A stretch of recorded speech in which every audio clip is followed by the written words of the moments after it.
Fred, what the hell? You decided to destroy all of Orlando, possibly the entirety of Florida, because you won a penny? No. I had 5 chances to win $1 million and I didn't even get it. And to add salt into the wound, I only won a penny. I gave up $500,000 for a goddamn penny. Don't tell me you wouldn't have snapped too. What's a mere penny compared to my priceless entity? Anyways, now what was I about to do? Oh yes, Fred, how dare you destroy Orlando Studios, Florida, and try to destroy all of Orlando. That's it. You are grounded for an eternity, or at least until the next episode of the Scooby-Doo series. And to make sure you actually go and stay in your room, I will use my godly power to send you to your room. Wow. My work here is done. Next time you need my help, I'm charging you all. Goodbye. Huh. Well, I guess we should just go home now. Just so the cops don't arrest us for Fred's rampage. Sounds like a plan. Ugh, I'm going to need something for this headache. All I kept hearing was grounded in the fused mind.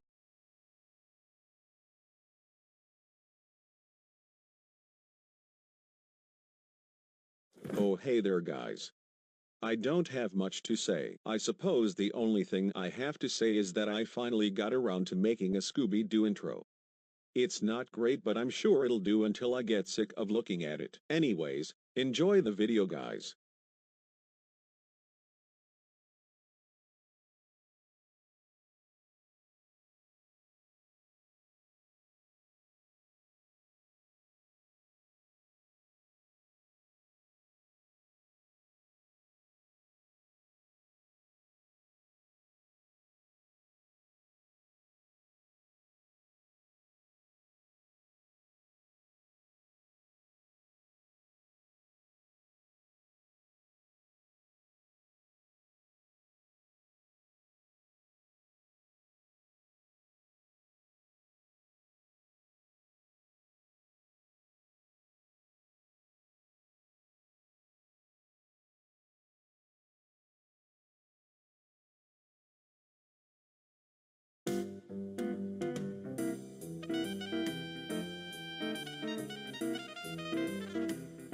Right now in Terrell and in Dallas, your heat index is 107. Everyone in McKinney is dead. Oh, my God. It's so hot. How come the news is taking place in Texas, despite the fact the creator stated we lived in Nevada? Because yes. Anyways, I'm sweating my balls off. Is that repair guy done yet? I'll go ask him. Excuse me, sir. How's it going? Well, it seems the refrigerant coolant that is in your air conditioner is filled with what I am assuming is Bud Light beer. Any idea how that happened? Oh, no clue. Anyways, it's caused severe damage to your air conditioner, so you'll have to replace the whole unit. May I speak with the owner of the house to set up an appointment? Oh man, Fred is not going to like the sound of this.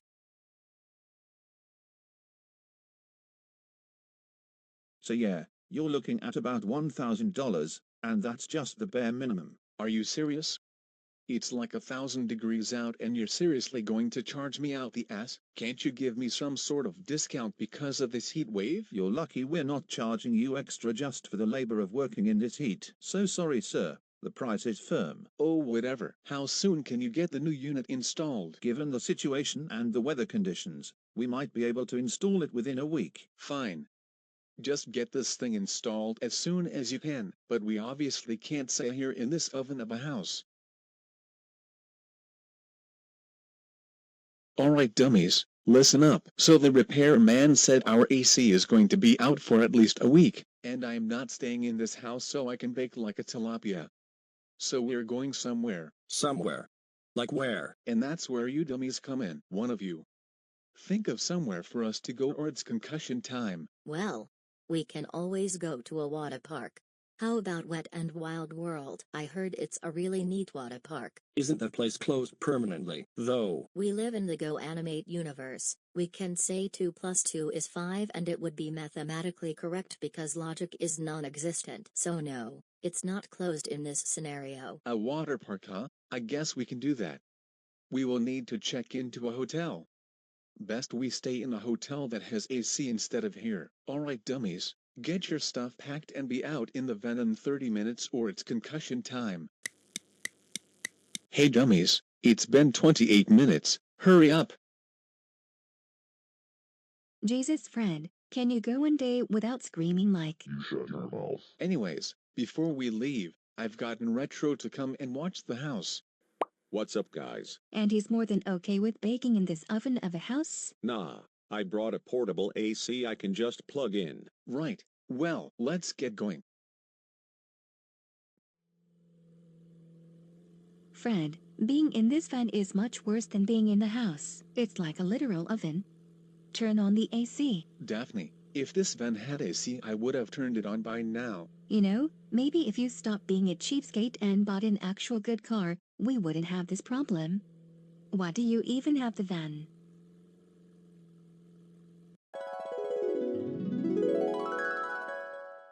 I entrust my beloved van to you, nephew. I know you'll take good care of her. Oh heck yeah. Thanks Uncle Eddie. Reasons, and besides, getting a new car is really expensive nowadays.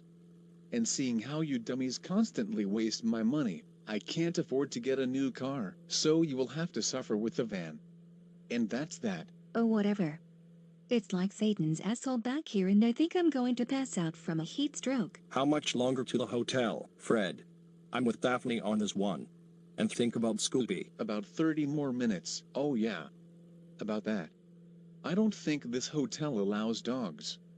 So I guess we will have to leave him outside. Fred, we can't do that. He'll die of a heat stroke. Or something even worse. Well, what do you want me to do about it? I can't get rid of this heat and I can't make the hotel let Scooby in. So you all are going to have to suck it up. I demand you stop at an establishment so we can cool off now or else. Or else what?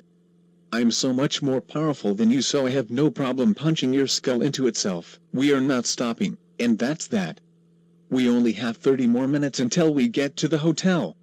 So you all can just suck it up. Stop the car right now. Oh. Oh my god, Daphne, you entitled piece of worthless trash. Let go of the wheel right now or else I will.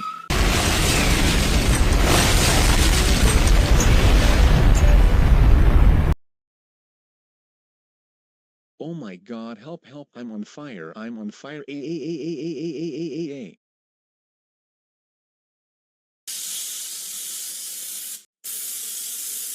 Daphne, you complete moron.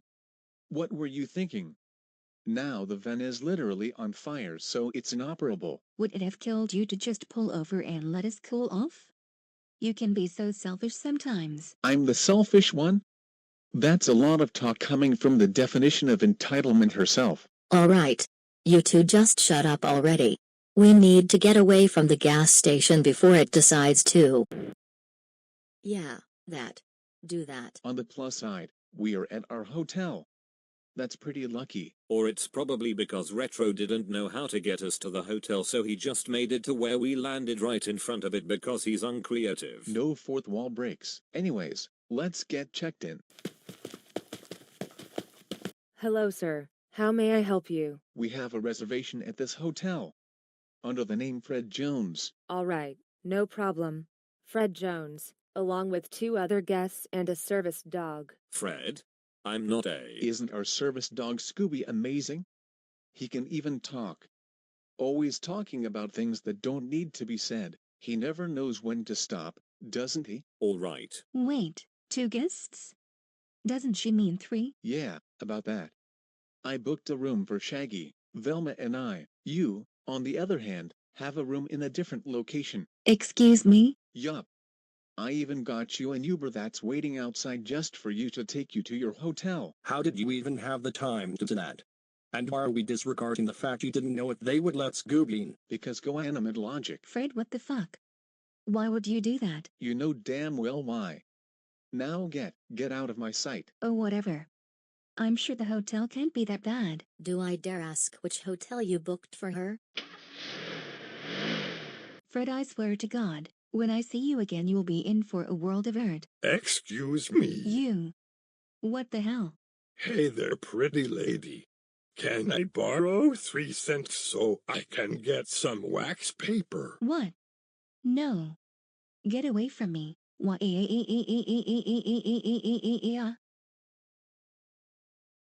Excuse me, sir. But I think I have a room here. Daphne Blake? Oh, so you're the Daphne Blake we were expecting. Some angry guy booked you a room here. Room 214 on the 2nd floor. Thank you. And up. Don't come out between 2 a.m. and 3 a.m. Why? There's this weird drug addict that hangs around here. And he will try to rob you of your valuables. You mean that guy? Oh. That's just Will. He's harmless. He just really likes wax paper. All right, this is absolutely ridiculous. I will be sure Fred pays for this. Yeah? Ha ha ha ha ha ha ha. I hope you're enjoying your crappy hotel room, Daphne. Fred. I swear to God you will feel my wrath very soon. Whatever. Anyways, I was so busy with getting you that hotel room and that Uber that I forgot to go rent a car after you blew up the van. And you're the closest one to a car renting facility, so go rent us a car and come get us so we can get to the water park. Oh, no problem, Fred. I'll be sure to get you the best, most badass looking car there is. Good. See you later. Not. Ha ha ha ha ha. Are you sure you don't have 3 cents to spare for some wax paper? Go away. I don't have 3 cents.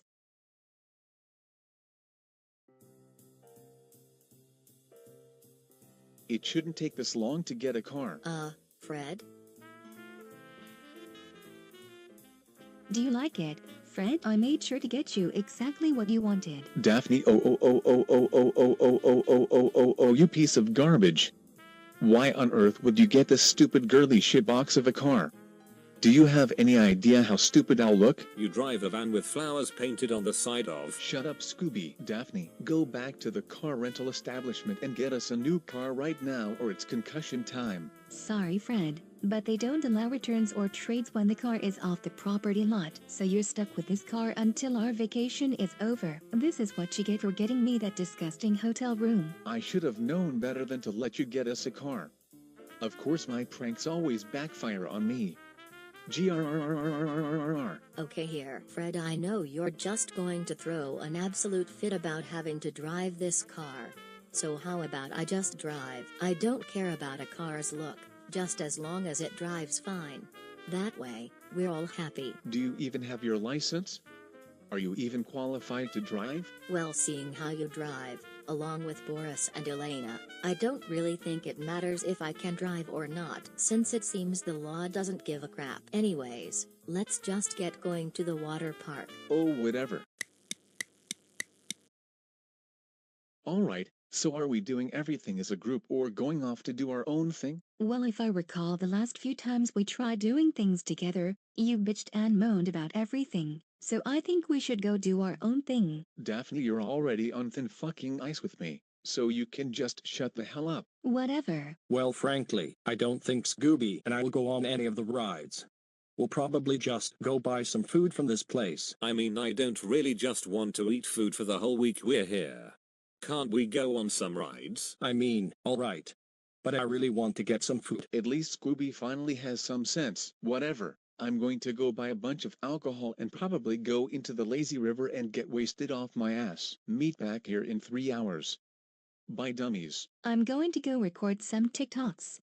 I'm probably not even going to go swimming because I don't want the nasty water ruining my hair or makeup. Oh well. I'm sure it won't be so bad.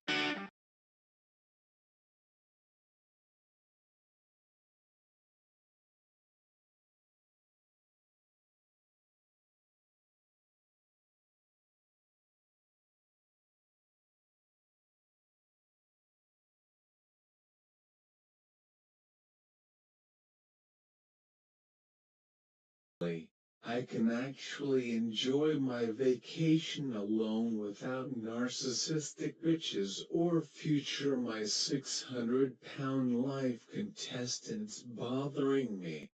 Sir? Are you okay? Yup. I was just drinking some silly juice.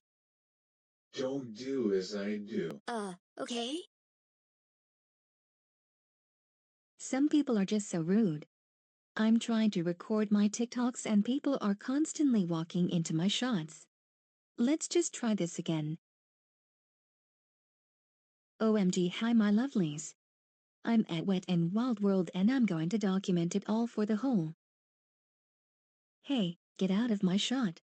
You're ruining my TikTok. TikTok is cancer. Besides, this is a public area. You're going to have people in the background of your video. Can't you just record with people in the background? No. Absolutely not. I need to be the center of attention in my videos. What if someone more beautiful than me walks into my shot? As if there's someone more beautiful than me out there. Just get out of here, you jerk. Oh, whatever. God. This is the 3rd time this happened. I'll try over there, but I swear, the next person to ruin my TikTok will feel my wrath.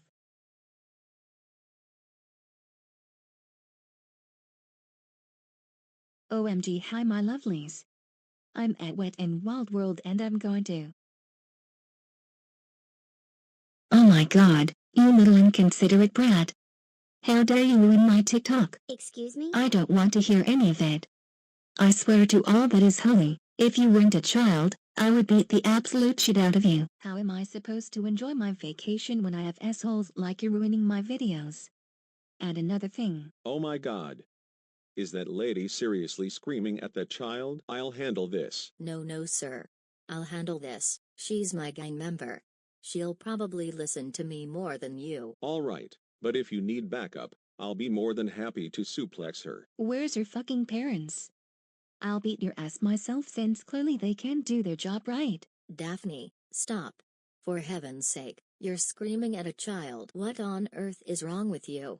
All of this because of your TikTok? You're the reason so many genuine influencers get a bad name. Velma, don't you dare and try to say what I'm doing is wrong. All I want is to provide my viewers with my beauty and wisdom, but I can't do that if I'm getting my videos into.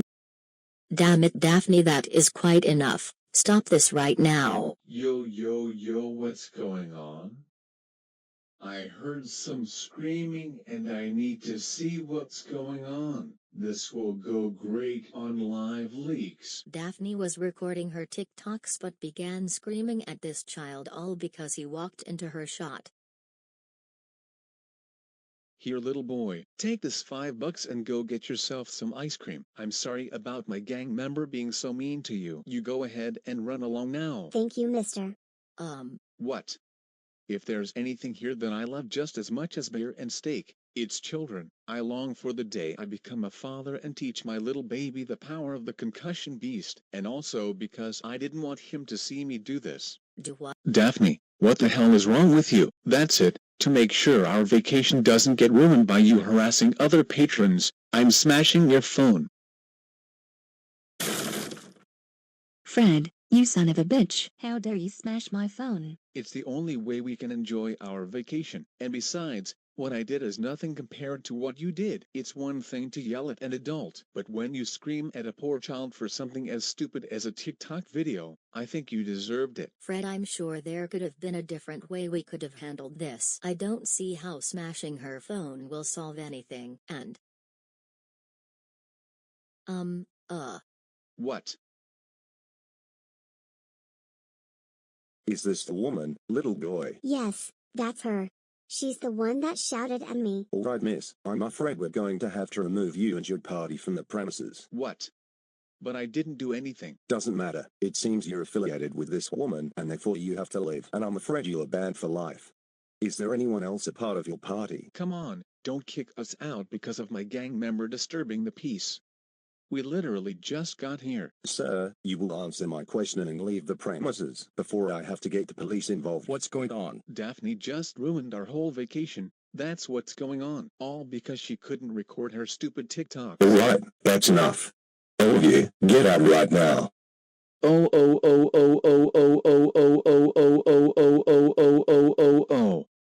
Daphne, how dare you ruin our vacation? Like seriously, first you make me crash the mystery machine, get us a girly shitbox of a car and then you get us kicked out of the park? Why can't we just have one vacation where everything doesn't get royally fucked up because of you? Oh, you're the one that usually ruins our vacations. Don't put this blame on just me. But I don't scream at children. I may be a drunken psychopathic monster, but I know to pick on people my size. I would never in a million years ever hurt a child with the exception of Dora and Caillou. With all the crap they do on a daily basis, they should be considered adults. Guys, please, look. The hotel we have has a pool so we can just swim there for the whole week. Our goal was to just get out of the house because of the AC. Let's just spend the rest of our vacation at the hotel. There is no way in hell I'm going back to that hotel. I demand you get me a room and a new phone. I will allow you to stay in our room, but you're not getting a whole ass room to yourself. And you're not getting a new phone either. For all we know, you will record your stupid TikToks and get us kicked out of the hotel. Oh, for fuck's sake. Here, Daphne, I used Go-Animate logic to summon a phone into existence. Just for the love of God, if you're going to record your TikToks, just accept the fact people will walk in the background. I'm warning you right now, if you get us kicked out of the hotel, it won't be just Fred that'll be on your ass. Got it? Fine, whatever.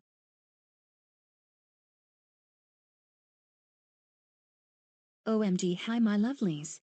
We are currently at the hotel that we're staying at on our vacation. We're currently chilling in the hotel's indoor pool and... Hey! Get out of my video, you jerk. You're ruining my TikTok. You got some nerve, you horn freak. Fred?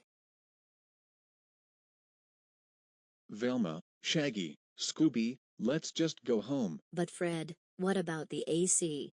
I'll just borrow Boris's window AC. I honestly just can't with Daphne anymore. Let me call Retro to let him know.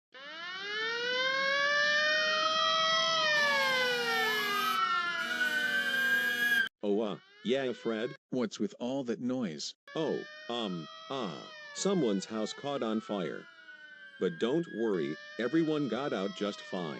Jesus, that's horrible. Was it Caillou and Dora? I bet it was. Yeah, but don't worry. They're being sent to their parents to get what I hope will be a brutal punishment day.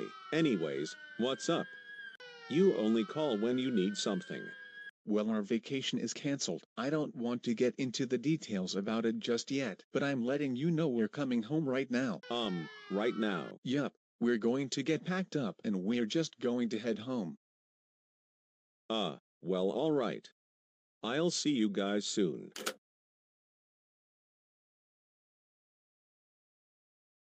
Well, hopefully I can make a perfect replica. Hey Retro, we're home. Hey Fred, I figured since you guys were coming home so soon, I used my creator's Go-Animate logic to fix your AC. Oh?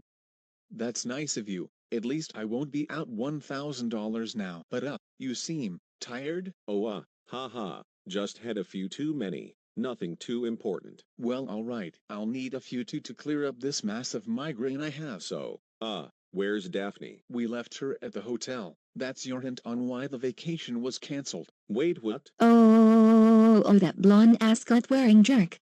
He left me behind. They all left me behind. They will pay for this, just wait.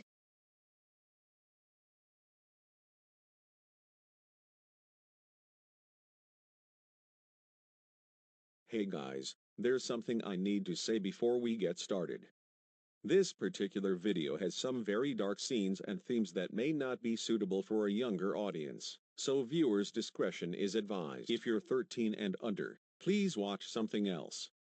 If you're between 13 and 17, this video might not be for you, and if you're 18 and over, well, I would reconsider watching if you're unable to handle heavy, dark, and disturbing content. I will make sure to leave a red exclamation point 2 scenes before the disturbing content just in case. This video is not meant to promote any dark topic seen in the video.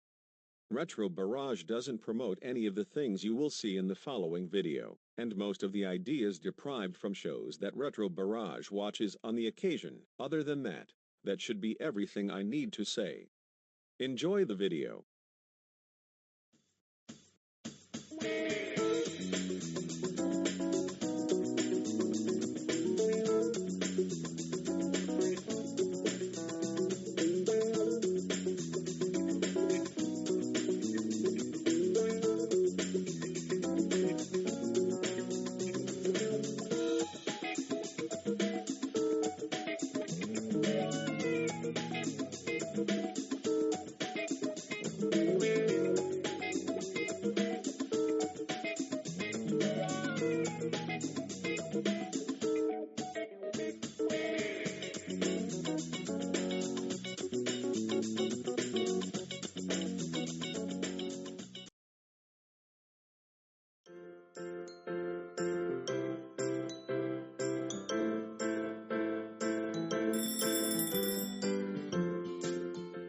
Ugh, and here I am back in reality, living with my idiotic gang that make my life miserable at every turn.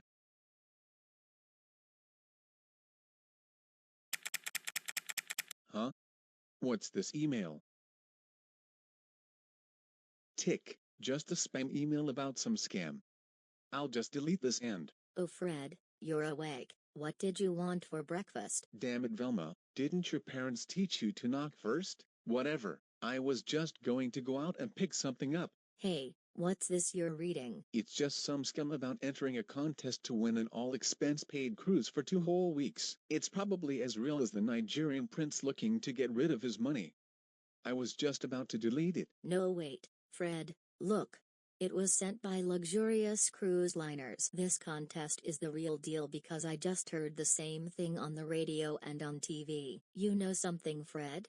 I think it would be amazing to try and win the contest. Having a chance to be on a cruise, free, for 2 whole weeks sounds amazing. Yeah, but aren't the odds like stupid low? Why bother trying for something that is next to impossible to win? Well, you never know if you don't try. So why not take the chance? And also because we both know it's going to happen, because if it didn't, this video wouldn't exist. Ahem. Right, sorry. No fourth wall breaks. But even then, it says right here that only the winner and 2 guests can join, and I'm sure they wouldn't count beer and steak as sentient guests. Well, you know what? Let's just go without Daphne. Wow. Never would I have expected you, of all people, to say that. Velma. You're usually a real stickler when it comes to including Daphne in our trips. I don't know about you, Fred, but I'm still really upset with her about what happened at Wet and Wild World. Like she yelled at a poor child and got us banned for life. I bet you all my money and technology that if she could come along, she'd ruin it in some way. Remember when we went on a cruise before on Samster 5677's channel and she sank the cruise ship? I seriously don't want that to happen again. I can't believe I'm going to say this, but, are you sure about this? How would we even get out of the house without her thinking something's up? Oh, I'll just get her a fake winning lottery ticket on the day we will leave for the cruise and leave when she's out of the house. But you'll have to act natural. Get angry when she wins. She'll get suspicious if you don't get angry. I honestly can't believe we're doing this. Well, alright, I'll put in my entry and you go tell Shaggy and Scooby the plan. Would they even let Scooby on? I think Retro made Scooby a real service dog when you went on Deal or No Deal. Oh, by the way, viewers, RetroBarrage does not condone or approve of people lying about their pets being service animals. Velma, bro. Oops, sorry.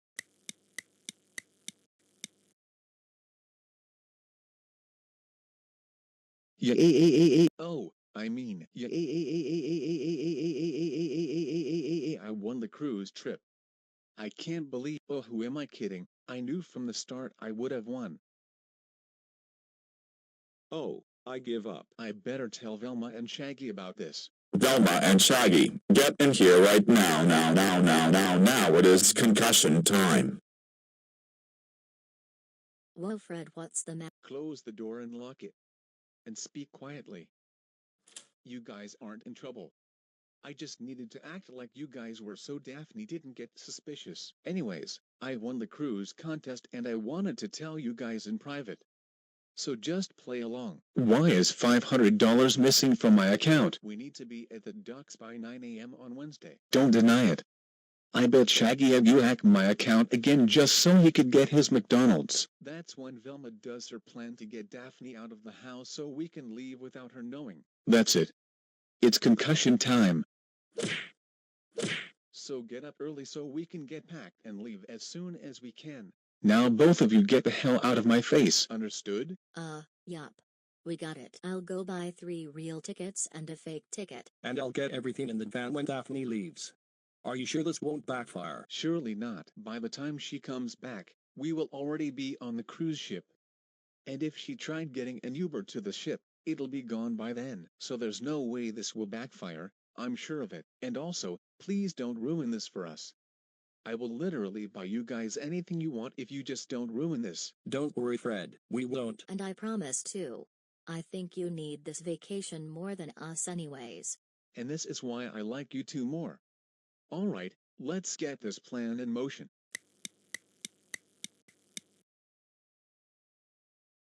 Hey guys, I went and bought all of us lottery tickets when I went to pick something up from the gas station. Here you guys go.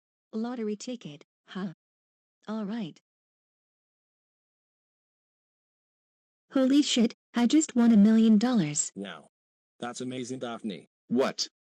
That's bullshit. Well, Daphne, you should go cash that ticket in as soon as possible. Yeah, last thing I want is for Fred to steal my ticket. See you guys later. How much time do we have? About 47 minutes. Let's get this plan underway.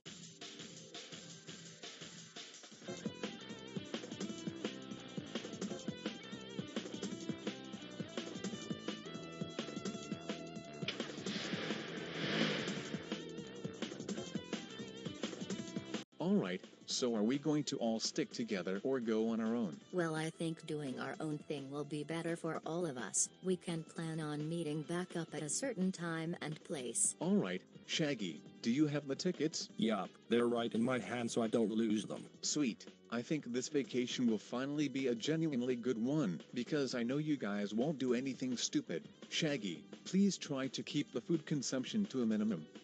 Last thing we need is you eating their entire supply and we get kicked off. I'll try my best, bro, but I can't make promises. I'll take what I can get. I bet Velma thinks she's so funny. Made myself look like a complete fool. Huh? Why are you here? Oh, I'm watching the house. What? But we are not going anywhere, as far as I know. Really? Fred called me and said they were leaving for 2 weeks and they wanted me to watch the house. What? Leaving where? Beats me. He didn't really go into detail about that. Hold on, I'm calling Velma. She might know. Oh, Daphne's calling me. We'll go ahead and tell her. Like I said, by the time she gets here, the cruise ship will be long gone. Alright then. You selfish bastards. I can't believe you just left without me. So you're telling me I'm stuck at the house with Retro for 2 weeks while you guys are enjoying a cruise? Daphne, after what happened at Wet and Wild World, you had this coming. And even then, Fred could only bring 2 guests, so I'm not sure what universe you thought he would bring you along. Screw you jerks. You guys won't get away with this, believe me. What do I even do? Suck it up and stop being a damn baby. No, This is unacceptable. Just imagine how much likes and views I would have gotten had I had the opportunity to boast about being on a cruise. God, you influencers are all the same. Look, Daphne, there's not much you can do right now. By the time you even get there, the cruise will be long gone, so there's nothing you can do. Maybe not Retro, because I have a plan that is the greatest plan of all plans. I'm not even going to ask. Because you're the creator and you already know what I'm doing? Oh no, I just don't care. Have fun with your mischief. Time to go get some beer. Whatever. Time to get this plan into action. Sure enough, the cruise isn't here. No matter, my plan will be perfect. I wonder. Aha, there. I can steal that boat and just get onto the cruise myself. And if security questions me, I can easily pull the "do you know who I am" card and I'll be in the clear. Ha ha ha ha ha.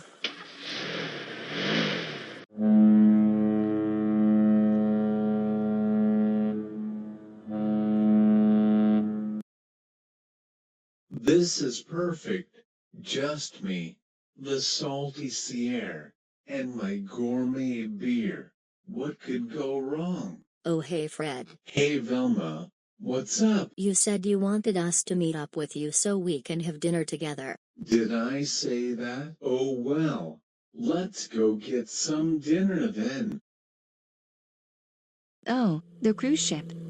Finally, let's just slow down and... Wait, how do I slow down? Oh no, I don't know how to slow down. Oh my god, I'm going to eat the... This fine dining cuisine tastes like something I could easily just make at home. At least it's free, Fred. You know what they say, free food is the best kind of food. I guess you're right, Velma. That's the only... Attention passengers! The cruise has begun to take on water! Please immediately make your way to the stern deck to abandon chamber!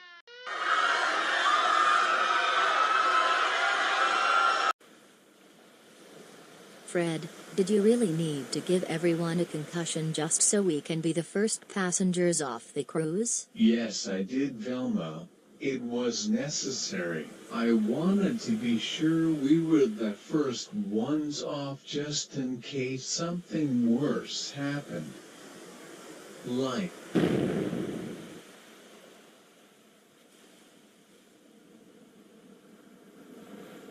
Oh my god, how did that happen? I have no idea, but I think everyone aboard just died. Oh my god, we just witnessed a mass casualty situation.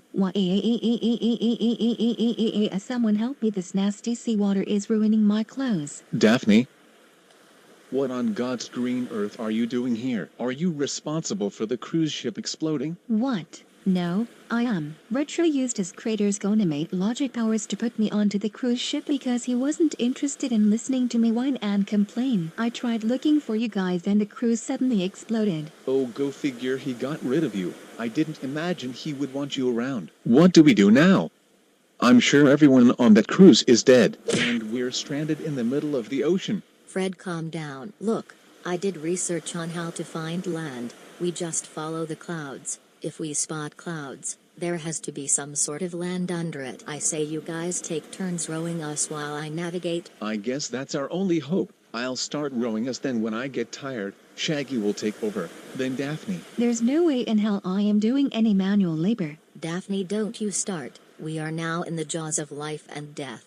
You can complain when we find land. Now let's see. Looks like the sun is setting down, so this way is west. We started sailing towards the east, so I believe heading west is our best bet. Are you sure? No, not at all, but it's our best bet. Well, alright. I guess we really don't have much of a choice.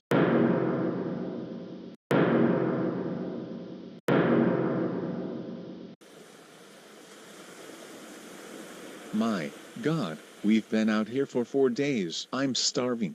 God, why couldn't the cruise explode after dinner? Velma, are you sure you know what you're doing? I'm starting to think you were just lying to us. I don't even know anymore. I'm too exhausted and hungry to think straight. Shaggy's hiding food. You bastard. You have food? They're my emergency snacks. I'm trying to make them last as much as I can. What the fuck, bro?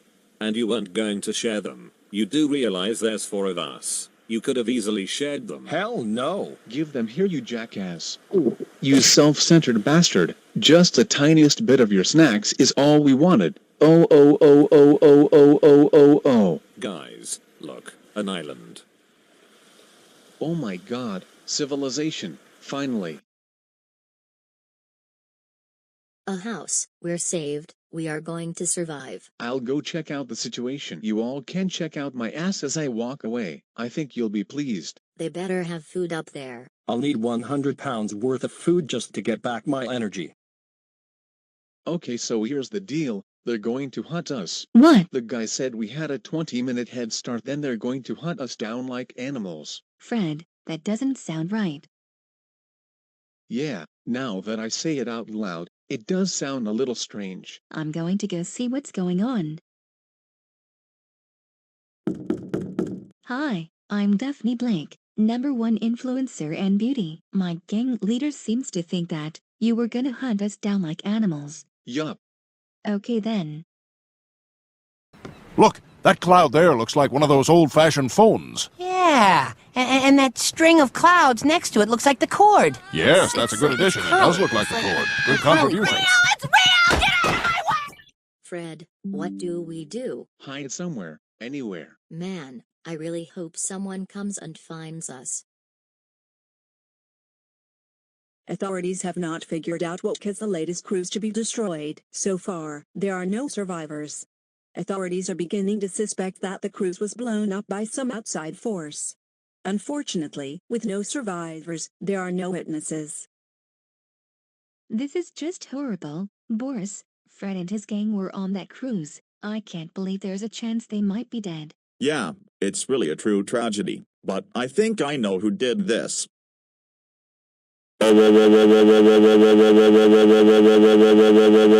Caillou, I just saw on the news that a cruise ship was blown up, and the Scooby gang was on that ship, so I bet it was you who did this. Tell me the truth right now or it's torture time. Dad, I've been in this room for the past month. You even put lasers over my window and bedroom door that only harm me. How in Go-Animate could I have possibly gotten out of here to destroy that one specific cruise ship? You know what, that's fair. Was it Dora? I have no doubt she tells you all about her plans, so it must have been her. It might have been her, but I have no way of knowing since you also took my phone. Huh? Well, alright, I suppose you are telling the truth since there's no possible way you could have done it. Here, call Dora and ask her if it was her. And possibly incriminate my best friend? No way. Do it and I'll unground you. Say no more, Dad. God, I can't believe I've been in this room for almost a whole month. When will my parents just let me out? Caillou, what's up? Hey Dora, did you hear about that cruise ship getting blown up? The one that's all over the news? Yeah, I heard. That was some weird incident, but I heard Fred was on it, so I think that's a win in my book. Did you have anything to do with it? Because if so, that's awesome. I wish. I've been stuck in my room ever since we tried blowing up Retro, so it must have been someone else. Oh, okay. Just wanted to check. Take care. Well then. Sounds like Dora is stuck in the same situation that I am in. So it seems she didn't do it. How odd. Destructive terrorist events usually happen because of you too. And since Retro thinks the other troublemakers in other videos are stupid concepts, there's no one else. Except Rosie. Yeah, but Retro isn't making Rosie like that just yet. Why don't you just go ask Retro? He might know. Alright. For thousands of years I lay dormant. Who has disturbed my— Oh hey Boris. Retro, did you hear about that cruise ship incident? Oh yeah, let me guess. It was. No, it wasn't Caillou or Dora. And that's exactly why I summoned you. Did you know or did you have an idea who did it? Well, there's a chance it probably could have been just a horrible accident. Or Daphne. Daphne? Ugh, Fred won an all-expense-paid cruise trip but only could take 2 guests, so they left Daphne behind because of what happened at Wet and Wild World. Daphne was outraged by it and I'm assuming she left after them. Oh really? And you think she could have done it? A strong possibility, but blowing up the ship sounds like an overreaction, and even then, if it was her, they're more likely dead. I guess I'll just wait until they respawn to get the truth out. For now, let's just keep track of the news report. Well, all right.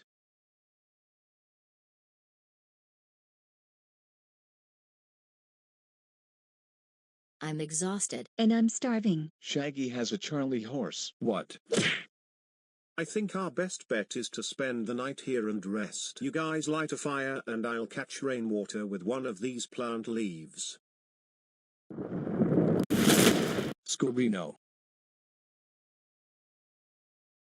He's gone. No, Scooby. Oh my god, we're trapped. Shut up, I'll get us out.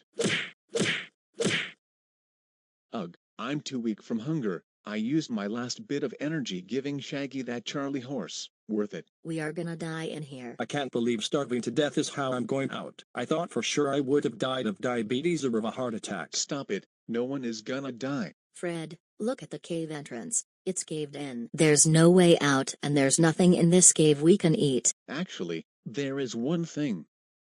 Good Lord, Fred. Oh my god, Fred. That's disgusting. We're not eating Scooby. Look, I know it's disgusting, but do we have much of a choice? I'm not gonna stand by and watch my gang perish. Fred, you've clearly gone insane and I'm not about to entertain that idea. I guess we can just play 20 questions until we die. I'm thinking of a person. Coco Diablo? Damn. Anything? Authorities haven't found anything worthwhile. I guess we will never know what happened until everyone respawns. Hey, you two, we found something that you might want to look at. Take a look at this.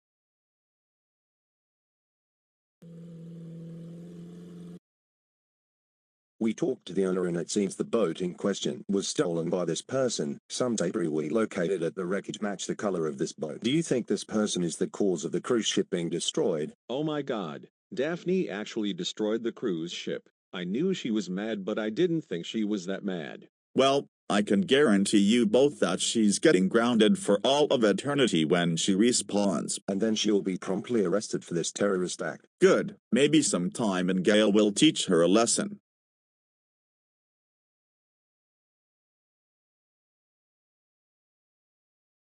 Okay, that's it. Let's do it. Let's eat him. Daphne. Shaggy, she's obviously choosing life and there's no shame in that. Velma. I've eaten macrobiotic burritos. I think I can eat this. Shaggy, we either do this as a gang or not at all. No, you guys don't get it. Scooby is my best friend. I would rather go decades without McDonald's than having to eat my best friend. Shaggy, I can tell you right now, if we were all dead and Scooby was the only one alive, he wouldn't hesitate to eat us. Have you guys seriously never had this conversation of this situation ever happening?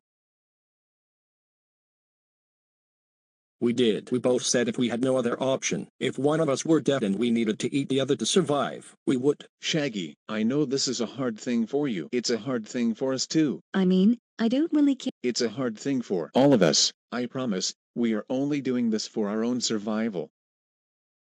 Fine, but I won't forgive myself for this. I never knew dogs could taste like lem, but once my energy comes back, I'll use my concussion energy to destroy the rocks, if it'll even be that strong. Shaggy, are you okay? I'm going to assume that's a yes. Guys, in case I can't break us out of here, there's something I want you guys to know. That you like traps? Don't worry, Fred, we support you. Everyone has their own attractions. Wait, what? No. I was going. How do you even know about that? Anyways, I was going to say that. Well, I know I act like a giant jackass to you guys all the time and I say I hate you, but I do love you guys. When I said I wouldn't be anything or where I am because of you guys, I was being serious. Oh, well, I love you too, Fred, and I'm sure Shaggy does too. Well, I don't like.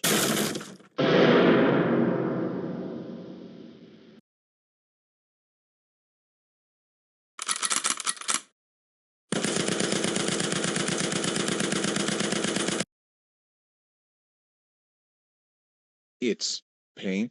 Who? Yeah, all right. Let's go. Red team wins.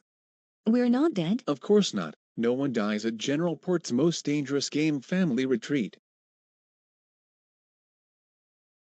Well, nothing bonds a gang more than a horrible dark secret. Fred? Boris, how did you get here? Retro transported us as soon as we got word about you guys. Are you guys okay? Yeah, I think we all are. Where's Scooby? I'll tell you later. For now, I'm glad to see you both. Well, I have some very unfortunate news for you. That my vacation was once again ruined. By Daphne. Whoa, not so fast, Ms. Blake. You're not going anywhere. Huh, Boris? I think Daphne here should tell you the truth now before I unleash my grounding god powers on her. Truth? What truth, Daphne?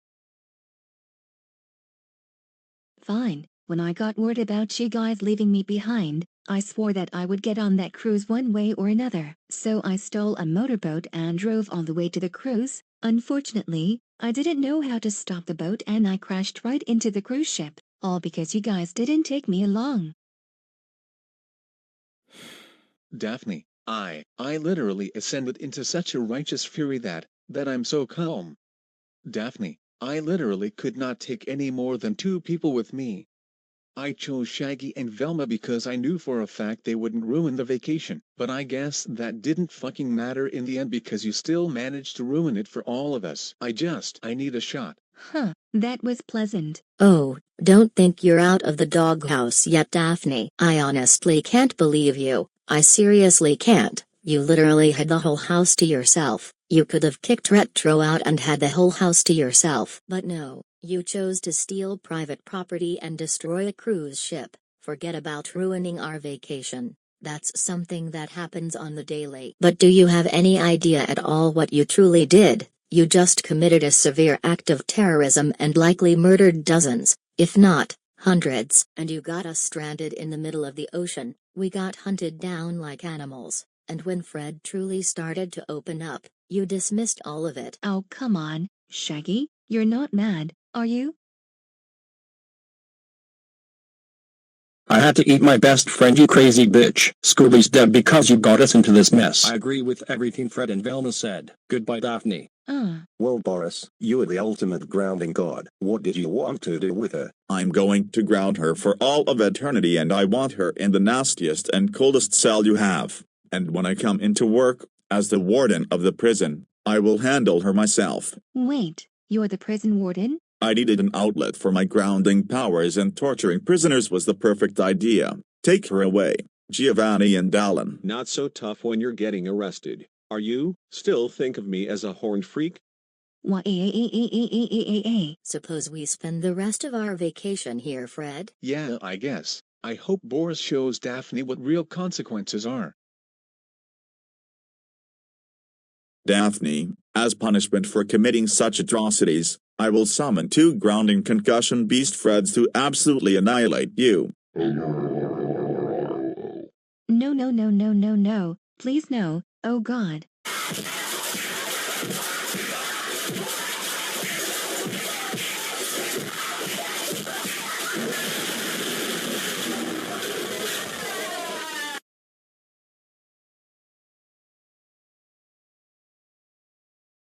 Hey guys, the following video was a request.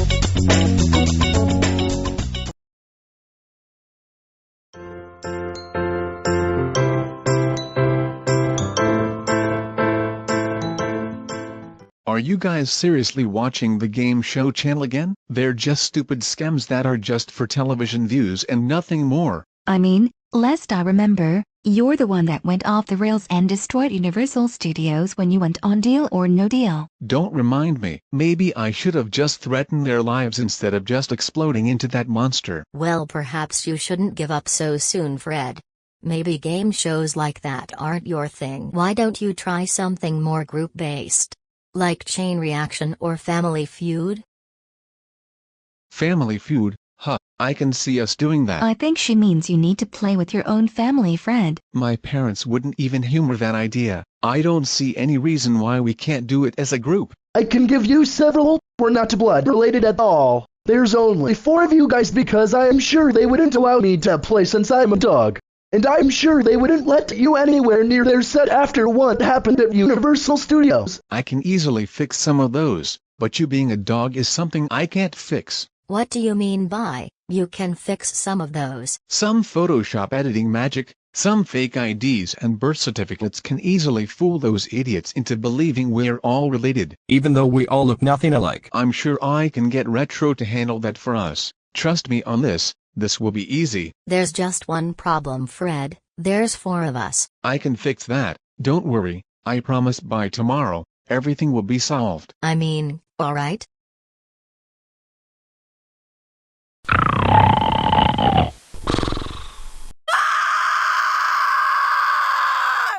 What's going on? Daphne? My beautiful hair, it's ruined. I heard screaming and, holy shit, Daphne's become a blonde. And the same can be said about you and Shaggy. What? Jinkies, how on earth did this happen? I bet Fred did this. Fred, you crazy son of a bitch. How dare you? Me? You think I have any clue on how to dye hair? Ahem. What? Fred asked me to make it seem like you guys were related and therefore I did. This is a temporary design until the next episode, so enjoy it. Oh, and to save Fred the trouble of forging fake IDs and birth certificates, you all are biologically related for the sake of the video. What? That's just wow. Alright. Huh, well I guess that saves me from having to go through all that effort. I don't want blonde hair. I look like one of those dumb blonde girls. Frankly, I kind of like it, but I technically already have blonde hair since I'm a Saiyan. What? I can tap into Ultra Instinct. I eat like I haven't eaten in days, and I was originally from planet Vegeta, and also because Retro thought it would be a cool concept. Whatever, but there's still one problem. There's only 4 of us. I got that covered too. If Family Guy can allow Brian Griffin to be on Family Feud, why can't Scooby? Scooby has the intellect of a human, so it's fair game. Finally, Shit, at least the producers have have some sense. Whatever, I guess that works. All I need to do now is get us approved to be on the show, then we will be in the clear. I'll keep you guys updated on that situation. Good news, guys. We got onto Family Feud. The producers apparently heard about my rampages and thought I would be perfect for TV views. So they're more than okay with allowing a psychopathic monster on national TV again? Says the one who destroyed an entire cruise ship. Anyways, they want us to fly to Fayetteville, Georgia, since I suppose that's the location of the studio they recorded at. I'm just happy I actually get to be on TV again, but I'm upset I have to be on TV with this ugly hair. Daphne, if I hear one more word about you complaining about your hair, I swear to God. Seriously, you've been complaining about it for a whole month. Just for the love of all that is holy, please just stop. Whatever. Anyways, we leave for our flight tomorrow, so I expect all of you to be ready to leave when the time comes. No problem, Fred.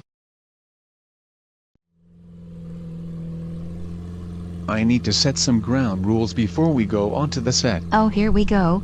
Fred being demanding like always. Shut up, Daphne, and listen up. I need to state these before anything because I know you guys too well to not say anything. Daphne, you will not record any TikToks or harass Steve Harvey when we get on the set. Shaggy and Scooby, I expect both of you to eat before we start recording so you guys don't get hungry during it. And to myself, I need to stay calm and remember it's just a game show. Answering questions can't be that hard. If we do end up winning, who's going to be the ones to do the fast money round? Obviously you, Velma. You seem like the one who could easily get us to 200 points. Oh, let me be the second one. I could get so much attention if I win us $20,000. Well, alright. I guess you can be the second contestant. Oh, the airport, finally.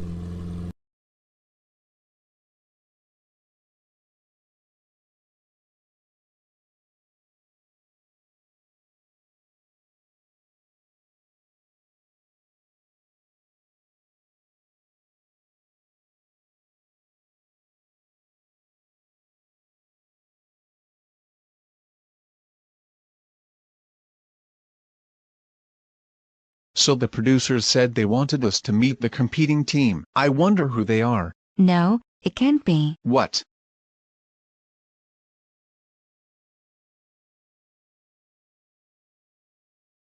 Well, well, isn't this a surprise? What are the chances we would be competing against you? Some family you got there. Oh, they're not really related to me. But apparently the producers decided since we all came from the same mother grub, we were basically related. And also, because they really like our chemistry. Well, it's a pleasure to meet you again, sir. Oh, you can call me Jojo. Daphne. Horn freak. Only my ex gets to call me that. Anyways, what's with the new hairdos? Retro. No need to say anymore. How about you guys come say hello to my teammates? Well, I was wondering when you were going to come back. Are these the opponents, hon? Sure are. This young lady here is my beloved Moirail, Maeve. A pleasure to meet you guys. Over there is our info broker Vesper. The pleasure is mine. I'd stay away from his bad side. The one next to him is Alkiza. I would keep my distance from her too, because she brought a taser and she won't hesitate to use it. What are you telling them, Giovanni? Oh, nothing important. And that is Zizula. I'd stay away from her too. She can read your mind. Oh, that's preposterous. It's pathetic you'd spend all this prize money on beer, not like you're going to win. Wow, that's creepy. Imagine being near her 24/7. You get no privacy at all? Fuck off. Anyways, I think you guys should get ready. We need to rehearse your human terms for things similar to ours. See you guys later, and hopefully we can have a fun time, and not have to deal with Fred's rampage or Daphne possibly blowing the studio up. I can't promise you anything, Jojo. Fine by me. I'm always ready to beat a motherfucker into the ground. I've always wanted to go up against the notorious concussion beast himself. Han, you promised no violence. Right, sorry. It's time to play Family Feud! Give it up for Steve Harvey!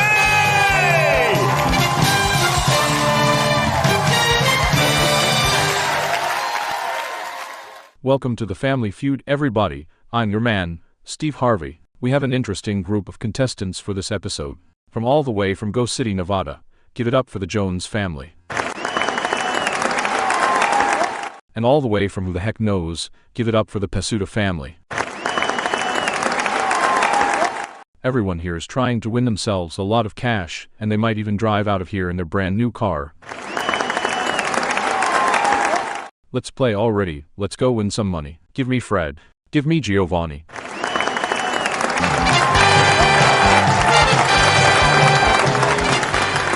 Alright gentlemen, top 8 answers on the board, here we go. Name a house you never want to be in. Fred. I'm going to say a cat house. Show me cat house. Giovanni, 6 answers can top that. I'm going to say doghouse, Steve, since it seems I'm always in there. I'm sorry about that, brother. Show me doghouse. Pass or play? We will play, Steve. Nice going, Fred. Shut it, Daphne. If they had to review our human terms, I'm sure we can easily win. Besides, how hard can it be to beat them? I can't believe they've managed to get all of the answers except for the very last one. This is just absurd. I feel like they're cheating because of that goth chick's mind powers. I'm sure Jojo told her to not use it. It would ruin the spirit of the game. And it seems they're both hostile towards one another, so I can imagine what he might do if she got them disqualified for it. There's only one answer left and I have no idea at all. Fred, do you have any idea? No, absolutely not. What do I even say? Alright Alkiza, you've got 2 strikes and if you get one more, the Jones family can steal and win the game. Name something you would want when eating a steak. Napkins? Show me napkins. Oh no. Oh dear. That's not fair. I demand a retry. Alright Jones family, if you get this final answer, you steal their points and you win the game. Fred, name something you would want when eating a steak. A bear? Fred, are you serious right now? Well crap, we just lost to aliens. For the win, show me beer. Oh my god, we won, yeah. That was my second answer. Oh well, at least we had fun with it, right guys? I quite enjoyed the game session. I would have to agree. I don't. It's not fair we lost. Let me go zap the shit out of that alien jerk and then we will see who's the loser now. Darling, stop it. It's not worth the trouble. Alright Velma. Daphne's off stage right now. I'll ask you 5 questions in 20 seconds. If you can't think of something, you can say pass. If you and Daphne come up with 200 points, you'll win $20,000 and that beautiful Rolls Royce over there. Are you ready, ma'am? Yes, sir. Alright, 20 seconds on the clock please. Let's do this, Velma. Name something you would ask the wizard for in the land of Oz. Money. Name something you do in front of a mirror. Brush teeth. Name a reason to celebrate a party. Graduation. Name ways to get rich quickly. Invest. Name things you would post on social media. Vacation pictures. Excellent job, Velma. Now let's see how you did. I asked you name something you would ask the wizard for in the land of Oz. You said money. Don't we all? Survey said. Name something you do in front of a mirror. You said brush those teeth. Survey said. Name a reason to celebrate a party. You said graduation. Survey said. Name ways to get rich quickly. You said invest. Survey said. And finally, name things you would post on social media. You said those vacation pictures. Survey said. Amazing. Let's bring out Daphne next. Alright Daphne, Velma did very well. She got you 168 points. I have no doubt in my mind you'll win this for your family. You just need 32 points. Very doable. Amazing. I'm going to ask you the same 5 questions, and you cannot duplicate the answers. If you do, you'll hear this. And I'll ask you to try again, and to give me another answer. It's going to be a little tougher this time around, so we're going to give you 25 seconds instead. Are you ready? Yes, sir, I am. Alright, no problem. Let's remind everyone of Velma's answers. 25 seconds on the clock, please. Alright, here we go. Name something you would ask the wizard for in the land of Oz. Nothing. I'm already perfect. Name something you do in front of a mirror. Admire myself. Name a reason to celebrate a party. Getting over 1,000 likes on my posts. Name ways to get rich quickly. Use Fred's money. Name things you would post on social media. Oh wait, maybe this will be the answer that will get us the win. There's no possible way she can mess this up. Selfies. Alright, now let's see how you did, Daphne. I asked you name something you would ask the wizard for in the land of Oz. You said nothing. Survey said money was the number 1 answer.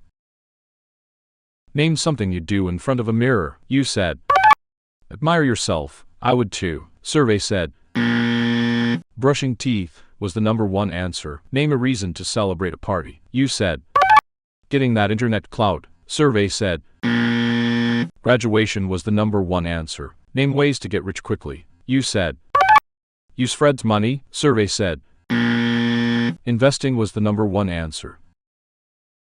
And finally, name things you would post on social media. You said selfies. We just need 32 points to win 20 grand and that car. Survey said 199 points. Just missed the target. But don't worry guys, you can come back next time to play again against the next family. The Marquez family. That's our show for tonight, folks. Well, clearly the survey was rigged. Wouldn't you guys agree? Are you serious? Daphne, are you kidding me? Why would you answer the questions with things about you? You must have done this on purpose. Does it matter? We won the game. We can just come back and... Yes, it does matter, you self-centered, entitled, narcissistic piece of worthless fucking steaming shit. Velma literally handed you the win and you threw it away because you can't take even 25 fucking seconds to talk about something other than yourself. Fred, just shut up. Like I said, we can just come back and play again. We still win some money, so you can just shut up. Shut up, shut up. I bet you gave stupid answers on purpose, you bitch. So what if I did? There's nothing you can do about it, Fred. Oh, I'll show you what I'm going to do about it.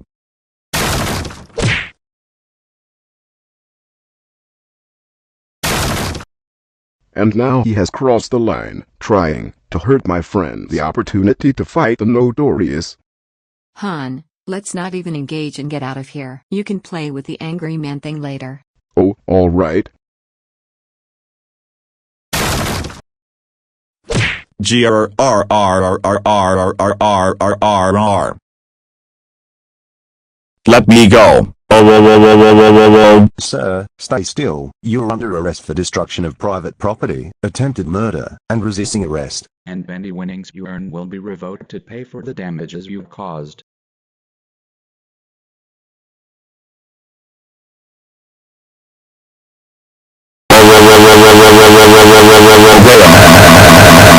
You dirty rotten money-stealing bastards. You're telling me I ran through all that bullcrap just to leave without even a single penny. I'll show you what I think about your stupid game show. I'll destroy this whole set so there won't be a family feud for anyone. Oh god damn it, not again. What do we do now? Oh, alright hun, you can play with the angry man thing for 5 minutes. Oh heck yeah. Perhaps I can be of some assistance. Jojo, that's really nice of you, but there's a problem. You're literally an ant compared to that giant monster. No worries, I'll just need a power boost, and I can fight him. I can give you some of my Ultra Instinct powers.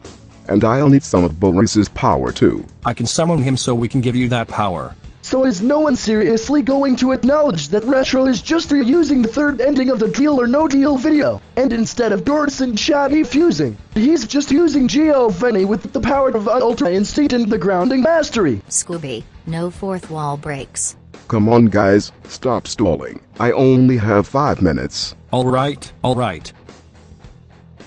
For thousands of years I lay dormant.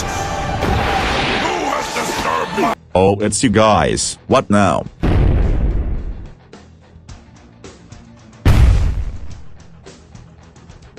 Are you actually serious right now? Fine. Shaggy and I can fuse. Actually, all we really need is your grounding mastery. Jojo wants to fight Fred. Are you serious? You bet baby. Let's do this. I mean, alright. But I'm going to need this back. Yeah, we can do that off screen. Oh yeah, I feel the power.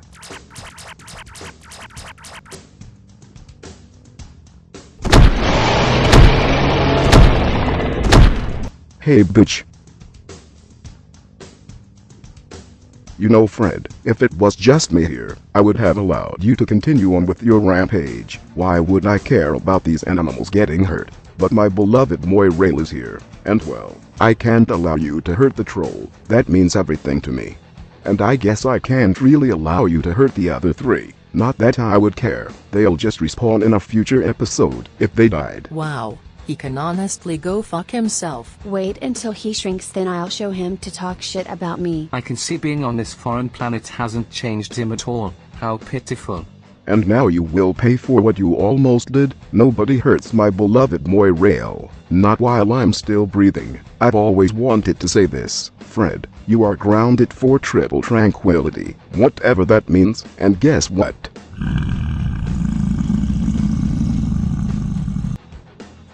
It's punishment day. He really does love you, doesn't he? Well, it is his job as my Moirail to protect me from threats, or whatever the Fred human just turned into. Why does it seem he doesn't like the other 3 though? The way he spoke of you guys, the way he looks at you guys, the way he cares if you die or not. Hell, he kept giving the god one a few dirty looks. To me, it seems that he is still not over our breakup, but he is always hostile, so I can't say for certain. Maybe you two should just fuck. Shaggy, what's the fun? Shaggy, I'm sure that's not the solution. Is your species usually this forward with such solutions? Shaggy just thinks that's the answer to 2 quarreling beings, but I hardly believe Giovanni has repressed sexual feelings that he's channeling into hostility against these 3. Haha, wow. Wow, why are we still talking about this? How about we just watch the fight? Seems such mature and adult topics bore those out, Ether. when it's more than acceptable to discuss such natural urges with one another. I agree with Alkisa. My personal life should not be their business, given I just met you all. My, has it been 5 minutes already? I must go retrieve Giovanni now. We need to get going anyways. I'm feeling thirsty. Oh, I have a water bottle if you need one. Oh, such a silly human. Wait, what? Don't worry, Giovanni. I'm here to... I was expecting more of a fight when going against the concussion beast himself. But it seems even with this power you have, your feeble human body can't compare to that of a troll's. I just love the smell of fear.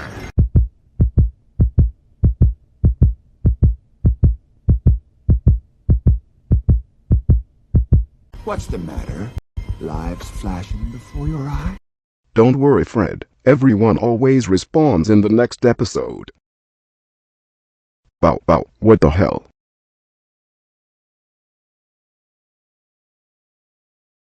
What, already? You survived. For now. Okay, I'm ready.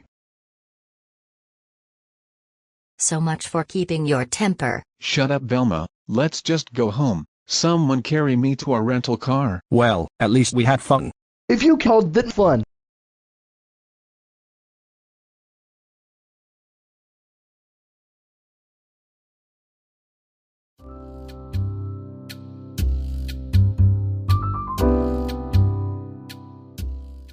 Son, wake up.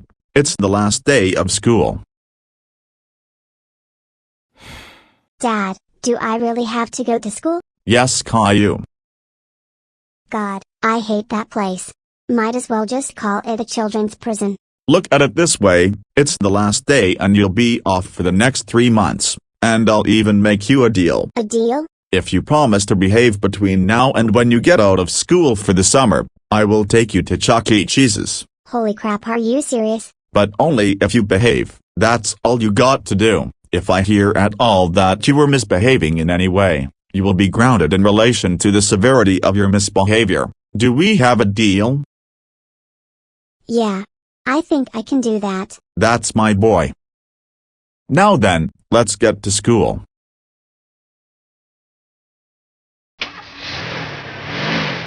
Now Caillou, do you remember what I have asked of you? To behave for the entire school day, and if I misbehave, I will be grounded. Good. I'll pick you up at exactly 3 p.m. You have a good day, Caillou. Man, this is going to be hard. I can do this. I know I can. Just think of the reward, Caillou. Good morning, Caillou. Are you ready to start the day? I guess. I'm not really happy to be here, honestly. Don't think like that, Caillou. Just one more day and you will be out for the summer. Now then, do you have your homework? Yes, I do, Ms. Martin. That's great. And I hope you remember that we're having a behavior card day right before the end of school. A behavior card day? Yes, Caillou. You will be given a specific colored card that represents your behavior during the school year. I hope you're excited. Oh, and Mrs. Christina's class will be joining us for the whole day to celebrate the last day of school. Oh, that's the 5-minute warning bell. We should be getting to class soon. I'll race you. Oh no, no. I forgot all about the behavior card day. There goes my chance at going to Chuck E. Cheese's. Oh well. Might as well get this over with.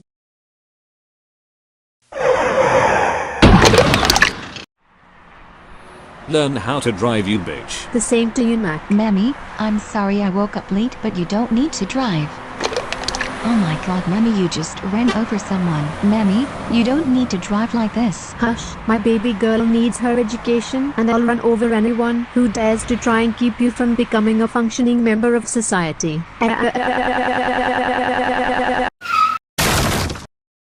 What the heck? There you go, Dora. Now behave and have a nice day at school. Hi. Just find a seat, Dora. We will discuss your mother's, unique way of getting you to school later. Anyways, class, Mrs. Christina and I have combined our classes so we can do fun activities together as a group, and it'll make this behavior card day easier. Let's get started with our first activity. We will learn about child psychology, How to Be a Good Parent by Boris Anderson. I honestly can't believe it. The last day of school and they're doing a behavior card day? I bet they're doing it on purpose just so we can get grounded and assaulted by our parents. Yeah, it sucks, but there's nothing we can really do. Maybe not. How about we go steal a nuke and nuke her? Dora, I don't want to get into any more trouble than I'm already in after the behavior card day. You're more than welcome to go be mischievous, but I'm not helping you. Well, I don't want to blow up the school if you be in it. I guess I'll just figure something else out. You have fun with that. Well, looks like it's time. I wish us luck.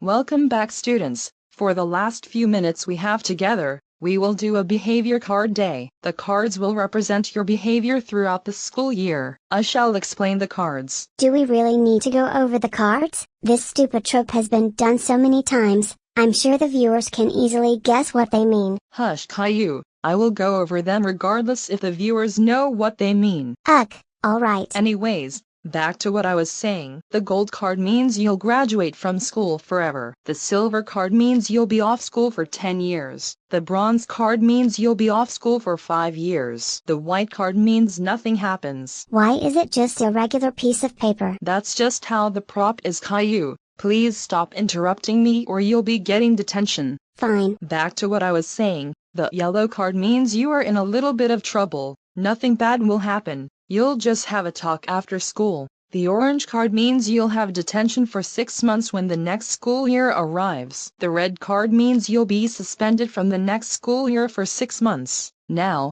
I want you all to look at this card. This is the black card. The black card is the worst of all the cards, and the poor soul who receives this card will be in dead meat and will be expelled forever. I wonder why they call it the dead meat card. Like, what does dead meat even mean? It's just a term created from long ago that basically means the student or students are in big trouble and will be expelled forever. So why not just say they get expelled? Seems odd to use a term like that. Dora, I don't know. That's not the point. Let's just get this thing over with so I can go home and watch my soap operas. Mrs. Christina will take over for me. All right, you little spoiled brats. Let's just get this stupid thing over with. I just want to be freed of Dora until I have the dismay of having her again next year because the principal refuses to hire other teachers. Let us begin. Gina, come on up. Gina, you've earned the gold card for your excellent behavior and your amazing grades. It's obvious you don't need school because of how intelligent you are. Now go ahead and head to the principal's office to show her your card. Mrs. Christina, I actually like school. I don't really want to graduate, especially since we're all in like 2nd grade. Are you sure this is even legal? Gina, there's a time to question things, but this isn't the time. Besides, the continuity in Go-Animate videos are non-existent, so in the next video, everything that happened today won't matter. Just go to the principal's office. Alright. Now then, shall we continue? Clementine, come up. Clementine, like Gina, you are well behaved and your grades are great, so you've earned the silver card. Go ahead and head to the principal's office to show her your card. Thank you. Sarah, come on up. Sarah, you do have some hiccups here and there, but nothing too disruptive and your grades are very good, so you've earned the bronze card. Go ahead and head to the principal's office to show her your card. Thank you. Kevin, come up. Kevin, you sort of just exist in the classroom. Your grades are pretty good but nothing to run home to, and you are a bit disruptive but nothing that bothers me too much. So you've earned the white card. Who the heck just tells their students they just exist? Just go sit back down, Kevin. Oh, whatever. Leo, come up. Leo, you earned the yellow card. You are a bit disruptive and your grades are a bit concerning. So we're going to have a talk after school so we can find a way to improve your behavior and grades next school year. Now go to the principal's office. Okay, thank you. Rosie, come up. Rosie, you've earned the orange card because you throw desks up people's butts and you fart in their face. Because of that, you will be given detention for 6 months when the next school year starts. Whatever, dude. see what I had to deal with for the whole school year. Whatever, Dora, come up. You get the red card because your behavior this year has been awful and your grades are so low that not even Jesus Christ himself, who rose from the dead, can raise them. I would rather teach a classroom full of hardened criminals than ever be your teacher again. I'm going to enjoy the 6 months I don't have to see your ugly face. Despite the fact the results of this video won't matter and I'll just be in your classroom again when the next video comes. Get the fuck out of my classroom right now. Oh. That only leaves one student. Caillou, get your bald head ass up here now.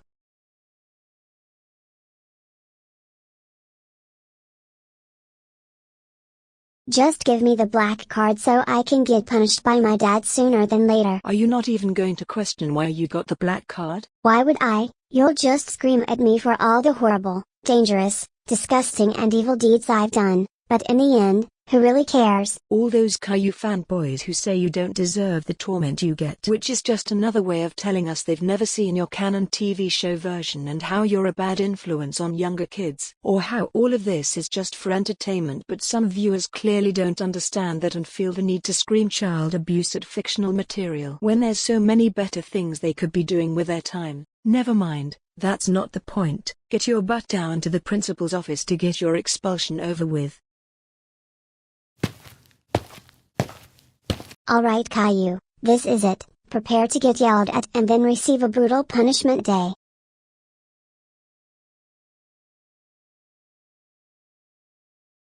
Well, look who it is, coming to curse my office one last time. Let me guess, you're the one who got the black card. Yeah, just call my dad so I can just go home. Oh no Caillou, I'm not going to do that. You're not? Of course not. Your parents signed a contract when you first started this school year about what I can and cannot do to my students. But what they didn't realize was that if the student received the black card, they would feel the consequences of their bad actions. And the only appropriate consequence I can give you is death. What? The only way to make sure you're expelled from school forever is to have you executed. Now it's time for you to pay for your naughty behavior, Caillou.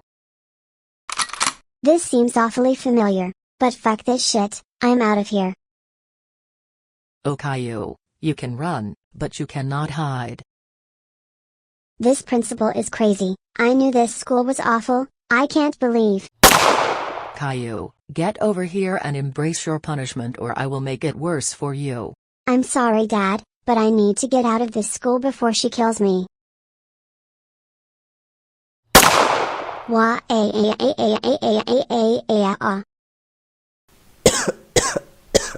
can't keep going. I just can't keep doing this anymore. I'm coming for you, you little bald brat. I need something better. I can't keep going on my feet. That'll have to do.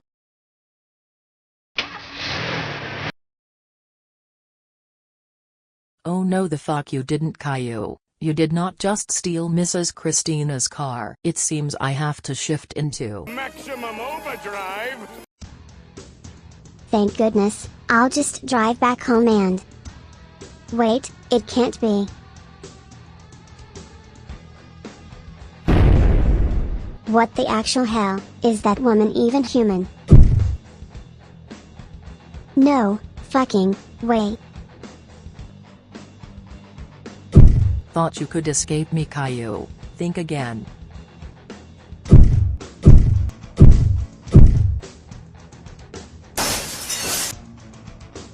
Time's up, Caillou.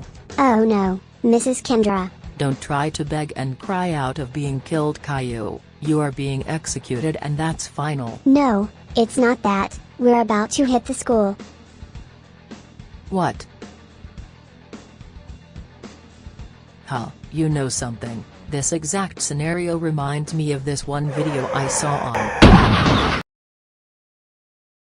What the hell is that? My car? God damn it, and I just paid off the damn thing. Who is responsible for this? Oh, I'll tell you who's responsible for this. It's that little brat Caillou. He stole your car and rammed it into the school. What, Caillou? I demand an explanation now. Mrs. Christina, Please, you need to understand, Mrs. Kendra was chasing after me trying to shoot me over a bloody card. What, Veronica, what the hell? I know Caillou is a notorious troublemaker, but isn't getting killed his parents' job? Do you have any idea how bad this will make the school look? Since when did you give a shit about the school's reputation? A majority of the students we had were taken out and homeschooled because of Caillou and Dora. So I figured we take them out so we can at least keep a strand of what reputation we had. Now allow me to finish this little bastard off so I can go after Dora next.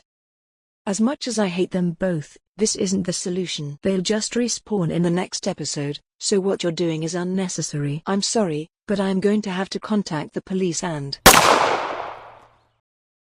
Some cousin you are, Caillou. I believe you deserve an even worse punishment than getting killed. How about I call your dad? No, no, no, God please no. I'd rather be executed than have to experience what my dad will do to me. And that's why I'm going to absolutely relish in watching you suffer. Let's get going, Caillou.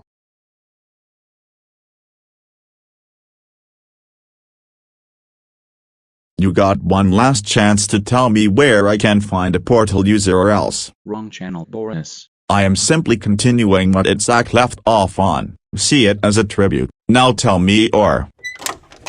Damn it, Doris. I'm interrogating this Caillou. All I ask is for 1 hour to myself and I can't even have that.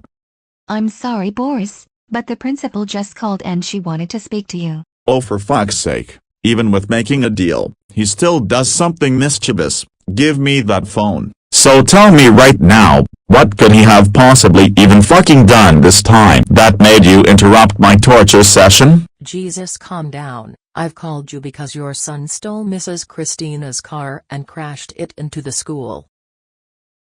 He stole a car? What the actual hell? Why on earth did he steal a car? Well, he received a black card in Behavior Card Day. What the fuck is a black card? I have no idea.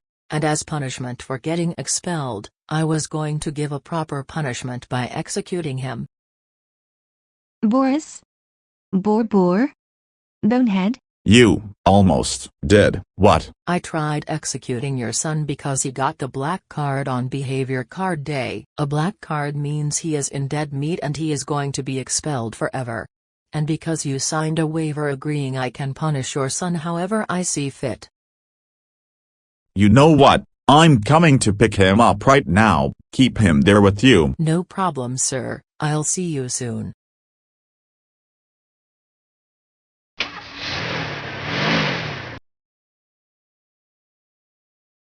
Caillou, get in the car.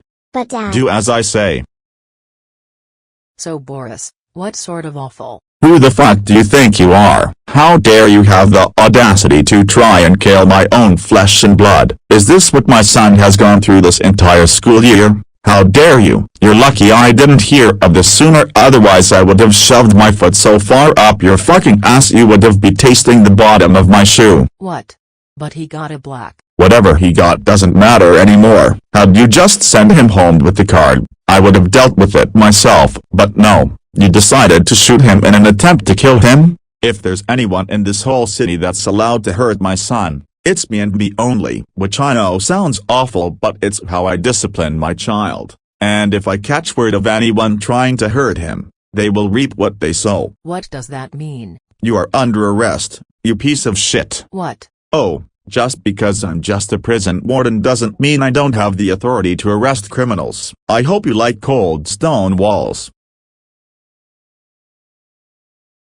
So what's the plan with her, sir? Keep her locked away in solitary confinement until I can come up with the nastiest and most horrific punishment I can think of. Until then, we will need a temporary principal.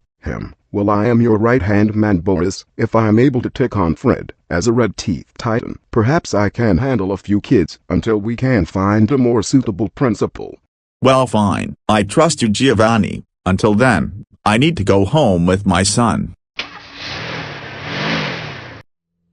Dad? Are you mad at me? For stealing someone's car and destroying public property? Yes, but after understanding why you did, my anger isn't as intense as it would have been. I'm sorry, Dad. No, I should be sorry. I had no idea that's what you've been going through. No one fucks with my family. However, you will be grounded for a whole month for stealing a car. I did what you wanted. I behaved during the whole school day before I was getting attacked. Is that so? Well, let's get you home and cleaned up then. Then we can go to Chuck E. Cheese's. But after that, you are being grounded. Is that understood? Yes, Dad.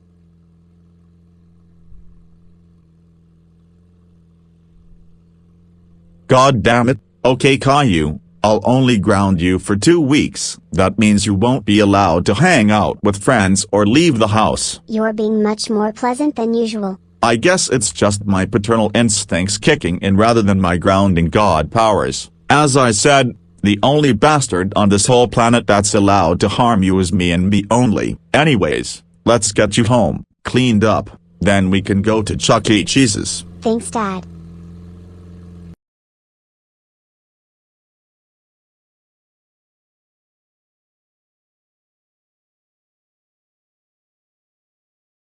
Hey guys, the following video was a request.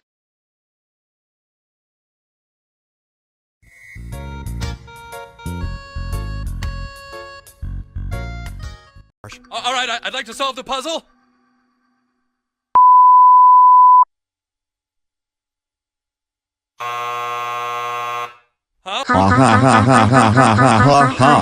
Oh man, I just love South Park so much. And you're a top-tier father for allowing me to watch it with you.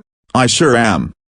What is it, Dad? Playing Wheel of Fortune actually sounds like something that could be fun. I have the PlayStation version of it in my room if you want me to go grab it. No, I mean the actual game itself, and not to mention I might meet that beautiful lady Vanna White. Excuse me? Doris, you're sexy. She's beautiful. There's a difference. Besides, you gawk over Tom Cruise, so I should get to gawk over Vanna. That's fair. Well, why don't you go play on it then, Dad? I mean, it is the Go-Animate universe after all. I'm sure you'll get on no problem. You know what, I just might, and all that money I will win can be used to get some fresh batches of drugs. Or you could invest into your man cave. Oh yes, that's an even better idea. I could invest in making a torture chamber. Oh damn me and my big mouth. Oh don't worry Caillou, I won't use you as a test run. I need to make sure it's perfect just for you. I'm not sure if I should feel flattered or scared. Both. Ugh, there's nothing good on TV at all. This is why so many people just switch to streaming services. Wait, what's this? A group of pill pushers?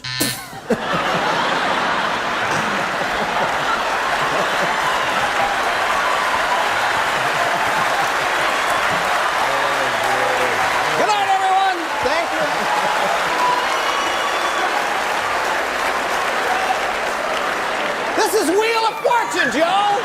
Wheel of Fortune, huh? Oh hey Fred, did you want mashed potatoes or fries for lunch? Velma, you're smart, aren't you? How do I get onto Wheel of... I am going to stop you right there, Fred. You are not going on a game show again. You destroyed the Deal or No Deal set and the Family Feud set. You are not destroying the Wheel of Fortune set. I demand you tell me now or it's concussion time. Fred, do you even know how to play Wheel of Fortune? Are you even good at word puzzles? Does it matter? Just spin the damn wheel and guess a letter and figure out the puzzle. Doesn't seem that hard at all. So what's the problem? Fred, one of their rules states that you're not even allowed to be a contestant on Wheel of Fortune. If you were on a game show in the past year or in 3 game shows for the past 10 years, so you can't even participate even if I told you how to get on. Oh, I can fix that, no problem. God, I don't even want to ask. Well, it's simple. You just fill out an online application and make a short video of yourself. Then you'll be put through an audition and selected if they think you're someone they want on TV. Oh really? That sounds easy. I mean, if the producers on Family Feud were happy to have me on, I'm sure they'll have me on Wheel of Fortune. For all we know, you'll break the wheel and give Pat Sajak a concussion time. Whatever, Velma, I'll be filling out that application if you need me. Dora, we're heading to the store to pick up some groceries. Do you want anything in particular? No thanks, Mom. Say, what are you playing? Wheel of Fortune. I played it at Caillou's house and I loved it so much I got it on the Switch. That explains the $15 credit charge to my card. Oh no, I'm sorry Mom. I thought I used my Nintendo credits. It's not a big deal, Dora. Wheel of Fortune, huh? Is it that fun? Yeah, I even heard they have opened auditions to be a player in the game, but I'm too young to be on the show, which sucks. Oh wait, maybe you could play on it. Me? I'm not really good at word puzzles. They'll give you a bonus of $1,000 even if you don't win any money. I think it'd be worth it, don't you? You know what? I'll go ahead and try. Any money I win can be used for our bills and your college fund. I want only the best future for my daughter. Aw, thanks Mom.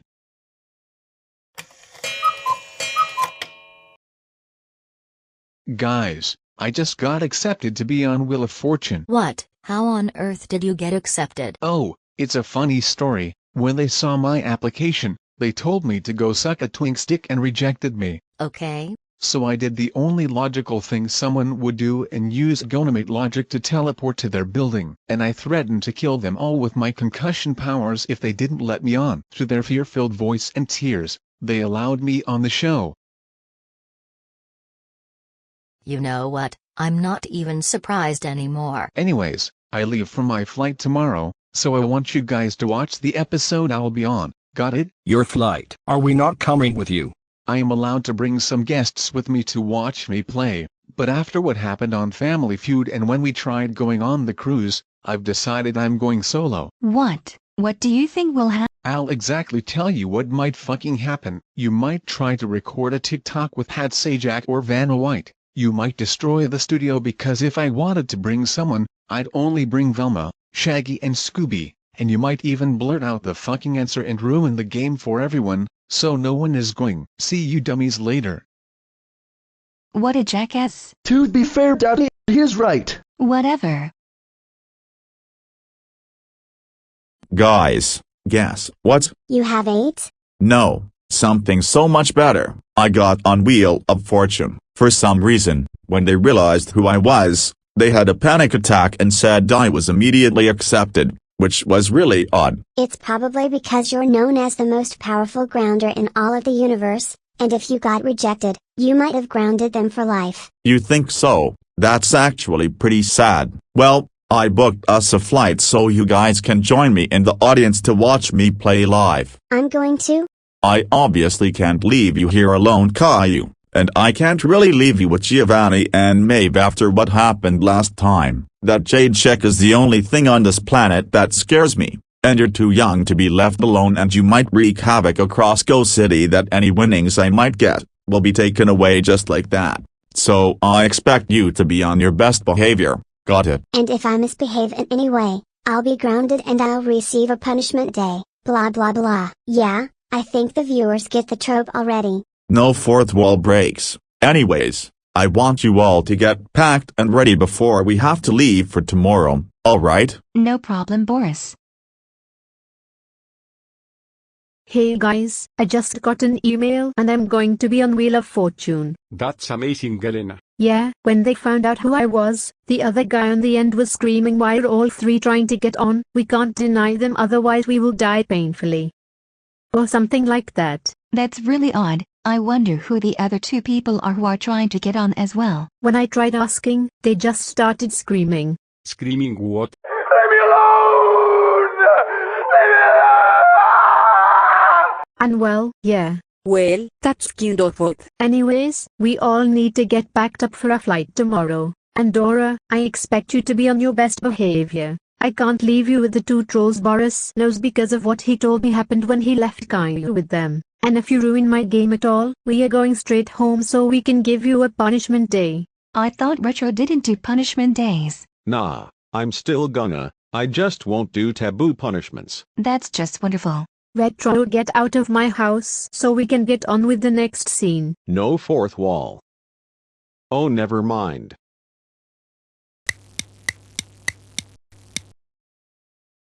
Looks like Retro got lazy with the scene. Boris?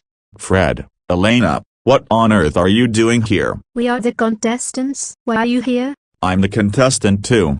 Huh, really convenient that we're playing together. But weren't you guys on Family Feud? I thought the rules said no one can play if they have already been on a game show in the past year. I threatened to kill the producers if they didn't let me play. And the producers panicked and began screaming to leave them alone when I applied. I guess they were scared of the concussion beast and the two grounding masters. Huh, that explains why they panicked too when they saw my application. Well, I'm glad we can play together. Me too, and hopefully this game will be normal and not have anything dumb happening. Unless Retro has something crazy happen.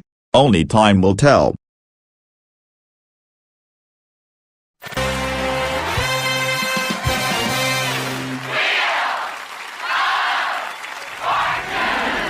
Ladies and gentlemen, Pat Sajak and Vanna White! Hi everybody, we're here. Here's the plan. You go to the puzzle board and I'll go greet the contestants. Sounds good. How are you guys doing? Nice to meet you all. Let's begin. Here's the first toss-up. It's on the map. Vanna will get us started right now.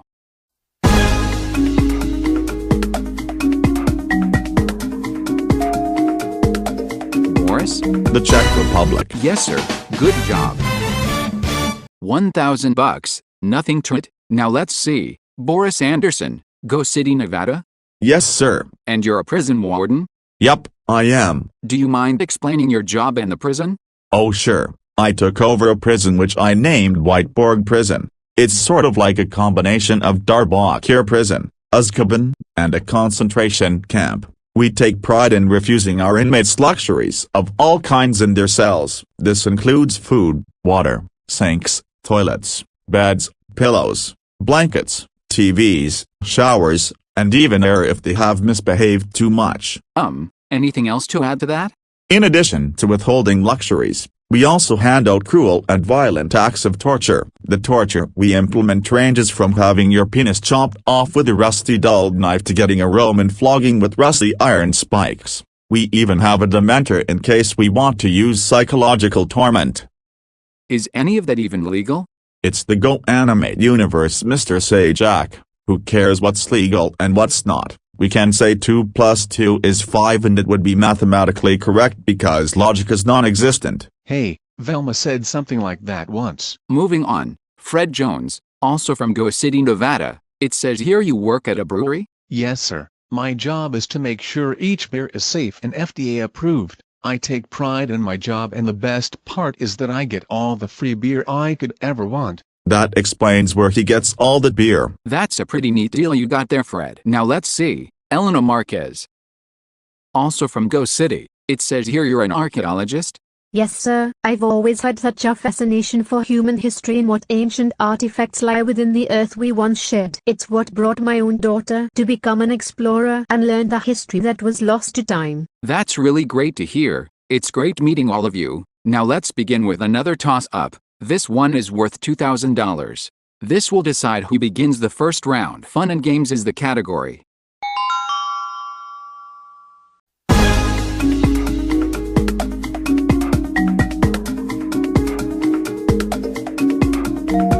Elena? Solving riddles. Yeah, you got it. Good work. Let's begin with the first round. The category is quotation. Elena, you'll start us off.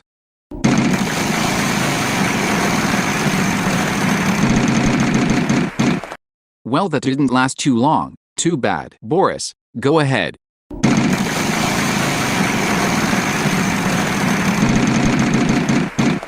$700. T? There are a couple of T's.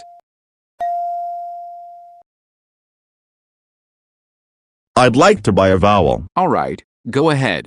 A. There is one A. And I'd like to buy an E. There are 3 E's.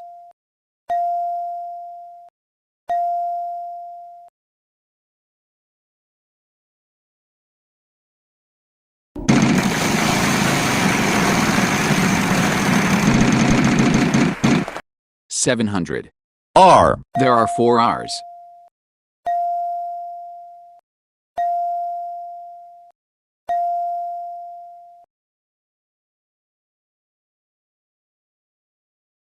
I'd like to buy no. All right, there's 1 O. I'd like to buy a U. And 1 U. Anything else? Might as well buy the I. Might as well. There are 2 I's.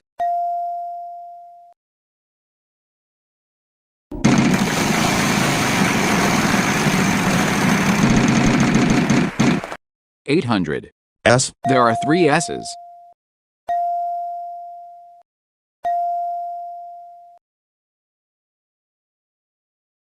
Pat, I'd like to solve it. Go on ahead. Drivers, start your engines. That's right. Good job. What a great start. You won the first toss-up and the first round, leaving you with $6,350. Great job. We'll be right back after these messages. Alright, we have time for another round. Category for this one is living thing, and this will be the final spin. I'll give the wheel a final spin and I'll ask you to give me a letter. You'll have 3 seconds to solve it. Vowels are worth nothing. Every consonant is worth $1,000. And they'll be worth $6,000. This can be anyone's game at this point.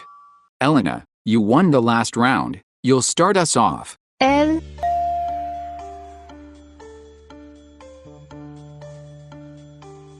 Boris? T. 3 T's.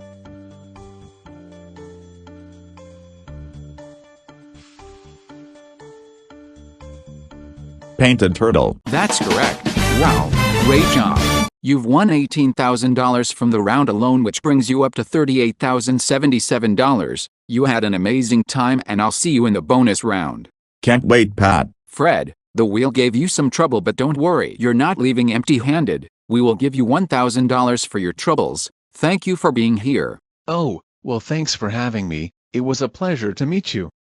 Elena, you made it out with $3,000. That's still really good. It was nice having you. It was truly fun, Pet. Thank you so much.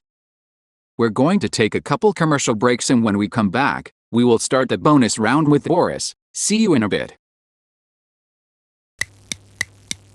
An amazing play through the whole game, and Boris here had $38,000 in cash and prizes. And who's with you? I've never seen those people before in my life. Not just kidding. That's my beautiful wife, Doris, and my children, Caillou and Rosie. Alright, and I expect they're all very used to comments like that? Yup. Yeah, I figured. Alright, Boris, go ahead and spin the wheel for me.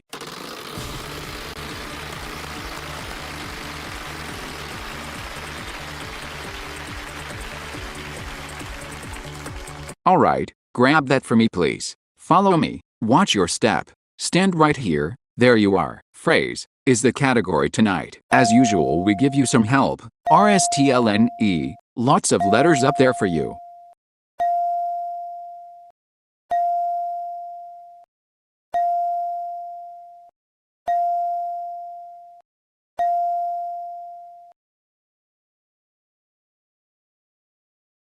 Audience, please remain quiet. Alright, now we need 3 more consonants and a vowel. M. W. P. A. Alright, no problem. Why are we even bothering? Let Vanna move out of the way. Don't get so worked up.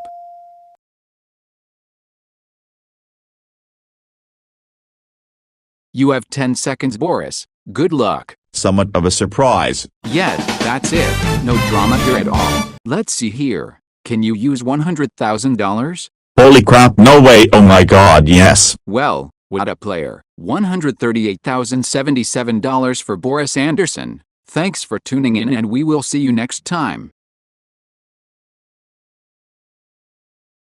So what did you end up doing with the money, Dad? Oh, I put aside $20,000 each for your college fund and for Rosie's. $40,000 went into the mortgage of the house, $25,000 went into our savings, $30,000 went into my man cave construction, and the rest is for my drugs. What? You have a college fund for me? Well duh, why wouldn't I? I'm not like the other Borises in other Go-Animate videos. Just because I ground you for an eternity and I give you punishment days doesn't mean I don't care about your future. Oh, are you ready to see the map layout of my soon-to-be man cave? Sure. Is that a torture room and a room of weapons? Yes it is. I'm so excited to add to my collection of weapons. So who's going to be a test run? This other Caillou I've obtained. Is that the Brendan Barney Caillou? Yes it is. I can't wait until the man cave is completed. Right, I'm going back upstairs.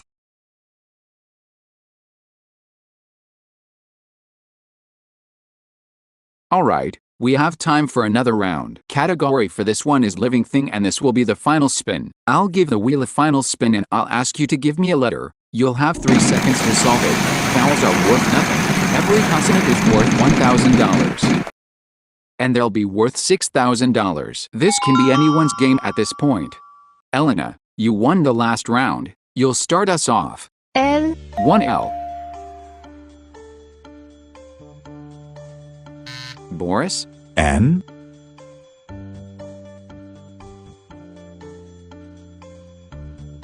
Fred? I don't know. T? 3 T's.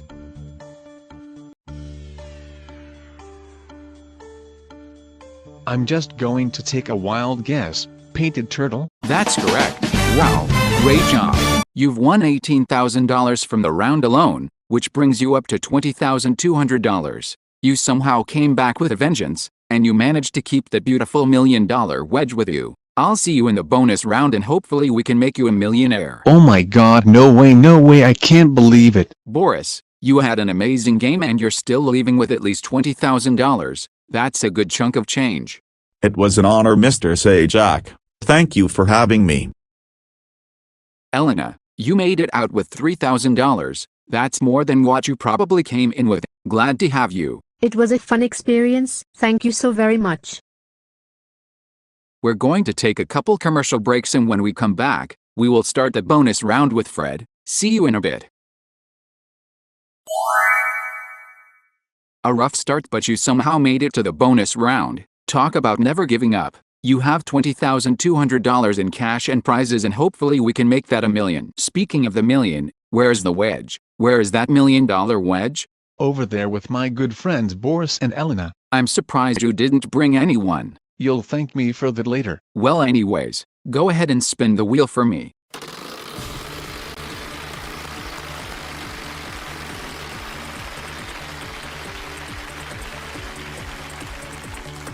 Alright, grab that for me please. Follow me, watch your step. Stand right here please. Around the house is the category tonight.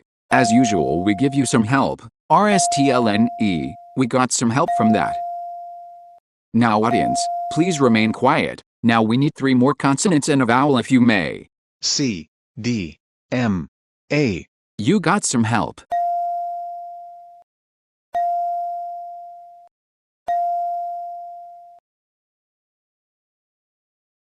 You got 10 seconds. You can talk it out. Leaky faucet? Yeah, that's it. Now let's see. Can you use $1 million? Shut up, are you serious? Oh my god, I can't believe it. I won $1 million? Yes, you did. Wonderful performance. A rough start and Fred just hit the jackpot. $1,020,200 for Fred Jones. Thanks for tuning in and we will see you next time. Well, I can't believe it, Fred. You actually managed to win $1 million.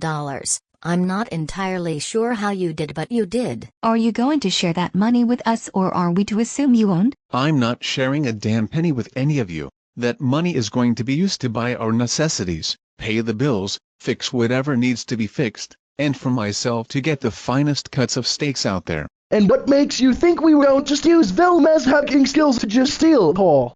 I'm glad you asked, Scooby. I've learned my lesson and I've hidden the money somewhere so secret, none of you would ever expect it. It's not in my bank account, it's not in my mattress, it's not even in the house, so have fun figuring it out. Huh, that's actually really smart. I wonder where it could be. So how long did the Fred human say he wanted all this Earth money to stay here? I think he said something about grabbing a bag or 2 periodically when he needs it. And he chose our home in this room because he knows no one would dare step a foot into our home, let alone into your beloved Antic room. Not after what happened with Caillou. Frankly, I would have chosen the cellar, but whatever, I guess. He's lucky we don't own a wood shredder. Haha, you're so funny, Maeve.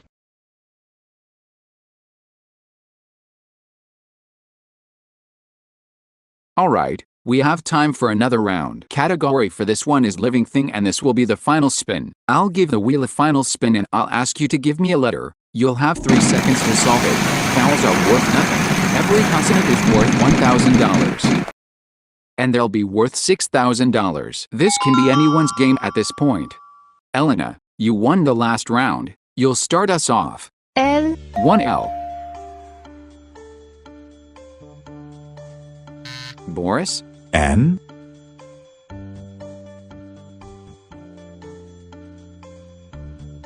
Fred? P.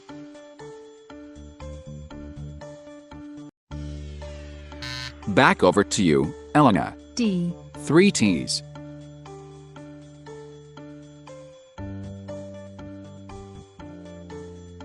Painty Turtle. That's correct. You've won $24,000 from this round alone, which brings you up to $26,000. And that means you won the game overall. I'll see you in the bonus round and hopefully we can get you even more money. I can't wait, Pat. Boris, you did an amazing job and you got yourself $20,000. I say that's still a good win. It was a pleasure meeting you, Pat. Do you think I can get Vanna's autograph? We can see what we can do. Fred, you managed to scrape by with $2,000. That's a lot more than what you got on Deal or No Deal.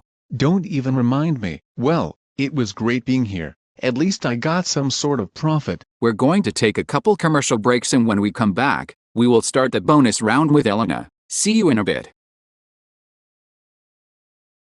You did very well and managed to get to the bonus round. But it's just not you here. Who else did you bring? I brought my dear family, my husband Cole, my mother-in-law Valerie, and my daughter Dora. A very lovely family you have. Hopefully we can win some more money to take them on a vacation trip. Go ahead and spin the wheel for me.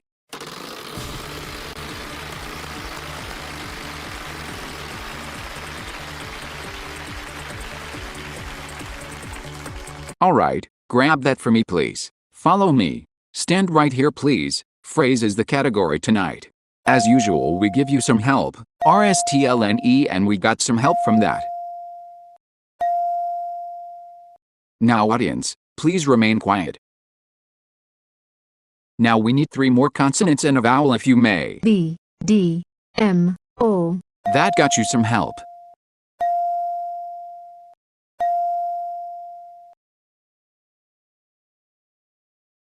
You got 10 seconds. You can talk it out and you can look at the used letter board. Just humor me. Yeah, that's it.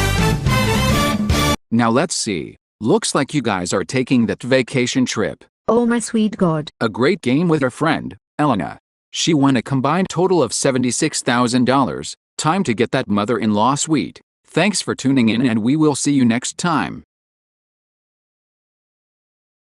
So what's the plan with the money, Elena? Well, I was thinking of making a man cave just like Boris had in mind. Does that include a mother-in-law suite? I think that sounds like a great idea honestly. Perhaps we'll set aside $26,000 for Dora then? Yeah, I think that'll be okay. We can pay off whatever bills we have, set aside the money for Dora, and use the rest for my. Would we call it a woman cave? Wait, like Caillou's dad's man cave? Are you insisting we make you a torture chamber? It'll be more than that, Dora. There'll be other rooms, a room of weapons, a torture room, a resting room, and I suppose a boiler's room. Oh my God. I can't believe you're considering building such a thing. Oh, don't worry, Dora. I won't use you as a test run. Perhaps I'll hunt down alternate versions of you to use as a test run, so it's perfect just for you. Should I feel flattered or scared? Both.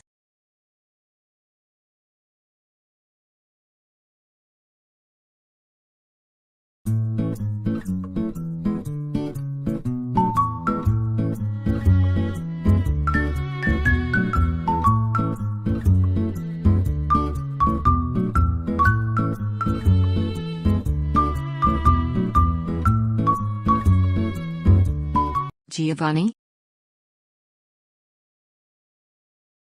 Him. Good morning, hun. Do you think you could get some tea brewing while I take a shower? Sure. What flavor are you feeling today? Surprise me.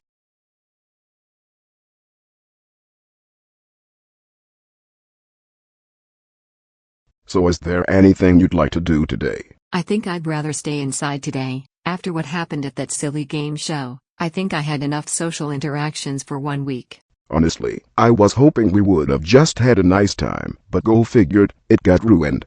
And it's unbelievable both Fred and Daphne ruined it. Like who answers questions with things about yourself? How narcissistic. You sure you don't need food? It makes me feel bad I'm eating when you don't. The blood inside the tea you brewed for me, hun, is all I need. Don't worry about me. Well, alright.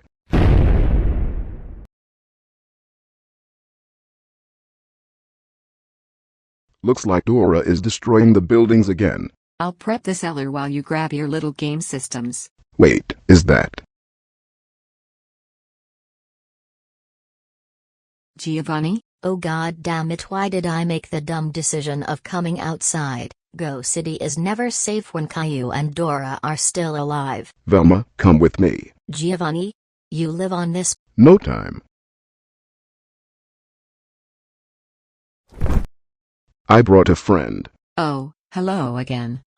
What just happened? I didn't want you to get hurt, so you'll stay with us until it's safe. Thanks. Normally I would chastise you for inviting a friend over without telling me first, but I suppose in this unique situation, I'll let it slide. We don't have much to keep you entertained, unfortunately, but I do have these fun little game systems you can borrow, or you could read one of Maeve's novels if she's okay with it. Oh, that reminds me, Maeve, did we have some extra blood down here for you? I double-checked when you ran outside. I have enough to sustain me for a few hours. I'm sorry, did you say blood? Oh, I suppose we never told you? Tell me what? Maeve is a rainbow drinker, or well, I suppose she's what you humans call a vampire. What? Calm yourself, dear. I won't drink your blood. I find the manual way very unsanitary. I get my feed by mixing donated blood into tea. It's much better that way. Oh, thank goodness. But we're always looking for donations. You humans seem to have a unique blood coloration I've only seen once. What do you mean? Oh, our species have different blood colors. I am a jade blood and Giovanni. Well, he's supposed to be a teal, but I suppose his blood is more of a dirty silver, though he tastes like a mint shake. It doesn't really make sense. Your species is so weird. I would love to study your kind. Okay, anyways, make yourself comfortable. I have some snacks, if you need any. Thank you, Jojo. You two have been so quiet. Oh yeah, that's usually how we spend our time together. We could go the whole day without speaking a word to one another. Doesn't that get boring? I haven't noticed Giovanni being bothered by it. It's always been that way ever since we met each other. Frankly, it doesn't bother me. Speaking of that, ever since meeting your Moirail, I've been so curious about you two and how you two came to be so close. We met, we got closer as friends, we became Moirails, not sure what else you'd expected. Han, I think she meant she wanted to hear the story. Did you? I don't mind telling the story. I would love to remind myself of our interesting journey and how I grew to love you. Well, alright then. Where do I begin? Well, it all started when I first arrived in a little camp. It was a refugee camp for trolls of all kinds, ones with disabilities that were callable offenses, trolls who had mutations, and trolls who were like me. While meeting the campers through a group chat, I met Giovanni. The first thing he said to me was a simple greeting and how he lived in a cave. She began calling me the cave troll. After that, even now, she still does. Oh, I do not. That often. Anyways, his reasoning for living in a cave was because it was much cooler than anywhere else on our home planet. And I guess it's because his Lucis used to live in a cave with him, so it just felt more natural. Lucis? They're like guardians. They adopt and raise us. They're like the equivalent of your human parents, but they're animals. How interesting. Before we get too far off topic, I'll continue the story. We shared things about ourselves that one or the other didn't enjoy. He likes colder temperatures, I like warmer temperatures. He likes being under blankets, I don't. I wouldn't be able to get much done if I had a blanket on me constantly. The one thing we did share in common is that we both enjoyed a quiet atmosphere. Maeve and I could go hours and hours without speaking a word to one another, but feel so happy just being in each other's presence. I once joked about how he wouldn't be able to handle such a silent day with me, but he proved me wrong. I feel like what truly began our journey was my desperation for social activity. When she first came to the camp, I offered my services to her. You just moved in, allow me to assist you. And you know very well I took advantage of that. I made him do work around my little home. It was nice to have someone strong and tall to move all my things and dust my little antiques. I figured he wanted to do it just to be helpful, but he said something that made me think he had other intentions. Oh man, don't even bring that up. Even now I'm still so ashamed of what I said. What did he say? I think that's a story for another time. but what he said broke any progress we had as friends. It eventually came to light he only said it because he was frustrated with my teasing. I realized that my teasing was truly upsetting him, and I think we both had our faults in the situation. We both apologized to one another and made up. I think after everything was settled, he continued to come back to my hive to help me with various things. But as time went on, I found it difficult to make him do things. Something told me that I just wanted him around to have him around, not to be a simple mate. I just want you to know she is lying. She still made me do things. I only kept you from doing chores when you were distressed. Why would I have you do hard labor when you were upset? Distressed? Oh, Giovanni always had issues with the other trolls. He would always butt heads with the others. As Zazula said, he was always so hostile. It got to the point the other trolls would tease and bully him since it was so easy to upset him. Because of his aggressive nature, he really couldn't hold other relationships long. Is that why you and Zazula broke up? No, we just weren't compatible, but part of me still feels black for her. I'm sorry? Oh right, you humans don't understand our quadrant system. Well see, Giovanni and Zazula were in a kismacitude. It's a black romantic quadrant. Basically, both parties should outright hate one another, but each party should show mutual respect, admiring one another for their strengths. The thing was, I didn't actually really hate her all that much, and she didn't feel any hate towards me. So well, she decided to break things off, but don't worry, we both finally had a talk about it and we're still good friends. Part of me wishes I was still with her. Oh well, I suppose, it did cause me a lot of distress. But Maeve was more than capable of making me come down about it. So what exactly is a moirail? If I were to guess based on what you've told me, it's a part of your quadrant system. Yes, it's considered to be a red romance. It's a simple process. Our species are a naturally violent race. Some trolls are more violent than others. A moira allegiance is meant to do many things. One of them is to pacify the more violent troll and keep them in line. The violent troll in return protects the other from harm. Think of it as one of your romantic relationships but platonic. A moirail is also like the troll you go to when you just need to have a feelings jam. It's a supportive relationship. By keeping each other grounded, keeping check of each other's emotional well-being. Our moira allegiance is a pretty simple one. I protect Maeve from any and all threats, and I make sure she's healthy, and I meet all her needs, and in return, she makes sure I'm calm and happy, and keeps my violent side dormant. Oh, that does remind me. Could you let the Fred human know to stay far away from us if he goes on another one of his rampages? Out of all 4 quadrants, the pale quadrant is the most vengeful one if a partner perishes. So say if I get killed during his rampage, Giovanni won't stop until my blood is paid back 1,000 times. Really? Yup, if anything ever happened to me that I could have prevented, I don't think I'd be able to handle that emotional trauma, and I'd probably wipe out the whole city, which I suppose isn't really that much of a threat, since Dora is doing that same thing right now. And I wouldn't stop until I got revenge for Giovanni if he ever perishes. Trust me, hun, I can be a real bitch when I'm angry. Trust her, I've seen it only once, and it's scary, and it wasn't even directed towards me. Well, they do say if someone who's always nice snaps, it's the scariest. But back to the subject, how did you two come to be anyways? But for Maeve, I used to have another moirail. Really? Sweetest little bronze you'd ever meet. She was really naive, but her heart was always in the right place. Deep down, I knew she loved me as much as I loved her. The thing was that she did not like how hostile I was. You'd think she would have known how violent I was if she became my moirail, right? But I guess not.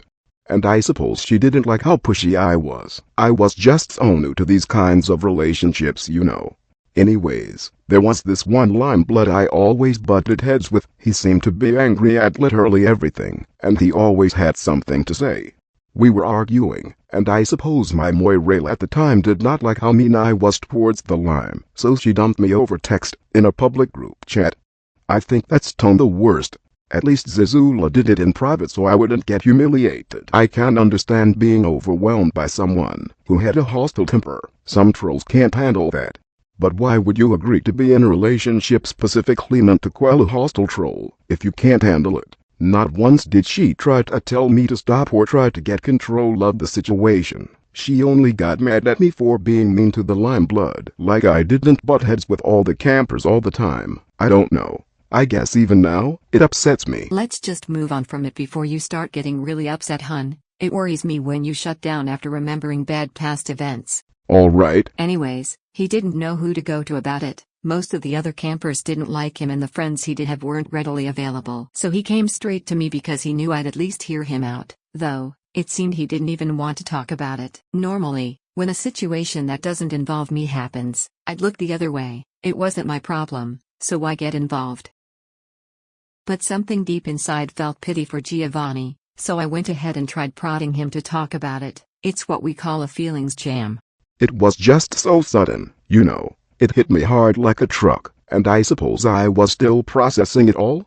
I knew I was a huge asshole. I genuinely tried all the time to be better, but it was so difficult. I was just too overprotective of her since she was my first, you know. I just wanted her to be safe and happy, but it seems I failed at both. I told him that this was a learning opportunity for him, that this experience can teach him how to be better. While what she said did help, it only told me that even learning these mistakes, I never get any better. It was at that moment I started asking Maeve, why did she stick around when no one else did? I was a terrible fucking troll, and she, of all trolls, knew that. After everything I've done, things I've said, what in her heart told her I was even remotely worth her time? I knew that he was rather hostile and how he handled some situations weren't really the best, but I also knew deep down, he wasn't as bad as some trolls made him out to be. Some campers actively start trouble and even a few kill other campers. Giovanni only got involved when someone dragged him into it or pushed his buttons hard enough that his anger blinded his ability to think rationally. But I did think of why I did stick around. It fell right back on the pity I felt for him. However, I told him that I wouldn't dangle our past drama over his head. We talked it out and we were able to forgive each other, and I reckoned that the dirty hatchet remained buried as we left it. I'd realized that I think the reason I wanted a relationship so badly was because I was alone for almost 74 Earth years. I was just scared of being alone all over again. Wait, how old are you? 104 Earth years. What? How? Some trolls live longer than others. At my age, I'm still considered to be as young as you two, because of my case and such. So Maeve is just as old as you then? I'm 28 Earth years. What? Alright, perhaps such an age gap is concerning to humans, but that's quite a normal occurrence on our home planet. Hell, I think the age we are required to reproduce is what, 16 Earth years, so I believe a reasonable age gap isn't really an issue on our planet, just as long as everyone is consenting adults. And Retro didn't consider aging you down for the sake of the series? I guess not, but who cares? So how old is Zazula and the Bronze Girl? Old enough. But seriously, Zazula is about 24 Earth years and Mary is about 23 Earth years. Right, as you were saying? Alright, so I was afraid of being alone. I had been by myself for such a long time. I figured any chance I had at a decent relationship would be nothing more than just a dream. Another problem was that I had issues with getting attached way too fast, or feelings about a troll in a way that seemed unnaturally quick. He developed red feelings for me when we first met. He was taunted about being nothing more than a simp for developing such serious emotions. Even I teased him about it, which didn't really end well. Don't bring it up again, please. Though, as time went on, my feelings slowly changed. I saw myself slowly growing more pale for her. I didn't know why. I guess something in my gut told me that I was just seeking the wrong quadrant with her. I guess I felt that way, since she was really the only troll that understood me. If there was any troll out there that could help me with my hostile and mental health, it was Maeve. He was hesitant with the idea, however. He was afraid it would give off pale implications. I reassured him that it was solely friends helping out other friends. While we were on the topic, he admitted to me he began feeling pale as the red feelings went away. As he said, he had a feeling he was simply seeking the wrong quadrant with me. But Giovanni being Giovanni, he immediately dismissed his newfound feelings. What could he have possibly offered me? The other trolls were always harassing him about being overprotective of Mary, claiming she could easily protect herself. He was convinced that I didn't need any protection. I was a grown troll who could protect herself. I didn't have any immediate enemies and I sort of just existed. So what could a large burly hostile troll offer to someone like me? Haha. Well, it couldn't have been more simple. I told him I could easily keep him in line and protect others from his aggressive nature. And he would protect me from a rainbow drinker hunter, but I guess now it's protecting me from your angry red humans, or in any situation where I would be unable to defend myself. I did say I would protect her with my life regardless if we had a Moira Legends or not. She was the only troll I could truly call a friend. I wouldn't hesitate to lay down my life for her if it meant she could be saved. It was at that moment I told him we should just make it official then and there. Better he'd have someone who could easily subdue him within seconds rather than 3 ceruleans trying to subdue him within hours. Of course, he was very hesitant about it. He was worried about it ending up the same way his last one did. But yet, here we are, almost 5, maybe 6 Earth years and we haven't had a single problem. Well, if you don't include the small little biggers, no relationship is without a small debate or two. Hey, you should tell Velma about the time Gerlach was talking shit. Oh, a friend of yours? If you'd call him that. Gerlach was going on about how Giovanni's ex was smart enough to see he wasn't worth her time and how he couldn't wait until I saw the same thing. And that did not sit well with me. I told him to keep my quadrants out of his filthy mouth and how I can be quite the bitch if I'm in an awful mood. I told him how I could easily kill those he loved and drink them dry. That shut him up real quick. Of course, I had no intention of truly harming the 2 low bloods he loved dearly. It was more of an empty threat. If someone insults my Moira allegiance or my Moira, they just insulted me. I love Giovanni just as much as he loves me. And he knows I do, despite the fact I don't show it often. It's such a tragedy. I am a troll who absolutely loves showing physical affection. The usual stuff. Cuddling, hugging, small kisses. Maeve, oh no, she doesn't like that stuff. She likes her space and privacy, but she does give me a little smooch here and there. Your story truly sounds a lot better than some love stories for sure. I'm really happy you two shared your story with me. It's so interesting to learn about others and how they came to be. And I wouldn't have it any other way. If you gave me the option to be her mate Sprite or Moirail, I would pick Moirail without hesitation. Attention everyone, Dora Marquez has been captured and it is safe to come out of your homes. Only took them 3 hours. Well, thank you both for taking me in. If there's anything I can do, let me know. I only ask you tell the Fred human that if he's going to go on a rampage, to just avoid hurting me or Giovanni. Trust me, it's not going to end pretty for anyone. I'll be sure to tell him. See you later, Velma. Maybe we should invite you over for brunch sometime soon. You can tell us about how you guys formed your little gang. Sounds like a deal. You two take care. I'm serious about the Fred human. If he hurts you, I'll make sure he'll be unable to walk ever again.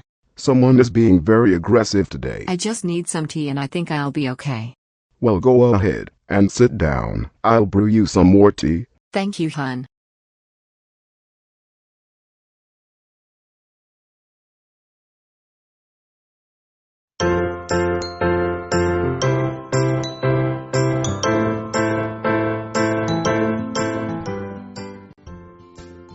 Oh, hello guys, I didn't see you there.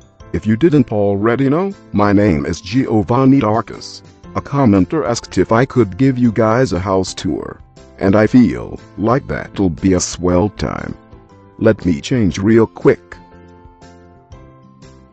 As you can see, this is my bedroom. Yeah, I know it's a bit messy. I have a wolf loses. What did you expect? Anyways, let's go check out some other rooms.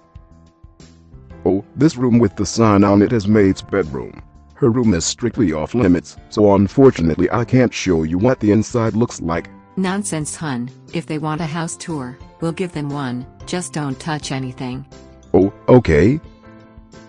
This is my bedroom. As you can see, my bedroom is much more tidy than Giovanni's, of which he needs to clean because if I have to tell him for a 5th time, he's sleeping outside with his lusus. I'm sorry, I'll clean up after we are done with the tour, I promise. Oh, and why don't you tell them about your shotgun? Oh yes, it's meant to keep pests out. Maeve, we don't call human children pests. They're pests to me, Giovanni. I show it off to tell everyone I won't fuck around. It's just a reminder to those who want to mess with us that I will not hesitate to put holes into their bodies. Alright, let's just move on. This is the hallway. This is the 2 entrances to our bathroom and to Maeve's antique room. This is our bathroom, Unfortunately, Retro didn't bother making a scene showing our shower, but there is a shower over there. This is Maeve's antique room. There are many things from ancient Alternian history. I'm not allowed in here unless she gives me permission to be in here, or if she's in here with me. This is our living room. This is where I usually watch TV. And that over there is my Lucis, Leonidas. Woof. This is our backyard. Those fences are supposed to be made of reinforced steel, but I don't have my steel yet. Retro needs to hurry up with that. As you can see, our little backyard is well taken care of. We have our own designated chairs and Giovanni even planted these nice earth flowers. I think I want to plant some tomatoes very soon. We can talk about that later. Let us move on. Back into the living room. Oh, let me real quick. Here we are. This room is something I built with my own two hands. This is the cellar. This is meant to be used as a safe room when Caillou or Dora is going on a rampage, or if we have some bad weather. Now then, let us move on into the next room. This is our dining room. It's not really the most spectacular thing in the world, but it's good enough.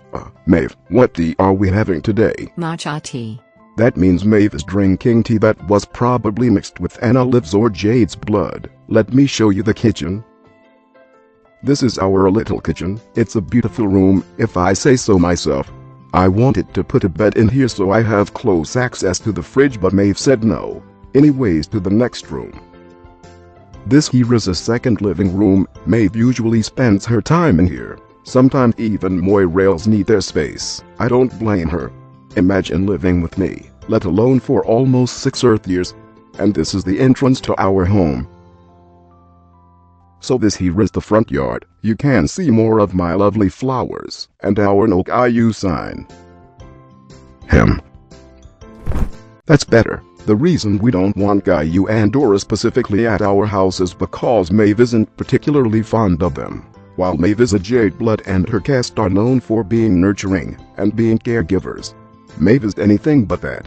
She is someone that should not be near children, which doesn't explain why she decided to become a school counselor.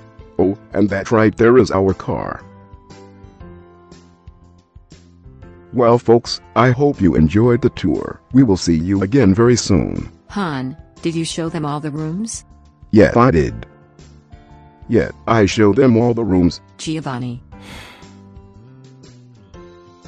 This is the attic. It's a second room for me. Sometimes when I'm angry or upset, I go up here. As Maeve said, when I get angry, my anger blinds my ability to think rationally. And the last thing I want to happen is me hurting Maeve when I can't think straight. He thinks there's a chance he might, but I know he won't. If he can't see me, he can't hurt me. Though, this is usually a last resort. I'm more than capable of calming him down just by talking to him. Hey, yeah. Well, I think that's it. See you guys next time.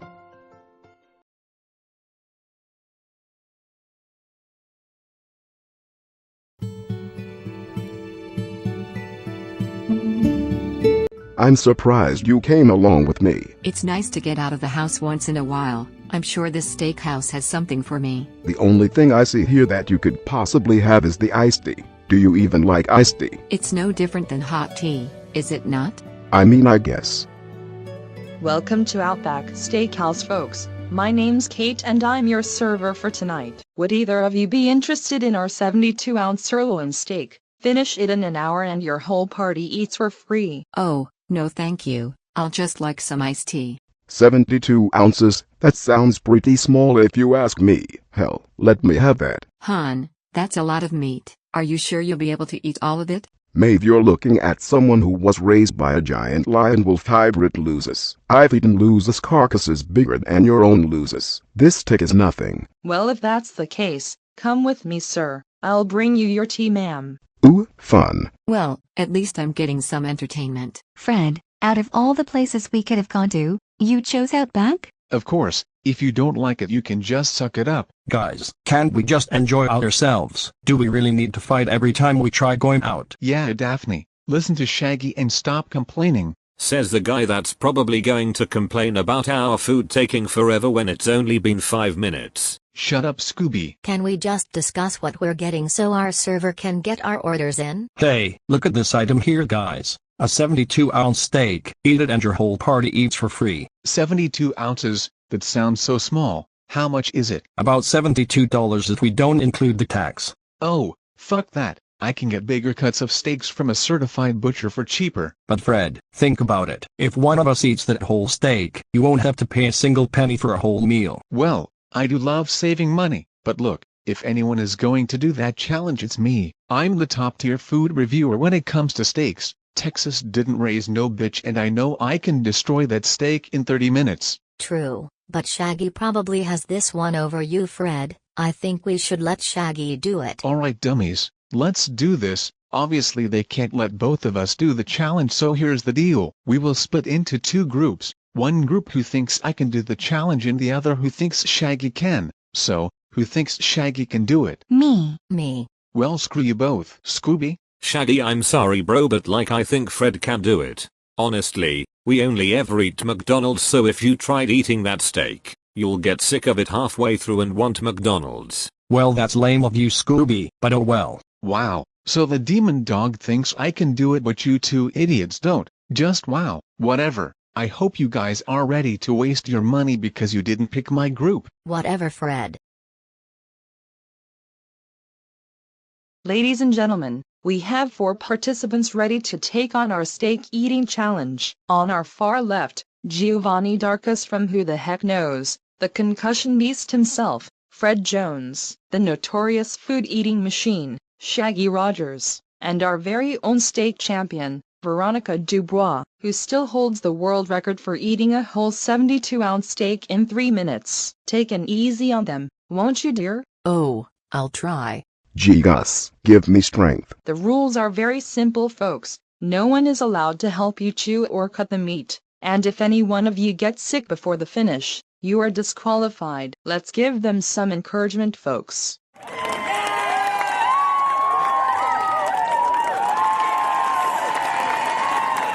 Did you guys want to make this interesting? How? We place bets on who might win. My money is on Shaggy. I don't know. That Veronica chick ate a whole steak in 3 minutes. That's pretty impressive and scary. My money's on her. Oh, I don't believe in gambling.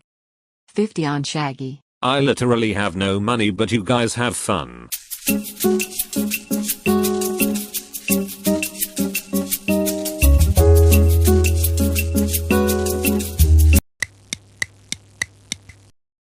How are we doing, hun? Pretty good. This steak isn't as good as the kinds of cuts we had on Alternia, but I'm doing good. You have something in your beard. Oh damn it, where? Shaggy, we're 25 minutes into the competition. Aren't you going to start? Well, I want to give everyone a chance. Seems Giovanni and Veronica are doing pretty well. Fred? Not so much. I ordered this steak to be medium rare. This is medium sort of rare. What kind of person do you think I am? A sort of kind of gentleman to you. Your steak was cooked to perfection. You know nothing of good food. I am the top tier food reviewer of steak, you piece of garbage. I demand you take this back and cook me up a new piece of steak right now. It is concussion time. Sir, the competition has already started. I can't cook you up a brand new steak without you being at a disadvantage. This steak is a perfect medium rare and not whatever the fuck you just said. Either accept it or else. Fuck no. You cook me up a brand new steak right now, and I better get the steak and the brand new one for free for this incompetent service you're providing. This is unacceptable. Oh my god, are you delusional? You must be. Has the 4 pints of beer you've drank made you unable to comprehend plain fucking English? Less bitching, more grilling right now. Chop chop. What the hell is Shaggy waiting for? Doesn't he realize I got $50 riding on him? Forget that. Do you see that chick absolutely decimating that steak? Easiest $100 I've made. It's such an enigma for someone who ate a whole steak like that within 3 minutes is choosing to go at a rather slow pace. However, it seems she is in the lead compared to the other 3. I would have expected Giovanni to absolutely decimate that steak by now. Perhaps being around me for so long has turned his feral eating habits into a more pleasant one. Not that I am complaining. Do I even want to ask? Let's just say it took a while for him to stop bringing dead things into our house. That's absolutely disgusting. He was raised by what's essentially a wolf in your human eyes. It doesn't surprise me. Gross. Do you think I can get 2 of these sticks to go? I mean, sure, but you'll have to pay for them. Sure, that'll be fine. This is absolute bullshit. Maybe if you idiots made my steak correctly I would have been in the lead. But no. I demand to have my entire meal along with my gang member's dog for free. Your steak was perfect the first time, you crazy son of a bitch. We tried telling you, but no. You refused to listen to reason, so you'll have to pay for both steaks and for the dog. Absolutely not, you penny pinching fat duck. I refuse to pay a dime. Well, are you going to continue waiting? It seems the only one even remotely close to finishing is the nice lady over there. Oh well. The winner is Shaggy Rogers. What the hell? Did you just inhale that steak? Shaggy, why the hell did you just wait until the very last minute to eat the steak? Like, I wanted to give everyone a chance. It would be unfair if I won the competition almost immediately. Well, at least I wasn't the only one who wanted to take it easy on everyone. This is absolutely absurd. This isn't fair. I demand to have my entire meal for free or it's concussion time. That ought to shut him up. Anyways, where would you like me to pay? Fred, are you alright? Besides the fact I'm out $170 and I got a concussion, I think I'm alright. We're never coming back to this stupid restaurant ever again. What terrible customer service. Well, I might want to come back sometime soon, but you don't have to come with us, Fred. Whatever. What's the horn freak doing? You know, Daphne, you need to stop calling him that. So perhaps if you're not doing anything this week, would you like to grab a drink with me? Weren't you the one who hit the blonde guy with the chair? Oh, well, I mean yet, but like it was that or... Oh, I'm just playing with you. I know who the notorious concussion beast is. I knew if anyone didn't stop him, he would have destroyed the whole restaurant. I'd love to grab a drink with you, say, 7 o'clock Saturday night? Oh, yeah, sounds great. Wonderful. See you soon, big guy. Well, we got to go. See you guys later. Yeah, whatever. See you guys later.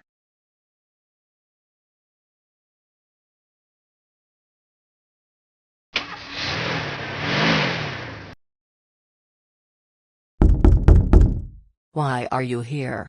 Oh, I just brought over a steak for you. It's a big steak I got, and I was wondering if you wanted to eat it together. Oh yeah? Thanks, Giovanni. Of course, I figured since we buried our bad blood we could. Okay, or not? Ugh, why does this Outback place not cook its food properly? Hey, is that a steak? Why is it so freaking huge? No idea, maybe to make up for the lack of business it has. Would you like to split it? No use in wasting it, or loose I can have the leftovers. Fine by me. Food is so much better when it's free.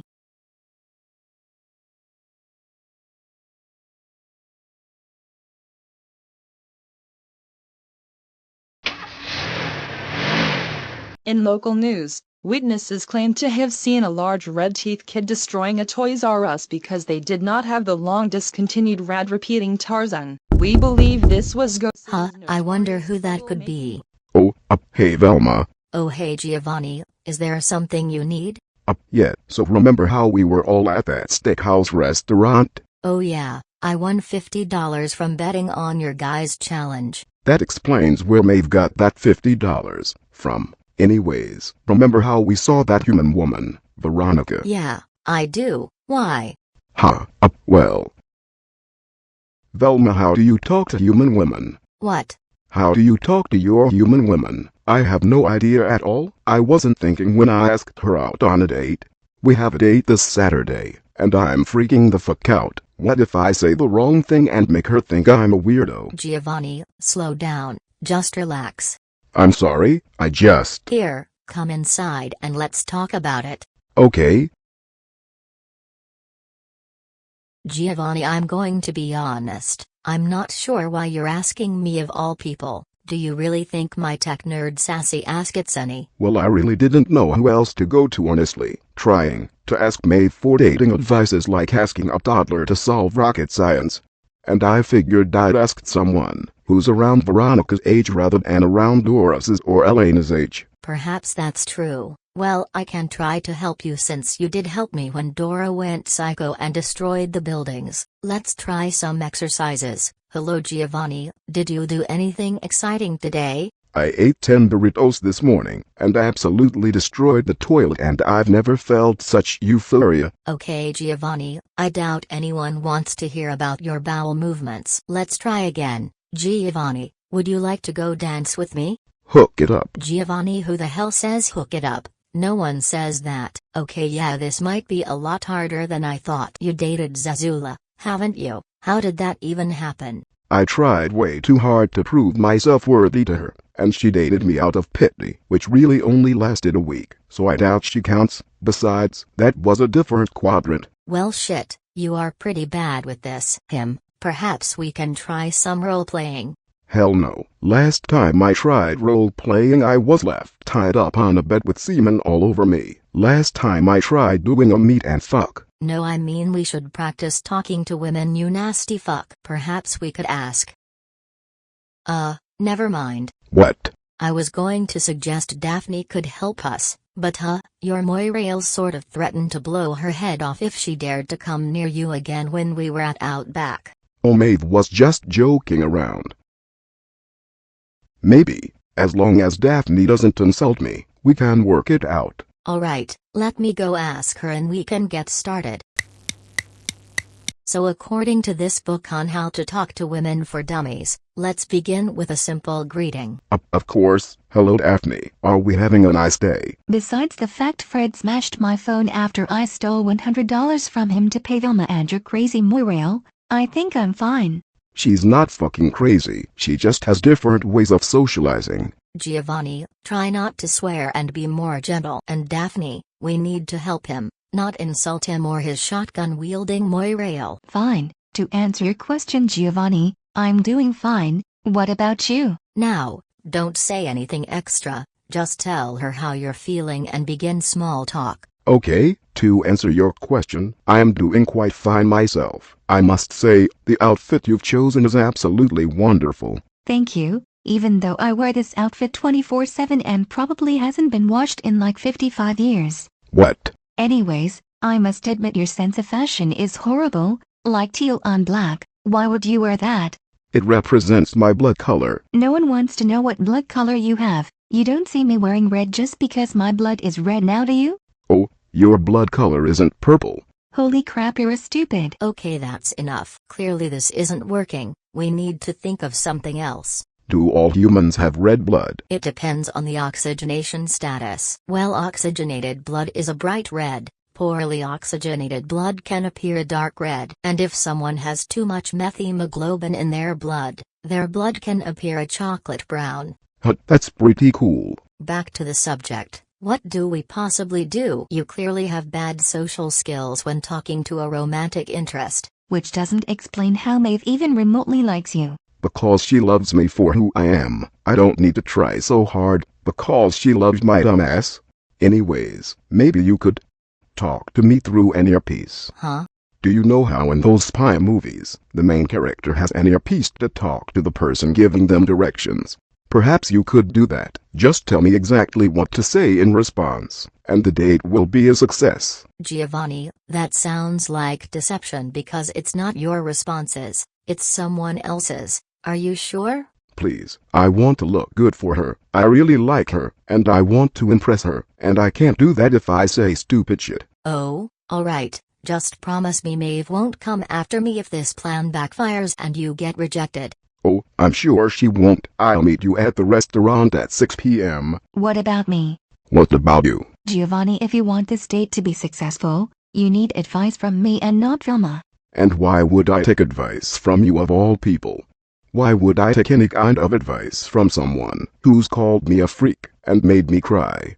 If I wanted advice from someone like that, I'd ask Zazula for advice. Last I check, you're not her. Trust me, Giovanni, I was an absolute hotshot in high school. All the boys and 2 girls wanted a piece of me. Just let me tag along. Alright, fine. I'll need to ask Fred for his van then. We can set up everything in the back of the van. Sweet, I owe you guys a cold one for this. Oh man, I'm so nervous. Just breathe, Giovanni, you'll be okay. Whenever she says something, I'll tell you exactly what to say. And I'll tell you if it's something Velma can't answer. Man, I think I'm going to have a panic attack. Just breathe. Oh man, here she comes. Well, hello, Giovanni. Oh, hello, Veronica. Are you ready to go inside? I made sure to make reservations so we could have a nice table. Oh, which one did you get? I got a booth next to a window. Is that okay? Sounds wonderful. Hello, sir and ma'am. How may I help you? Yes, I have a reservation for 7:15 p.m. for Giovanni Darkus. Alright, let's see here. I'm sorry, sir, but I don't see your name on our list. What? I made a reservation here. I even have the confirmation email for it. See? Oh, I see. Sir, you made a reservation for 7:15 a.m.? What? I could have sworn I reserved it in the afternoon. Oh no, now what? Giovanni, just breathe and ask if a table is available. Giovanni.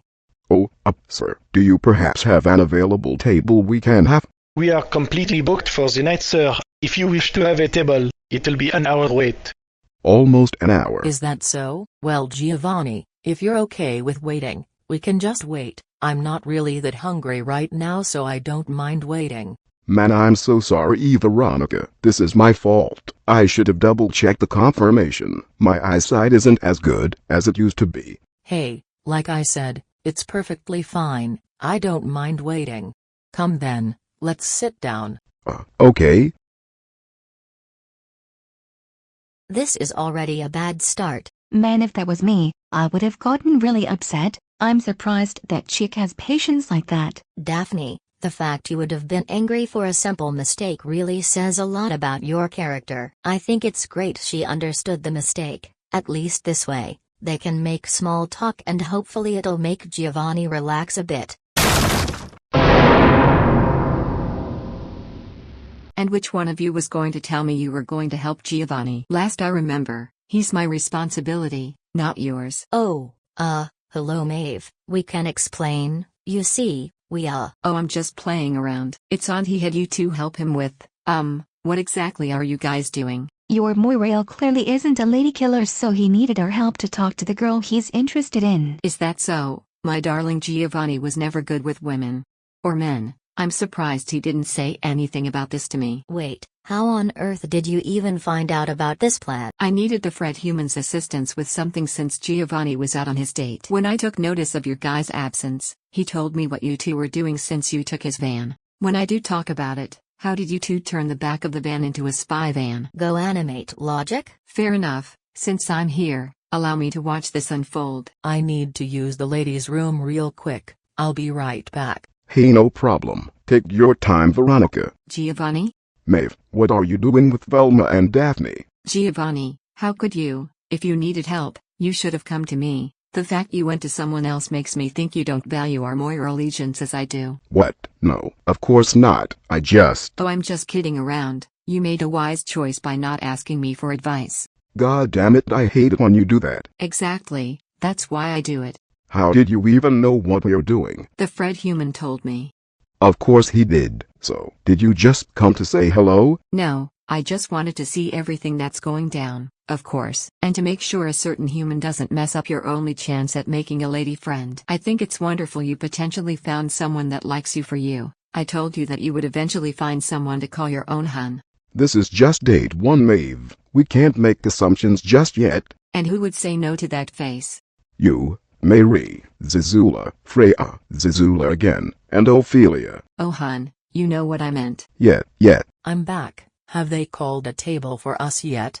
No, they haven't. Again, I'm really sorry. It's fine, Giovanni. I actually enjoy talking to you. The more we talk, the less we need to wait. Oh, yeah, that's true. Giovanni, spark up conversation. Ask her about her hobbies. So, what hobbies do you have? Perhaps we have one in common. I absolutely love firearms and weapons of that caliber. I go out every fall with my dad to go hunting.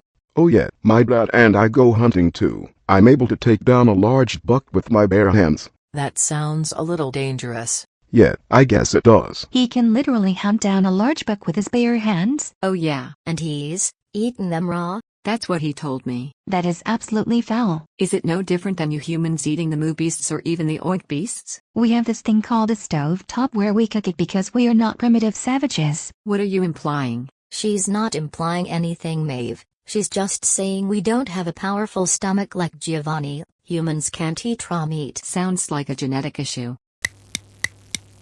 This steak is wonderful. What did you get, Giovanni? This thing you humans call a beef Wellington. Who knew wrapping beef in a pastry could be such a wonderful combination? That's great to hear. You guys don't have those things on your planet? No, we do. Giovanni lived in a cave for most of his life, so he really didn't have a good meal like that. Not until I came along. Like I said, it took a while before I was able to break his habit of bringing dead things in the house. When you say until you came along, does that imply cook food for him? He feeds me, I feed him. It's only fair. I thought you said you didn't need food like the other trolls. I don't. The tea he brews for me is his way of making sure I'm well fed, or I supposed to quench my thirst. In return, I make him food. Frankly, I don't mind it.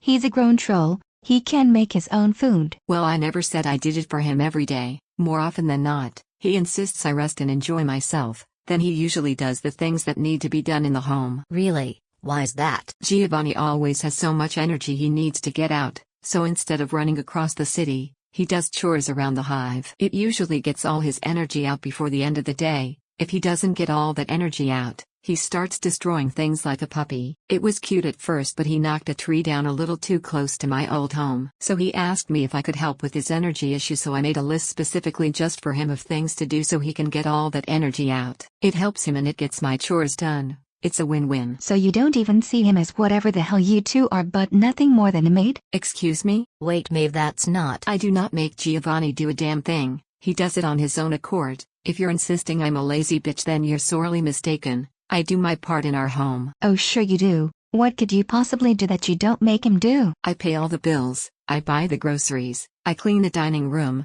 the kitchen, the living room I use. He mows both the front and backyards. He cleans his living room, the bathroom, my antique room, and the attic, and we both clean the cellar together. You pay all the bills? Huh. Does that imply you control the finances? So you're telling me any money Giovanni makes goes straight to you? We have a joint account. He puts in 70% as I do. Just because I said I pay the bills does not mean I control the finances. My Moriel is blind in one eye and he hates trying to read the small numbers. No wonder he doesn't have any friends. He has you constantly controlling every instant of his life. The moment he got a chance to be away from me that isn't work-related, you just had to come along. Nobody fucking invited you, so how about you go pound sand, you annoying bitch? Oh, you just made a horrible mistake, human. Is something wrong, Giovanni? Oh, no, I'm fine.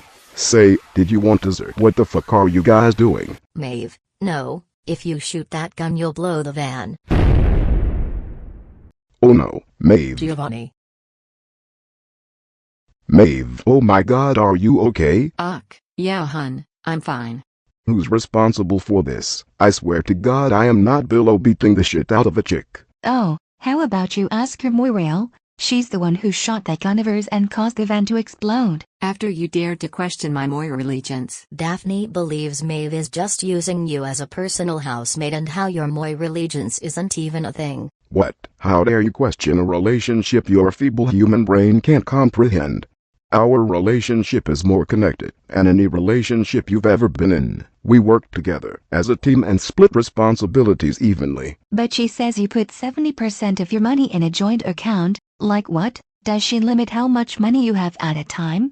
I have 2 jobs, you walnut. Of course I would put the most into the joint account, and she certainly does not limit how much money I spend. I mean, after you bought that Lego set that was worth $500, perhaps I should keep a limit on how much you spend. It has brought me great joy, Maeve. I'm only halfway through it, but I've never felt such a joyous activity. But yet, perhaps you should give me a limit. After that, my point is, I've absolutely had it with your infuriating behavior and hostility towards my Moirail, and if it's a black relationship you're looking for, you can fuck off because I'm not going through that shit again. I don't even know what the fuck that is. You're both horrid freaks of nature and maybe you should just go back to your planet. Daphne, you don't just say that.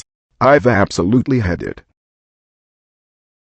That is quite enough, both of you. Giovanni, do not waste your energy on this clearly inferior and annoying human being. Do not get yourself worked up over her. And you, I can see why the Fred human is always so angry. I can't imagine living with someone like you 24/7. How our moral allegiance works and what we do is our business only. I suggest you just leave us alone if you're just going to attack us. You're way too late to start caring about Giovanni's well-being. You don't understand what he needs like I do. Well, you know. Daphne, just stop it. You're always ruining everything. Maeve is right when she says their relationship is none of our business. Just call us an Uber so we can get home and tell Fred what happened. Oh, whatever. Giovanni. Oh man, Veronica, I can't explain. I mean shit. If you wanted an orgy, you could have just asked. You didn't need to take me out. What? What are you talking about? I wasn't planning on doing anything like that. So why are these other girls here then? Oh, well, Giovanni, you might as well just tell her the truth. There's no point in lying. Damn it, Veronica, I'm really sorry. I have no idea how to talk to human women at all. I asked my friend Velma if she could try and talk me through everything so I wouldn't say any dumb shit. Daphne insisted on coming with her for some reason, and my Moirail found out what was going on and came here. Moirails usually size up their Moirail's potential red partners, just to make sure they're good enough. But it seems Daphne began fighting with Maeve and Maeve sort of went off the deep end. I'm so sorry for deceiving you like this, Veronica. I just think you're really cool, and I didn't want to mess anything up like I did with my other partners. Is that so? Well, I appreciate your efforts to have a good first impression, but you didn't need to try so hard to prove yourself to me. I think you're cute, but I think if you want this relationship to go any further, we might need to work on that anger problem of yours.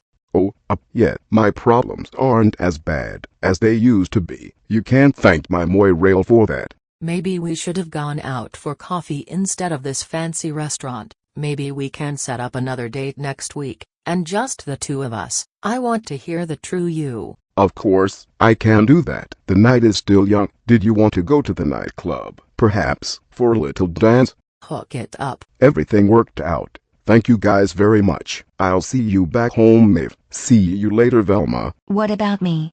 Suck my asshole. Wow, just wow. Huh, maybe that lady is just as unhinged as Giovanni is. Great, now we have a female version of that enormous ass. I'm giving you a 10-minute head start before I hunt you down like a sick animal that needs to be put down.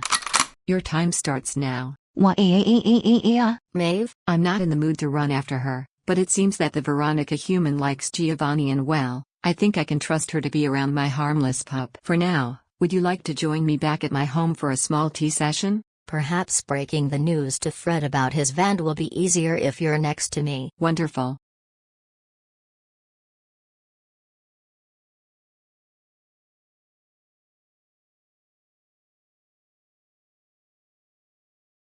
In local news, a young girl grew into a giant monster and destroyed the buildings because she didn't get fruit punch with her Big Mac meal. Okay, hun, I'm heading out. I'll be back later tonight. Okay, have fun.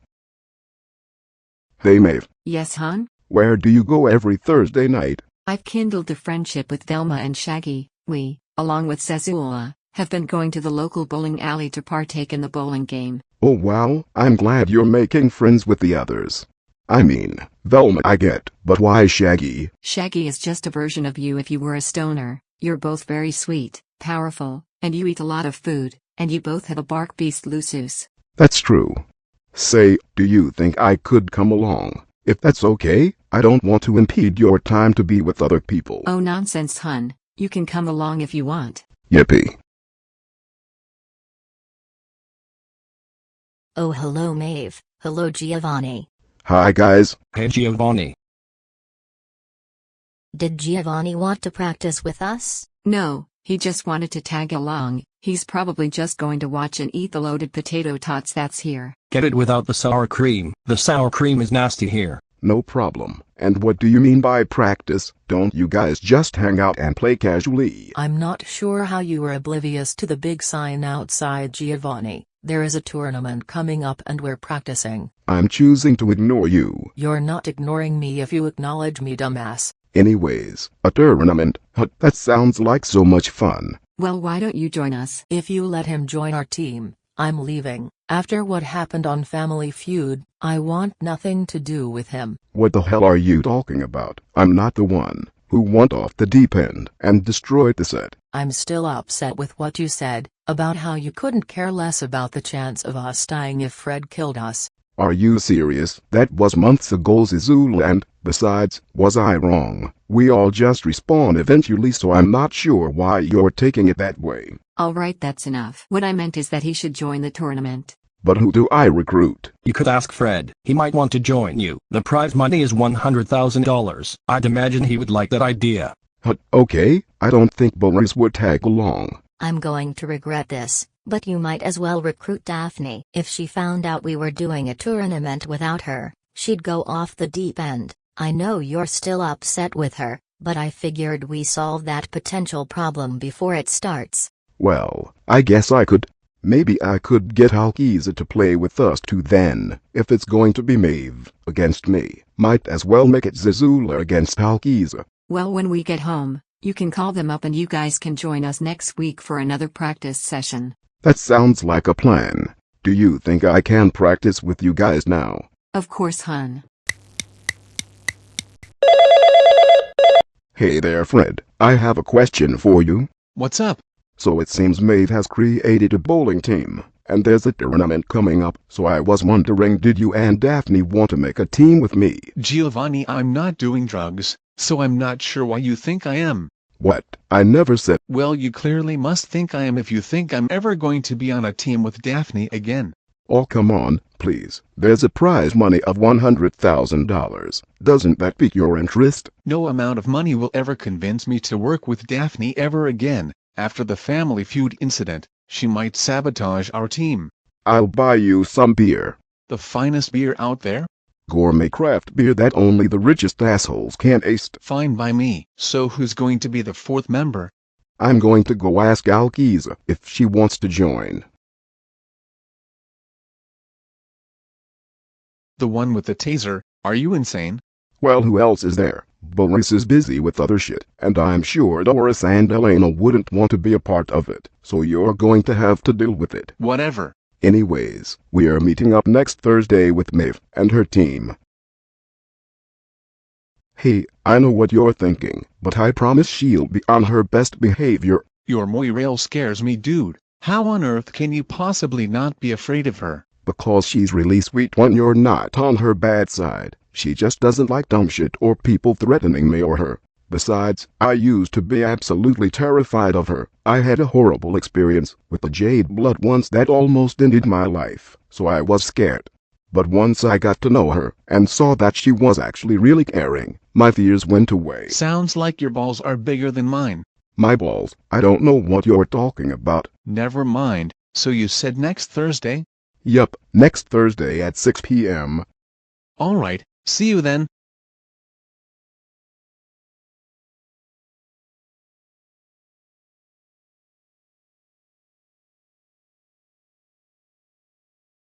We're in the finals. I can't wait. We're this close to winning. I know, right? I'm actually surprised we made it this far. I wonder how we even managed, seeing how Daphne literally has done nothing but take selfies. You guys should seriously consider getting better shoes than these ugly ones. And you're so bad at your job.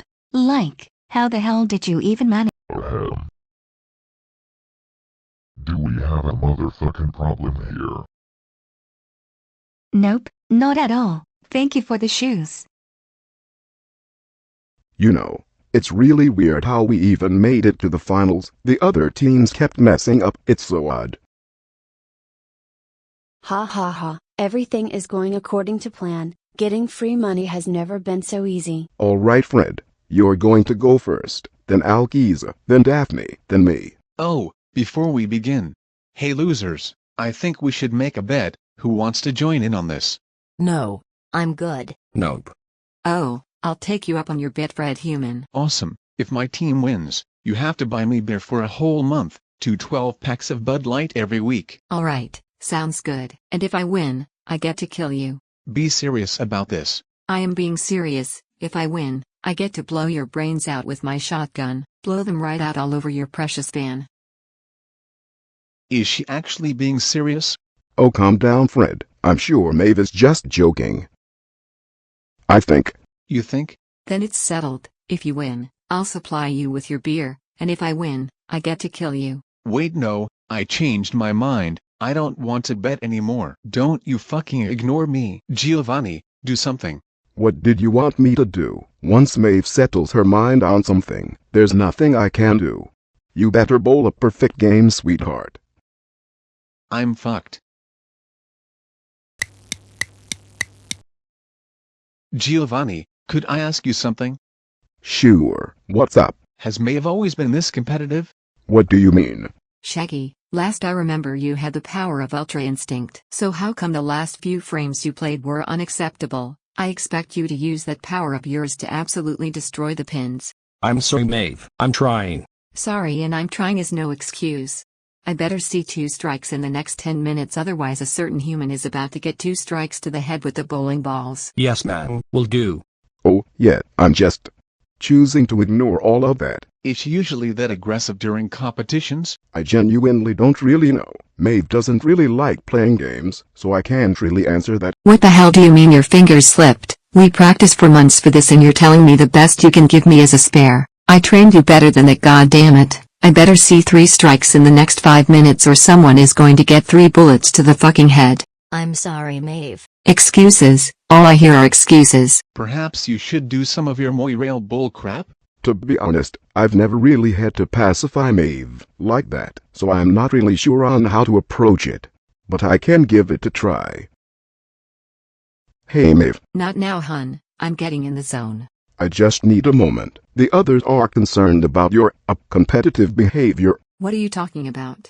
It's just, you're being really aggressive with the others. It's not that big of a deal. It's just a game. Darling, worry about your team and I'll worry about mine. We practiced for months and I expect a better performance from them all.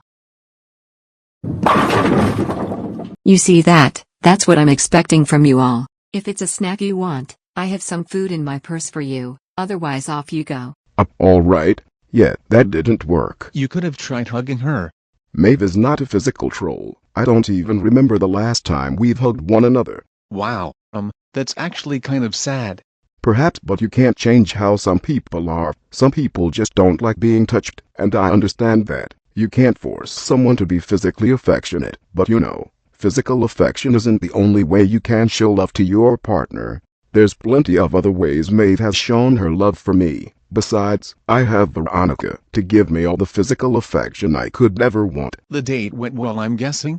It was absolutely amazing. We have so much in common. And this competition is getting too close for my liking. It's time to widen the gap. Haha. You should second guess your angle. You should really reconsider your angle. Are you sure your angle is correct? Why do I feel off about my angle? What, a gutter? Velma, what the hell was that throw? I'm sorry, Maeve, but something in my mind told me to reconsider my shot, but it seems I overcorrected and met. Are your prescriptions out of date? Because you missed the 12 clearly white pins over there. If my Moriel who's blind in one eye can get 2 strikes in a row, there's no excuse for you. You better get out of my sight before your head becomes my bowling ball. Shaggy, you're up next.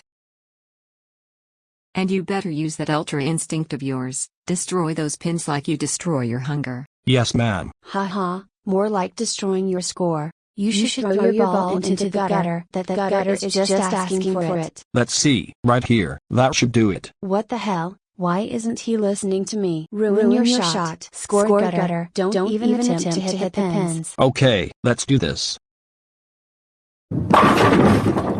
Hell yeah, I got a strike, man. This is one heck of a close game. It's all going to come down between Meigs and Giovanni's final frame.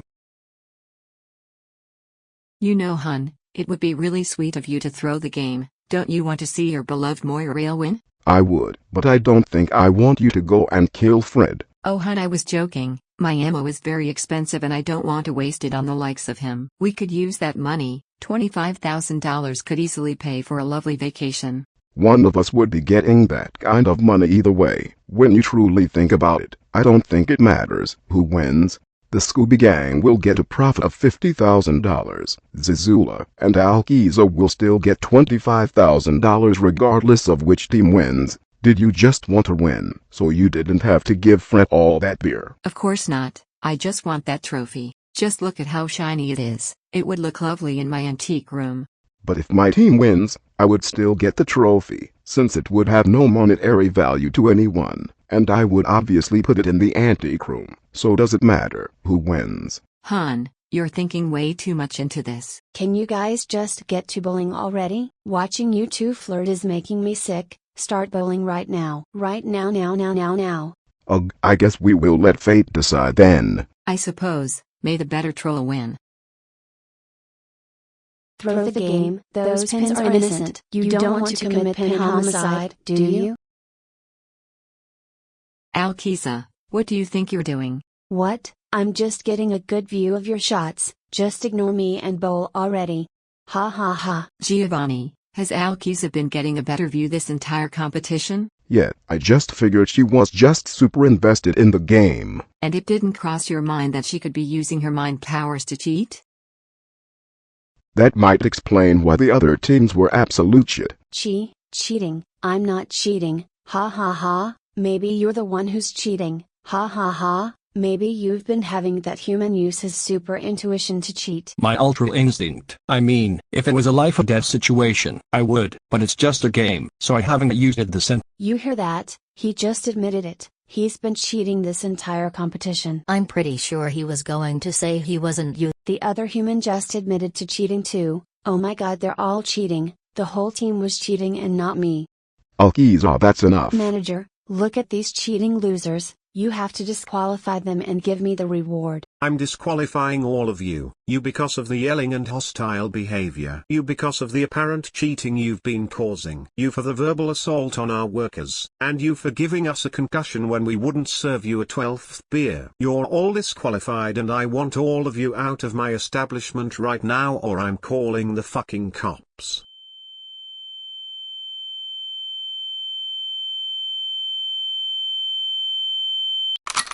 Absolutely not. I did not fight tooth and nail through this whole competition just to get disqualified at the last minute. I'm going to need all that money after using my ammo.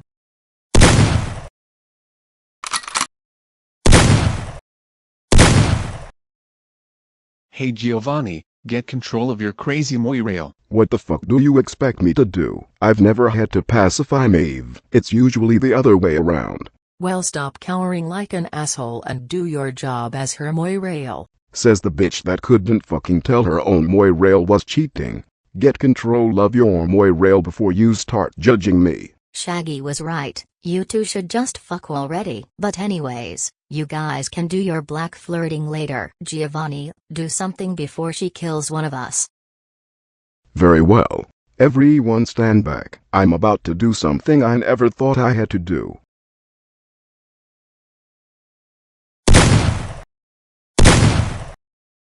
What the fuck? Hush now, that's quite enough, young lady. I have had enough of this unacceptable behavior of yours. This is not like you at all and I ask for you to cease this right now.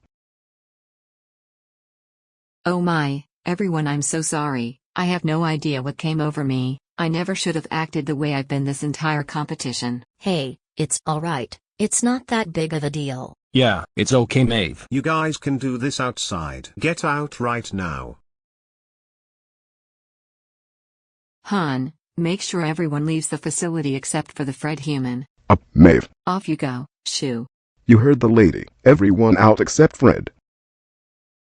Maeve? Fred human, I require your concussion powers. Oh, I get what you're saying. Great, just great. We could have won so much money but no. Alkiza, it's not that big of a deal. I wonder what they're doing. Knowing Fred, he's probably giving everyone a concussion, but I'm not sure why Maeve stayed behind. Giovanni, look, I just found this trophy filled with all this money on the ground. Isn't that lucky? Up, Maeve. Han, I think we should use this money I found to go on to a cruise. I would like to leave the city for a week or two. Is that okay? Where's Fred? Oh Giovanni, I think this cruise will be absolutely wonderful. Just you and me, enjoying the sea air. Now come along. Let's go home. Bye guys. She just took all the money. Someone stop her. She's about to feel the power of 10,000 volts through her undead body. Alkiza, please just stop. Let's just go home. Oh fine. Fred? Where did that stupid bitch go? We took down the entire crew except for this one weird troll trying to offer me nuts and this 10-foot troll. We grabbed the trophy and I told her I wanted the money and she could keep the trophy. Well, we can see that wasn't the case, seeing how she just walked out with the trophy and money. Exactly. She told me I already had $1 million and how I didn't need this money. Next thing I know, she hit me upside the head with her shotgun. Jesus Christ, no wonder Giovanni and Maeve are such a close couple. They're both fucking crazy. Well, how about we all just head to the bar? I need a few shots after all of this. I'll pay. Yeah, that sounds good. Thanks, Velma.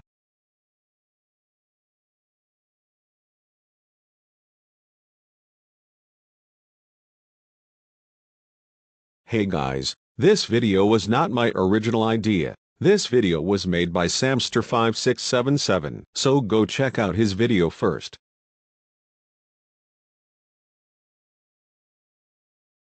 A McDonald's commercial. McDonald's is my absolutely favorite restaurant. Hey, the McRib is back. I want to go to McDonald's right now to get that delicious looking sandwich now. Okay Dora, that's enough TV time. Your father, Abuela, and I are heading to the supermarket to get some groceries and you're coming with us. Why do I have to come with you guys? Can't you do your stupid grocery shopping without me? Besides, I was planning on door dashing some McDonald's because the McRib is back. Because I would be a complete idiot to allow you to stay here by yourself. It's illegal to leave someone of your age alone in the house, and for all we know, you could do something catastrophic. I am in no mood to deal with your bullcrap today. And I thought I told you to stop using DoorDash. Everything on the tap is way too freaking expensive and the tipping culture has gotten toxic as hell.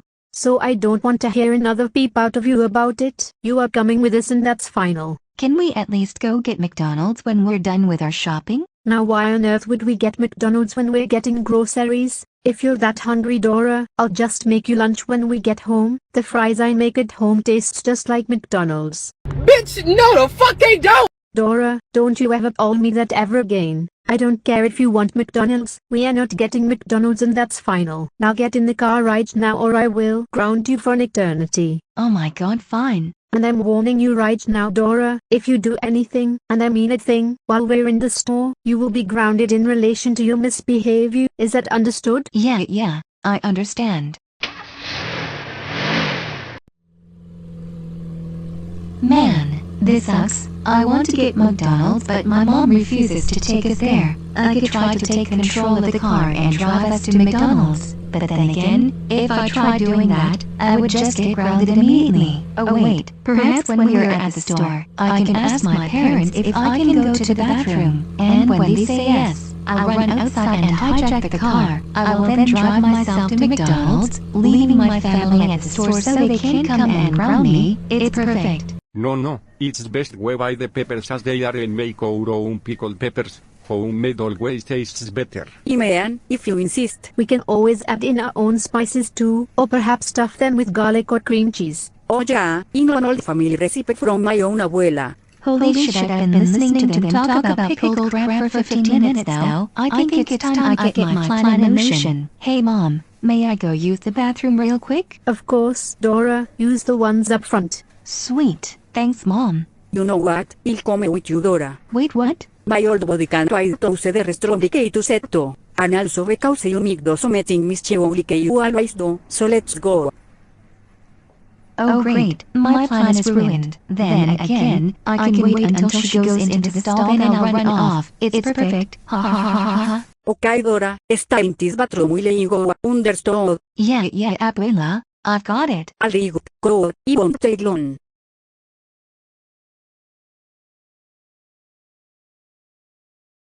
Great, there is no toilet paper in that stallan. Dora, where do you think you were going? Oh crap. Head back here you little brat. Do you think we will need some ground beef? Yeah, we might. Oh, Dora, head your ass back here right now. What the heck? Hey, what's going on?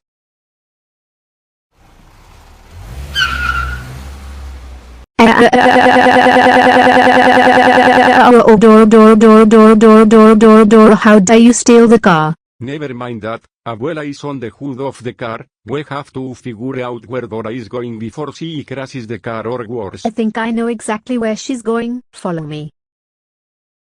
Get off the car, fat ass. Your fat whale ass is blocking my view of the road. Put this car over right now, and how dare you call me fat? Yes, we are told that is only when I get my hands on you. I'll beat your little brown ass blue. Then I will slap the brown of you. Then I will use that brown to beat your blue ass brown all over again. Stop using references from shows the viewers probably don't even watch. And no, I will not stop this car. Where are you even driving to, Dora? I said I wanted McDonald's and I'm going to get myself McDonald's. But I can't see where I'm going because a beached whale is on the hood of the car. Oh, you are going to regret calling me that when I get my hands on you.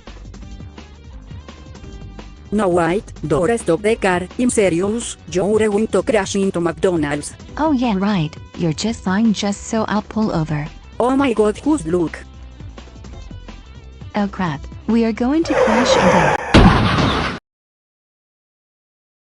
Holy crap, what on earth? Oh wow, that was crazy. Oh well, at least I'm... Dora. I spoke too soon. Oh hello there ma'am, are you using your mobile app? Oh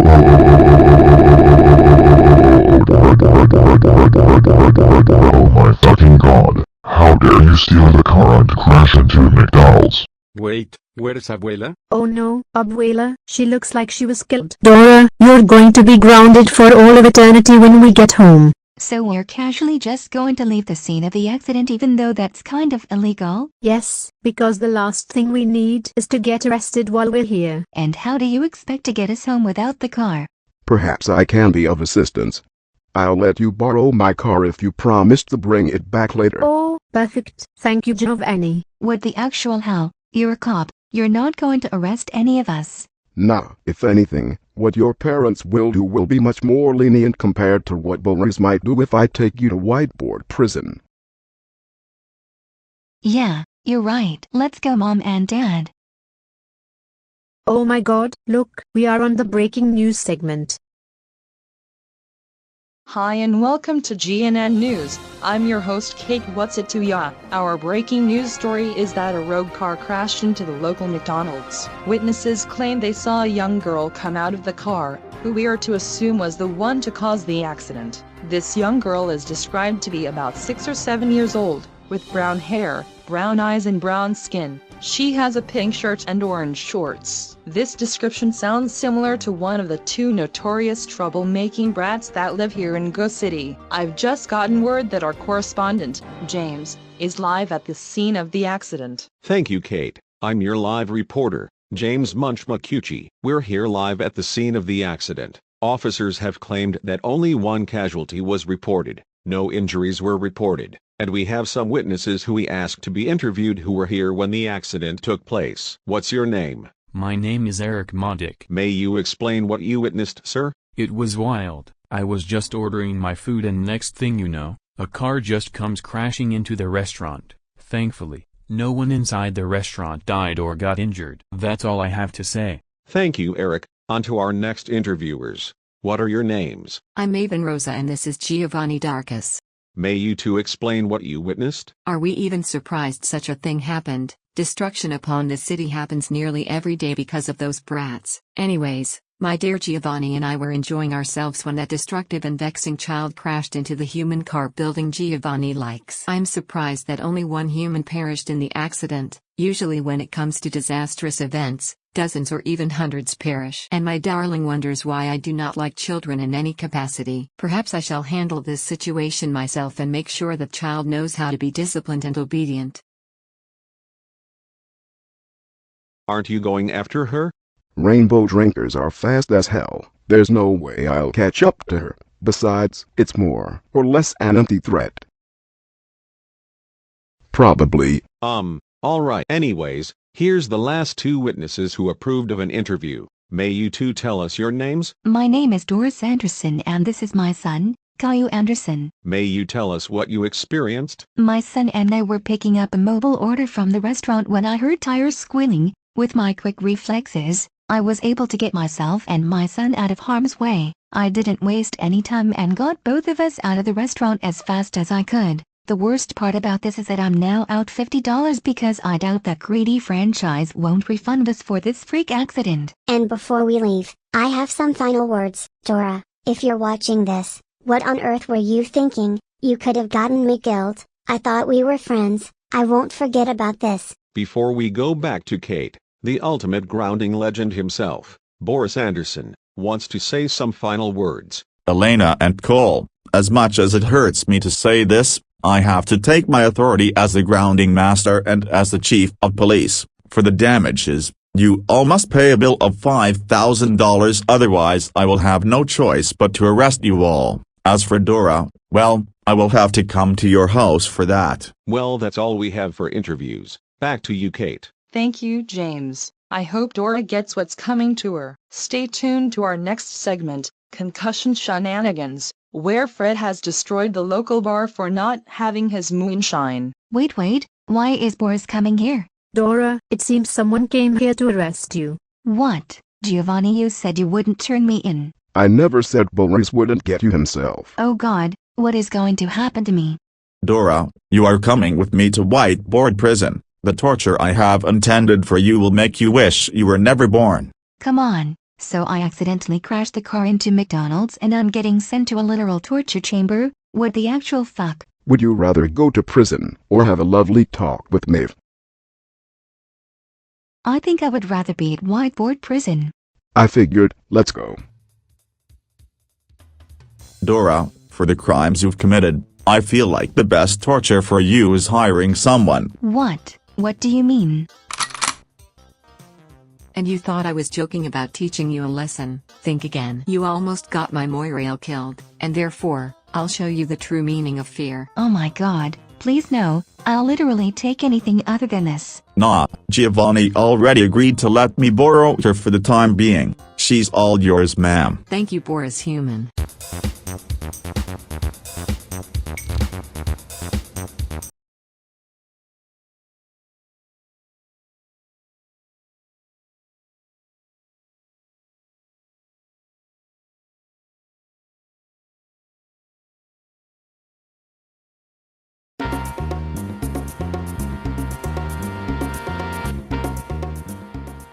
So how did the date go?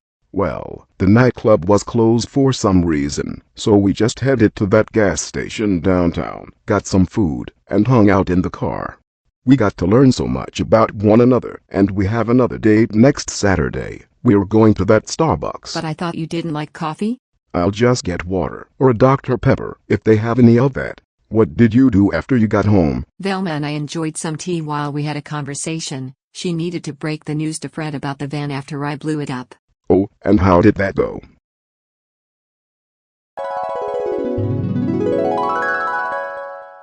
So yeah, your van sort of exploded. What? I told you dummies to not mess up my van. How the hell did it even explode? I swear to God it will be concussion time for whoever caused my van to explode. Maeve and Daphne got into a fight and Maeve shot her shotgun and she caused the van to explode. Hey, you know what, Maeve? Accidents happen. I'm glad you guys told me the truth. I'm just going to head back home. Why leave so soon? Don't you want to stay for some tea? Perhaps you could repeat that thing about the person who blew your van up. Something about a concussion time. Well, it's really late and... Sit. Yes, ma'am. Jesus, Maeve. You're not going to have a lot of friends if you're just going to scare everyone that comes in contact with you. I couldn't care less if anyone here likes me. You don't need a lot of friends to be happy, hun. Whatever you say, Maeve. I guess this early, I'll go see who it is. Oh hey Fred, say, I'm sorry about your van. I'm sure Maeve didn't mean to Wow, dude, what the fuck was that for? You know exactly what you've done. I knew you were a jerk. But I didn't think you would just cheat on Maeve so casually. Even if she's okay with it, you shouldn't be dating someone if you can't commit yourself to one person. What on alternate are you talking about, Fred? I've done nothing of the sort. Don't lie to me. I know all about that date you had with Veronica. What good is a marriage if you're just going to spit on it like that? I may be a giant psychopathic monster, but I wouldn't just see another partner if I was already with someone. Maeve and I aren't married, you dumbass. Who told you that? Han, is everything okay? Maeve, someone has been spreading rumors of us being married. What? Who would do such a thing? My money's on one of those little pests that constantly cause destruction upon this city. Wait, are you two actually not married? No, we're not. But I thought moirails are like a married couple thing. Velma even said that. She claimed you were like soulmates. Platonic soul bros, it's all fucking platonic. Sweet sufferer, I thought you humans were supposed to be fucking intelligent. Is comprehending a romantic quadrant that impossible? Well, fucking excuse me, but it's not like I grew up learning about your fucking culture. That is quite enough out of both of you. Giovanni, it seems if these humans are going to be around you, we need to teach them about troll culture, specifically our quadrant system. Fred Human, which of the others would be interested in learning about this? I have no idea, probably Velma only. Daphne is terrified of you. Shaggy probably doesn't give a shit about troll culture, and Boris has known you both a lot longer, so I'm sure he knows all about troll culture. Fine, I want you and Velma to be in our house in the next hour. Fine. Okay, so why is Zazula here? She's going to be used as an example. Super. Anyways, this is the troll romance system. They're separated into 4 different categories. The two on top are red romances, and the ones on the bottom are black romances. Those are just the suits from playing cards, the ones in blackjack and poker. Moving on. When viewed from the side, the maid spritship and kiss magnitude are the ones that are concupiscent. That means a strong sexual desire. Fuck off, I knew what it meant. On the other side, you have your moral allegiance and your auspicitism. These ones are conciliatory. That means to reduce hostility. I said fuck off, but thank you. Let's begin with mate spritship and move our way down. Mate spritship, also known as the flush quadrant, is what you humans recognize as your traditional courtship with another. That's the more simple of the 4. Mate spritships can be fueled by love or pity. I'm sorry, pity? Oh, right. Not pity in the way you're thinking. Pity, as in. The concept of pity is strongly linked with empathy and understanding. Basically, a troll who pities another wouldn't want that troll to be called. Okay, I think I got that. An example of a mate spritship is what Boris and Doris have, and what Veronica and I have. I'm learning so much. Any questions? No, I think I get that one. Excellent. The next one is moral allegiance, also known as the pale quadrant. While this is considered the red romance quadrant, it's much different than the mate spritship one. Let's get this straight. This quadrant is solely platonic. Of course, you do have those rare instances where moirails incorporate intimacy into the quadrant, not for reproduction purposes. Sometimes it's used for bonding with one another, or even as a stress reliever. The only instance I remember of such a moira allegiance being intimate like that is when I met these 2 trolls on a mission long ago who were moirails for like decades. But it's 99% solely platonic? That's right. Have either of you ever considered? No, I love Maeve to the earth, son, and back, but it never once crossed my mind to ever consider such a thing with her.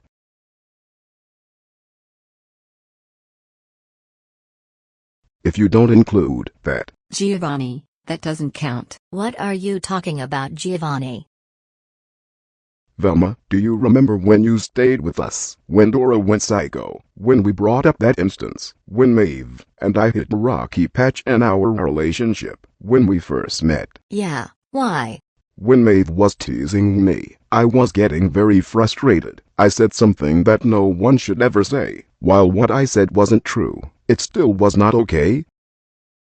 I told her the only reason I came around to help with things she needed done was because I was expecting to get something sexual out of it. You said what? Giovanni, what the fuck? That's disgusting. Yeah, no fucking shit. I obviously immediately regretted saying it, but the damage had been done. We are dropping this topic now. Giovanni, it happened so long ago. I do not hold ill will against you because I was no better in the situation. There is no reason to bring up past bad blood. You've learned from it and that's all that matters. Of course. Let's get back to the subject. A majority of more allegiances are solely platonic and can remain that way throughout the whole relationship. Of course, there are the rare instances of intimacy being a bonding experience, but that's usually reserved for more allegiances that are decades and decades old. Both scenarios still fall under the same principles of a more allegiance. Moirels are meant to be each other's better half and are responsible to keep each other grounded. Each troll has their responsibilities in the relationship. One troll may pacify the other troll to keep them from becoming way too violent. In return, the other troll protects the troll from harm. So, who's who in your relationship? My job is to keep Giovanni in line and be better. I believe I've done my job very well. He still does have moments where he loses his temper and gets violent, but I can easily calm him down by talking to him or blinding him temporarily. If he can't see, he can't hurt anyone. This is a last resort. Is that why he's blind in his other eye? I was ambushed when I was a young troll, and one of their swords slashed my eye. I went blind in that eye. After that. Oh. Back to the subject. In return, Giovanni protects me from all threats. I mean, look at him. Back on Alternia, trolls took one look at him and shit themselves. A giant, muscular, scarred troll is definitely someone you don't want to mess with. And that's not even scraping the surface of what might happen if you hurt me. In reality, he's just a giant asshole with social skills of a brick. You're better off talking to an actual brick wall instead of that stubborn jackass. Zazula, we told you to come here to help with the Kismazissitude examples, not to flirt with me. I simply speak the truth. I have no intentions of flirting, especially not with you. Bitch. Bastard. I'm starting to think Shaggy was right about what he said about two quarreling beings just needing to I swear to fucking God, if one more person says we need to fuck. Everyone with the exception of Maeve and Veronica, just shut the fuck up. Adding on to what Maeve said, between the four quadrants, the pale quadrant is the more vengeful relationship. Why? Because finding and replacing mate spirits and Kismasis partners is somewhat of a norm on our planet. Trolls die on the regular, but Moirels are compelled by fate to be together. As to what Velma said about Maeve and I being soulmates, you're basically tearing apart the troll that makes us more than what we are. The idea is, you take our partner, we take your life, and they will not stop until vengeance has been obtained. So a quick recap, the pale quadrant is a type of romance to us trolls, but to you humans, the best way to describe it is that it's like platonic soulmates. We are compelled by fate to pacify and keep one another grounded. One troll keeps the violent one dormant, the other protects the pacifying troll. Moirels are a necessity in our culture because of how violent we are as a species. But deep down, it's much more than what it simply seems. Only the partners in the Moira religions can truly understand the connection between one another. What a beautiful relationship. I can see how much you two need one another. But wait, there's still one thing I don't understand. And that is? Trolls can have multiple partners? Depends on what you mean. Did you mean having two quadrants filled at once, or a troll sharing one quadrant with two others? The first one. A wonderful question. The quadrants are separated by their distinctive values. Giovanni having a mate spiritship and a Moira allegiance at the same time is perfectly normal. But how could you possibly balance the two? Like, what if Veronica takes away time from you, Maeve, or vice versa?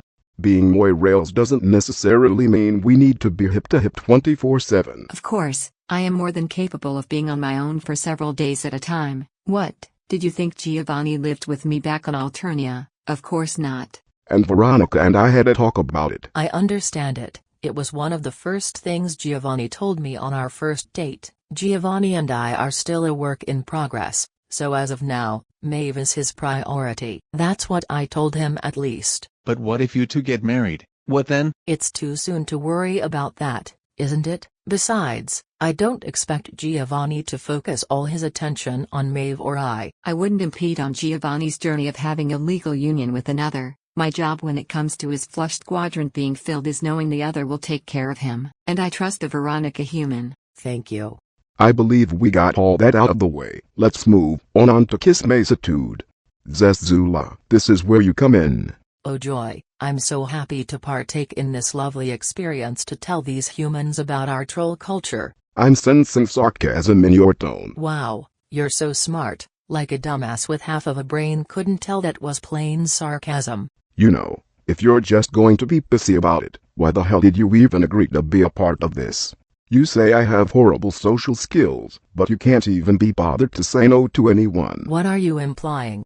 Zezula, I wish to have a kiss-macitude with you, but if you don't feel the same way, please tell me so I can stop wasting my time on trying to get you to feel the same for me. I'm not going to tell you because I love wasting your time, Giovanni. Oh, so now it's wasting your time. I thought you said you had no ill will against us breaking up. It's more or less saying how you can't say no. Learn to use the mouth you were given and fucking talk. So many things could have been avoided had you just said no. It's literally not that hard. It's a complete sentence. I don't know what was more embarrassing. The fact I wasted a whole month for a week of nothing fucking happening, or I got a relationship out of pity. Like not even the troll kind of pity. It was full on. You thought I was pathetic, so you said yes kind of pity. If you mean that whole week where you kept bothering me for stupid shit, something did happen. Realizing you weren't worth the trouble, I'd preferred to keep what brain cells I had. The whole week was me putting fucking effort into our bitch relationship. If you even want to consider it bitch, seeing how half-assed it was. And what is that supposed to mean?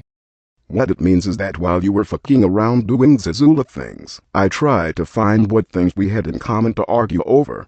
I genuinely wanted things to work out, but you didn't even fucking try. Oh, so it's my fault you're a giant asshole with anger issues and social skills of a brick wall? Says the bitch who has anger issues too. Should we stop this? Nah, they'll tucker themselves out. Besides, this is a great example of a kiss-macitude. It was either this or inviting Vesper and Alkiza to demonstrate for us. I never seen exes argue like this before. You shoved me into your sweaty armpit. That wasn't even remotely black flirting. That was you being a nasty fucker. You, what the hell? That's pretty nasty. You get used to the smell after a while. That's because your senses were assaulted so violently they disappeared. I don't remember that happening. But I do. Every time I walk past you, I smell your disgusting body odor and I get PTSD flashbacks. Oh, you're being so dramatic. Shall I bring up the times you barged into my home pretending to have good intentions after you claimed to hate me and wanted to kill me? You gave off so many weird emotions towards me that I couldn't tell if you wanted a red romance or a black one.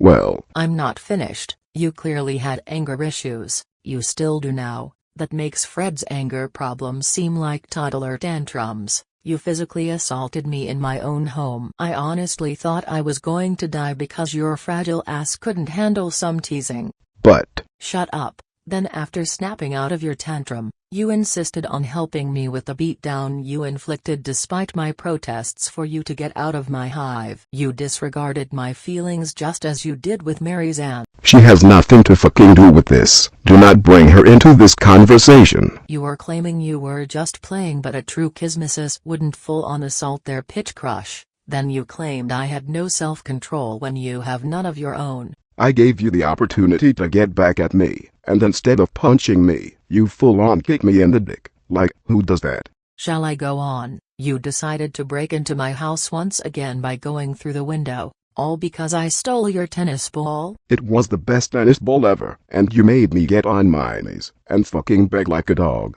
and you went ahead and destroyed it anyways.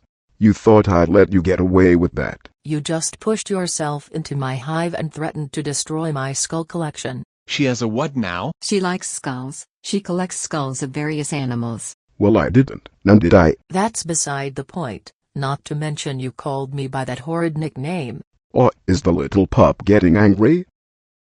Shut the fuck up. How about we talk about how Vesper said there was a chance you were just stringing me along, pup? How you were only making me think I had a chance with you because you were angry at me. I don't remember why, but all I see is a weak and defenseless bitch who was just as violent as me. Can we talk about how you attacked me, or Sherlock? Or how about that time you and Alkiza tied Callum up and held him outside the window? Or how you constantly read my mind? Is my privacy a foreign concept to you? Or what about that time you suddenly decided you wanted to spend time with me? Did you honestly think sleeping with me would have made me feel better? Because surprise, it fucking didn't. I am not weak and defenseless, you self-centered asshole, and do not talk about our personal lives in front of these humans. It's none of their business. Is the little pup going to fight me again? I swear to God I am not below beating the fuck out of you again. Stop fucking calling me that, you overgrown behemoth. I have no problem breaking your other horn and ramming it up your nook. Trying to fight me didn't work so well in the past, has it? Then again, those times you got the upper hand. Always enjoyed those kinds of trolls who could subdue me. The bickering was fun too. I mean, I was really hoping it would have been a fun relationship. You are an insufferable asshole, but you were, I don't know, a fun one? Perhaps if you are not busy tonight, we could pick off on where we left off and... Okay, that's enough. I think the humans get the gist of it. Sounded more like two exes that clearly haven't gotten over one another. But I'm just a dumb human, so what do I know? Perhaps you could just explain it once more? Kismacitude, or the pitch quadrant, is another romance quadrant that falls under the black romance quadrants. It, along with matespritship, are both intimate relationships that are the only ones required to fill the filial pales. The what? That requires us to go into depth about how we reproduce. I think it's better we don't. Ahem. Pitch quadrants can be described in your human terms as an arch rivalry. It can't be just any kind of hate, it has to be a special kind of a hate. A hate fueled by sexual desire. No wonder you two are constantly at each other's throats. Perhaps your desire to be together is still there waiting. No, it's not. I'm perfectly happy not being with that bitch anymore. You two need to see a therapist. Say if Fred and Daphne were trolls, you two would automatically be Kismas as partners because you two absolutely hate one another, but as Velma told me, you still care about her. I can't say if she reciprocates. Do you guys use your quadrant crap on us? Yeah, I'm convinced you, Daphne, and Velma are in an auspisticism quadrant. And what? Oh, excellent example, hun. Here's some cookies. Yippee. Auspisticism, also known as the Ashen Quadrant, is a black romance that is similar in value as Moira Allegiance. The difference is that this quadrant can be between 3 trolls instead of 2. So say you and Daphne are already in a kismacitude, but you have an outside troll who feels the same towards Daphne. To keep infidelity running amok, the Ashen Quadrant is meant to keep the outside troll from damaging an already established kismacitude. Or to keep 2 trolls from becoming kismeses, let it be because their potential kismacitude would end up killing the other, and that's frowned upon in a kismacitude. The third troll, known as the auspicious, is responsible for keeping both quarreling beings under control. An example would be you and Daphne arguing. Velma would take her place to stop the argument before it turned violent, and not in a good way of violence. Okay, but one more question. What? What about that guy? If it's a legal requirement to reproduce where you come from, then how the hell is he alive? Fred, I'm going to be real with you. Nobody knows what Service is into, or how he's alive. But considering he's still alive, he's either never done it, and have aided the drones, like a boss, or he's always done it. Frankly, I'm too scared to ask. Velma, we're installing a security system. Anyways, do you have any questions? No, I think I get the gist of it. But seriously, I think Velma was right about the goth chick and you seeking some sort of couple therapy. What, Zazula and I? And what would we do at couples therapy? We aren't even dating anymore, and even if there was still a spark there, why would I want to go through it a second time? We have nothing in common, and even if we did, I don't expect much from Giovanni. I don't expect a damn thing from you either, because you didn't even fucking try last time you stuck up. That's enough. Giovanni, go back to your room. Zazula, get out of my house. Gladly. Did anyone have any questions? No, I think I get it. As do I. Yup, I understand now. Good. Now get the hell out of my house.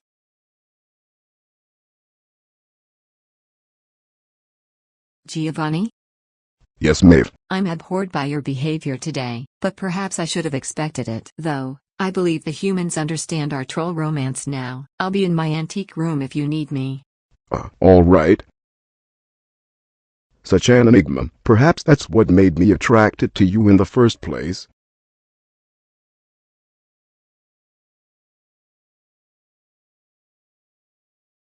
You guys get the drill. This is a remake of Samster5677's original video, of which will be linked in the description. Go watch that first.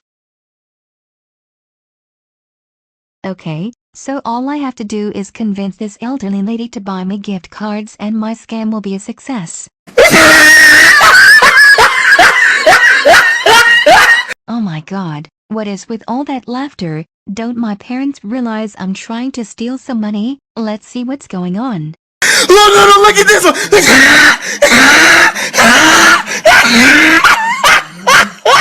Why the hell are you guys laughing so loudly? I was doing something and I couldn't hear myself think with all this laughter. We're watching this so-called humor haven. It's a live talk show with two hosts who are improvised comedians. The things they come up with on the spot are just gold. They even have skit segments revolving around certain topics that are absolutely hilarious. Well, I can guarantee you that these guys aren't probably funny at all. I'm probably funnier than these guys, and my show is 1,000 times better than any show that exists besides Caillou's show. Dora, are you seriously getting offended over us praising this show? I can promise you that you are not funny in any capacity. And your show isn't even a comedy. It's a show meant to teach young kids how to solve problems and overcome obstacles. It also lets them learn a few Spanish words along the way. Well, I don't care. My show and I are superior to this garbage you call comedy. Oh, screw this. Dora, you're acting all offended like users on Twitter just because we stated we like something that doesn't align with their views. I don't give a singular shit about your feelings, and I demand you just go back to your room. We're not about to let you ruin what little happiness we have to salvage after your unfortunate birth. Wow, alright. Glad to know I'm just a failed abortion in your eyes. Whatever. It's not like I like being around you selfish jerks anyways. Well, isn't this just peachy? There's a show out there that dares to rival mine. This is unacceptable. I wonder how I can make my show the superior one over Humor Haven. I really wish I could be like those guys and make my show the best, but how can I achieve such a feat? Oh, I think I have an idea. Since Humor Haven is a live talk show, I can simply go to their streaming studio and do something that can ruin their reputation forever. Perhaps I could hack into their computer systems and sabotage their show, ruining their reputations forever. It'll be like that episode of American Dad where Roger tries sabotaging Stan's telethon for not giving Roger credit for his idea. I'll just need to leave the house now, but sneaking out won't be an option because if my parents find out I'm missing, there's no doubt they're going to hunt me down, and I can't do it when they are watching the show because I'll get caught and punished. Dora, we're going to the store to pick up some things for dinner. And you're not coming because of what you did last time we took you to the store. It's not like everyone instantly returned back to normal like it does every episode. No fourth wall breaks. We're leaving and you're staying here. Screw what the law says. Well, this is perfect. Unfortunately, I'll have to walk to the studio since the car won't be an option. Ha ha ha ha ha ha.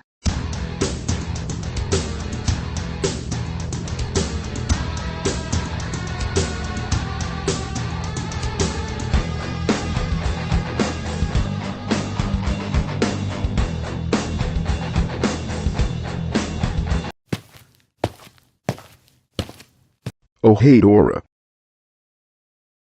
Oh, hey Giovanni. No hard feelings about you getting arrested, right? Yeah, sure. It's mostly Boris I'm angry at. Anyways, what are you up to? Oh, just taking a walk, enjoying nature and crap. Is that so? Well, I got to go. See you later. Do you think she's going to do something mischievous? No doubt she is, but it's not our child, not our problem. Giovanni, what if she tries something dangerous? Oh, alright, I think she went this way.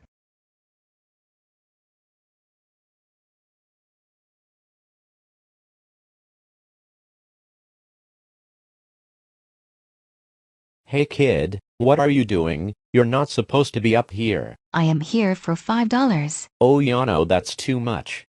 Huh, I didn't think that would work. Anyways, let's get this going. I must admit, hearing people talking about hating Halloween really makes me confused. You're telling me Callum, it reminds me of this one guy I was talking to. He was going on and on about how he hates Halloween, saying how you dress up in a silly costume and pretend to be someone you're not makes you look stupid. Then I told him he was an actor, that's his job. He did not like that answer. That's hilarious. Anyways, we are going to cut to commercial, and when we come back, we will show you guys a video sent in by one of our fans. This video came in from Elena Marquez. It's a video of her daughter getting an ass whooping. What? You are a bad girl. This is what you get for trying to twist the toaster with doors. You know it's the other way around. Oh, that piece of garbage. I'll show her to humiliate me on live TV. Let's see how funny these guys are when I play porn on their show. I can't believe I forgot to grab my wallet. Say, Humor Haven is still on. Let's see if they're showing that video I sent in of Dora getting an ass whooping. Welcome back. To catch up on what we spoke about before cutting to commercials, we had a fan send in a video of her daughter getting an ass whooping. Oh, I just love seeing people getting their just desserts. Here's the video now. What the hell, operator, what's going on? You're playing hardcore smut. That's hot. Jerry, shut the hell up. Cut the cameras. Hey everyone, my name is Dora Marquez and I'm way better than these losers. You all should check out my show. Were you the one who showed that pornographic video on our show? Ha ha ha ha ha ha. That's what you assholes get for trying to make a show that's superior to my show. Who the hell is this kid? Hey, she's Dora the Explorer. Remember when you used to watch her show when you were just a little grub cow? Gerlock, do something. Oh, I was wondering when we were going to commit premeditated murder on our show. Come here, you little brat. Oh my god. Elena, what's taking you? We need to get back to the store in...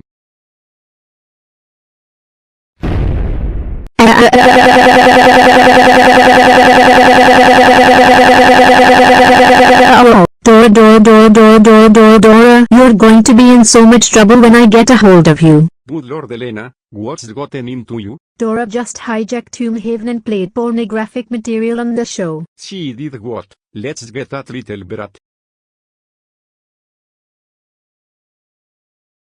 Thank goodness I got away from that fat ass. I knew carrying around Swiss rolls would be worth it. Now time to get home before. Well, this is what you're doing. Oh, hey Giovanni. Dora, what were you doing in that building? Wouldn't you like to know, horn freak? Oh no, you didn't. Giovanni, we will take it from here. Elena, how did you know she was here? I saw everything on the TV. What? How the hell did you see it? You guys weren't even home. I forgot to grab my purse and sure enough, I made it to see the segment of you ruining Humor Haven's show and possibly their reputation. Dora, you did what? Do you have any idea what you did? Broadcasting pornographic material on live TV is a chargeable offense that could land you in jail. Oh please, I'm only 7. What are you going to do to me? Oh, it's not what I'm going to do. It's what your parents will do. Then again, seeing you in whiteboard prison sounds more fun. Wait, what? Elena, what would you like me to do? Allow me to ground her for all of eternity and beyond, then take her to prison. Oh hell no. And now we are adding evading arrest on the list of charges. Get off me, you overgrown behemoth. And now we're adding assault on a police officer to the charges. Dora, you are grounded for all of eternity and beyond. Not only did you interrupt a live TV show, but you probably just scarred thousands of people with that filthy plate and you ruined their reputation. As punishment, I'm allowing Giovanni to arrest you and take you to whiteboard prison. Oh my god, please no. Last time I was there they let Maeve assault me for an hour straight and refused me medical assistance. They left me there to just die, and after that, they refused to give me food or even water. Sounds like a you problem. Take her away, Giovanni. Into the car you go. No, please don't take me to a whiteboard press and anything but that. Are you serious? Even Caillou doesn't act up like this. He knows better than to try and do something so foolish. What do you want to do with her, sir? Simple. 1 night solitary confinement in the boathouse. The boathouse? That doesn't sound all that bad actually. Wait, someone get me out of here, it's so scary in this creepy boathouse. You've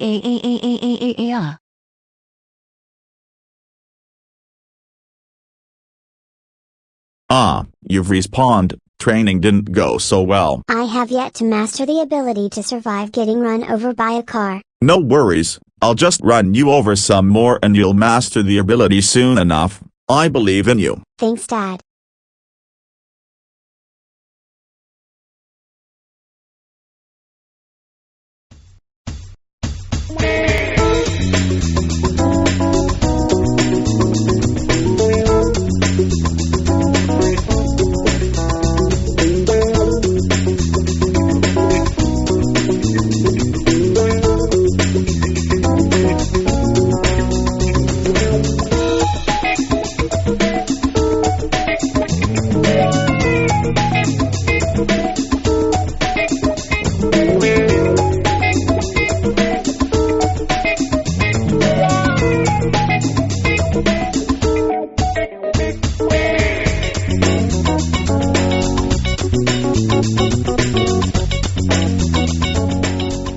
Hey guys, the following video was a request. In local news, two trolls got into a violent fight in a local bar. Witnesses then claimed they began making out, revealing to be just a troll thing. Hey Fred, do you think I can borrow your toolbox and your jumper cables? Why? I'm working on something that requires the use of your tools. Don't worry, I'll take good care of them. Okay, but why do you need my jumper cables? What I'm creating will require a lot of electric power, so I need to use your van to help power my creation. My van? Fuck no, you better use the power cables outside and hopefully you'll get cooked to perfection. Fred, I promise I won't do anything to your van, I swear. What the fuck are you even making that requires that much power? Well, I was hoping to make this a secret, but I obviously can't hide it from you anymore. Follow me to the garage. This is what I'm building. What the hell is that? This is the prototype 626 Type TM. This is the final variation of my time machine. Time machine? Yes, Fred, I am building a time machine. I am hoping to create something that could change the world as we know it, and maybe I'll earn the Nobel Prize for this amazing step in science. Just imagine it, Fred. We could stop world hunger, we can stop wars, we, as a species, can make everything so much better. And you're sure this will work? I already made a miniature prototype of this exact machine, and my lab rat was able to go back in time to the Renaissance and bring back cheese. I have no doubt this will work. And if it destroys my van and house, I'm killing you on the spot if the explosion doesn't kill you first. Fair trade. Wasn't expecting that. Very well, I will allow you to use my van to power your time machine, and I will allow you to use my tools. Thank you, Fred. I'll let you know when it's completed. Are we going to use Go-Animate logic to complete it, or? Nah, we will just do a time skip. 3 weeks later. All gang members outside now, or it's a mathematical calculated concussion time. What? That's my line, Velma.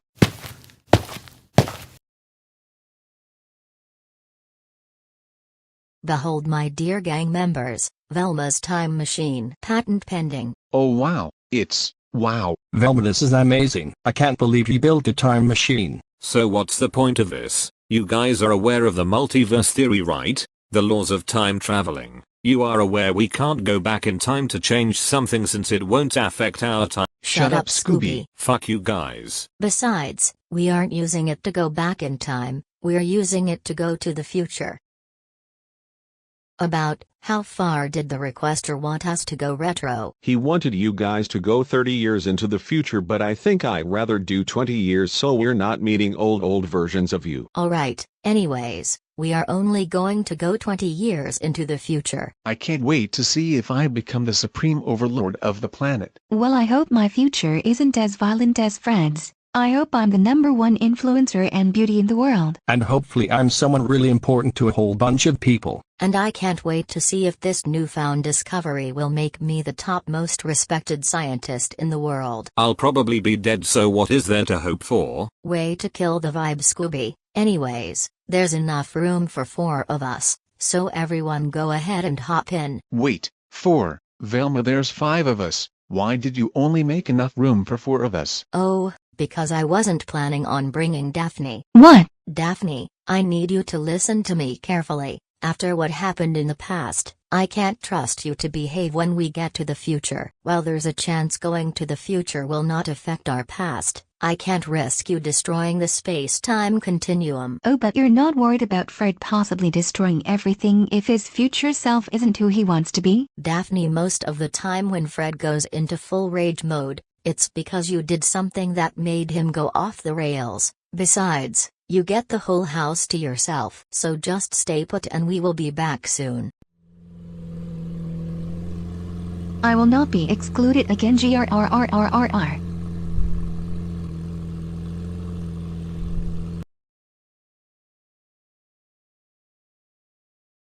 Huh, the neighborhood doesn't seem to be in shambles. I don't see any flags with my face plastered on them. That's pretty lame. Are you sure we're in 20 years into the future, Velma? It says right here we are in Now, how about we go check out the neighborhood? Oh hello, are you the future Daphne we probably hit? No, I'm the present-day Daphne. I was not about to get excluded from this fun adventure like I've been the other times. Oh great, might as well kiss my ass goodbye because Daphne is going to destroy the multiverse now. Shut up, Fred. Let's just get going guys, it seems we've landed on the Punishment Drive street, so our house must be here.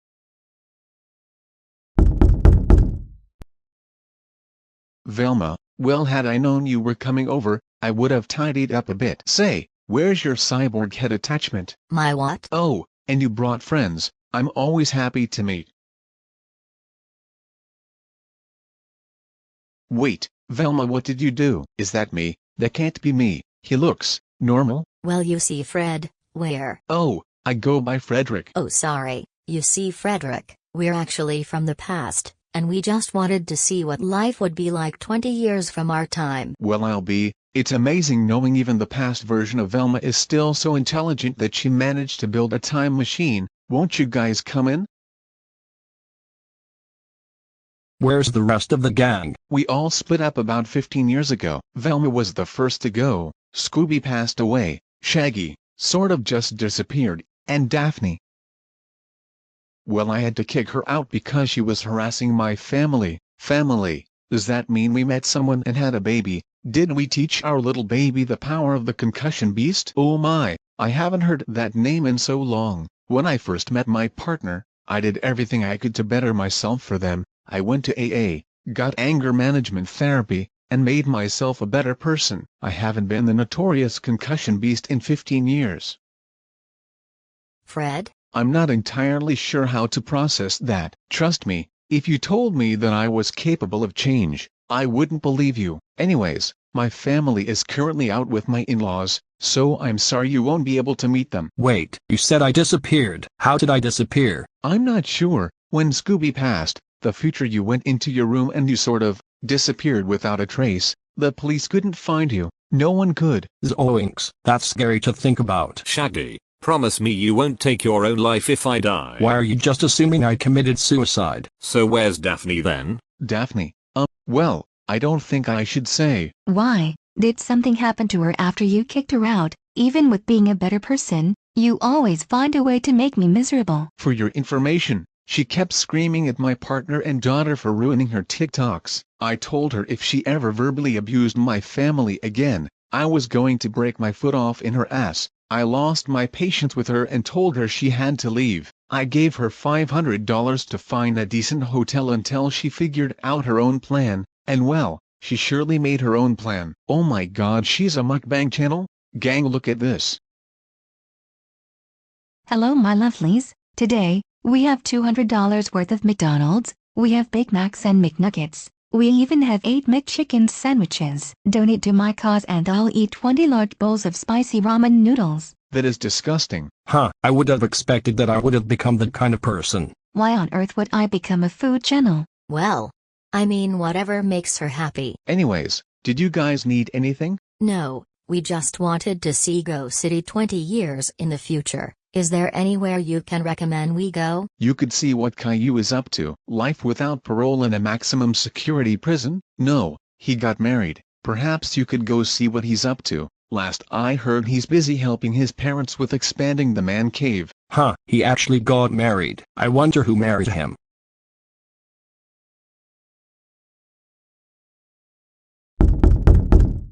Hello. Fred, you look a lot younger. Did Velma's age reverse serum finally work? Huh, no, I'm from the past, we all are. Oh yeah, well that's pretty cool. If you don't mind me asking, why do you look literally no different compared to you 20 years ago? I'm a demon, Fred. The older we get, the slower we age. Right, say, do you think we can talk to Caillou? Caillou, let me go get him. Why don't you guys come in then? Caillou, we have some guests. Oh, hey there guys, did Velma's age reverse serum finally work? No, we're actually from 20 years in the past. We came here by using my time machine. Well, I'll be damned. I can't believe you managed to make something so revolutionary. I mean, our Velma already made one much more advanced than yours probably, but even then, that's an amazing feat. Hey Caillou, do you know where the drill is? Dora, why is she here? Oh, she's helping me with my dad's man cave construction.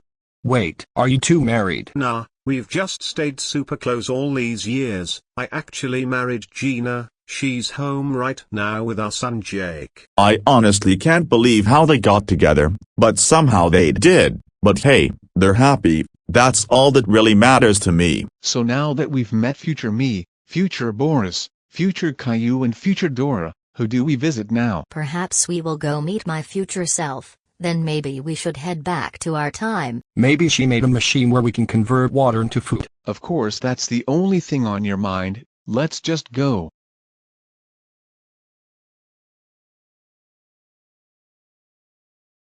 Very interesting. 5 living organisms at the front door. Identifications? Identifications are Fred Jones, Daphne Blake, Velma Dinkley, Shaggy Rogers, and Scooby. What? Activate the outside camera. I see. Allow them inside.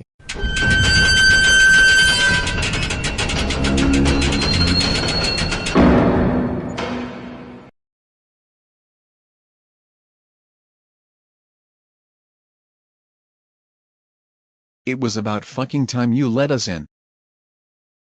Hello my past counterpart and my past gang, it's a pleasure to meet you all. Wow, did I turn myself into a cyborg? Correct, you may call me Ms. Dr. Professor Velma. Oh, there's no way in hell I'm calling you all of that. Ms. Dr. Professor Vilma, why on earth did my future counterpart become a food channel? Well, your future self was finding it hard to get her desired views and likes on her TikTok. One day, Fred recorded her eating a whole cake to numb her failing TikTok page and it exploded with views. She then decided to become a food reviewing critic. We haven't heard from her since. I believe the only one who's kept any contact with her was our Fred. Well, I know for a fact I'll never become a food channel. I'll do everything in my power to never have my future become that. Your course of actions will not undo the future, unfortunately. Why's that? I've done intensive research on time travel. Have you guys heard of the multiverse theory? If Daphne starved herself to not become the future Daphne,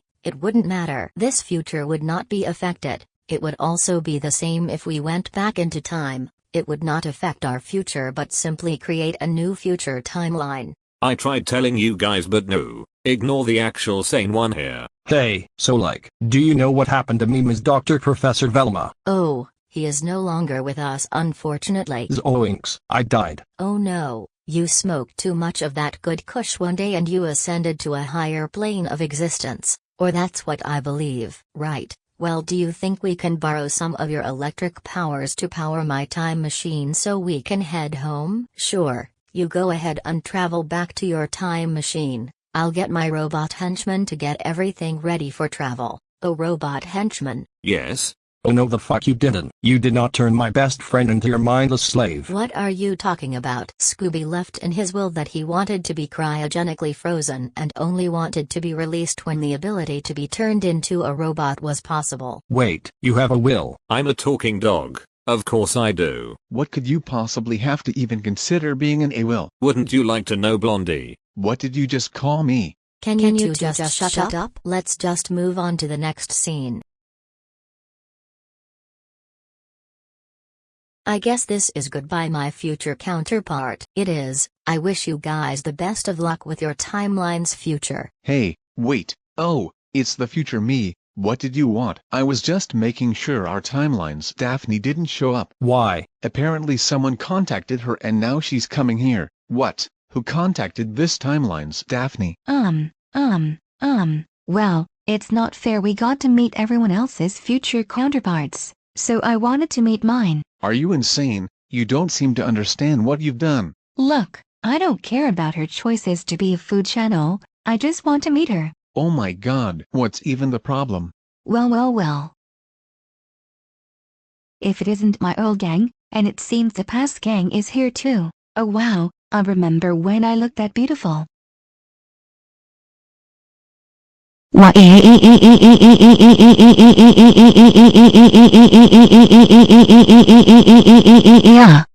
the absolute fuck is that? That is not me, it can't be. This is exactly why I never told you the full truth. I knew for a fact if you saw what this future Daphne has become, you might have done something to the space-time continuum. No.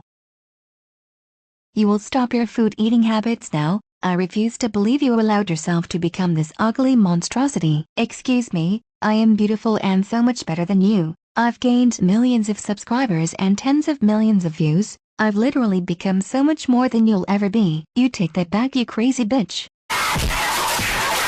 You two idiots stop now or it's concussion time. Yeah, please stop the fighting. Let's just let the past versions of us go home before. Shut the fuck up, Fred, you have a small dick. Oh, whatever. Don't let her talk to you like that. Oh, whoa, whoa, whoa, whoa, whoa, whoa, whoa, whoa, whoa, you stupid orange hair looking sack of horse shit, look at what you've done. Now we can't get home. Oh, whoa, whoa, whoa, whoa, whoa, whoa, whoa, whoa. Zoinks, zoinks, zoinks, we can't get home now. What do we do? My future self, do you still have this time machine? Unfortunately no, I don't have any way to get you guys home. The time machine I built was long broken down out of fear of what Daphne might have done. Great, just great. Wait, what about Retro, the future Retro? Perhaps we can ask him. Allow me to summon him.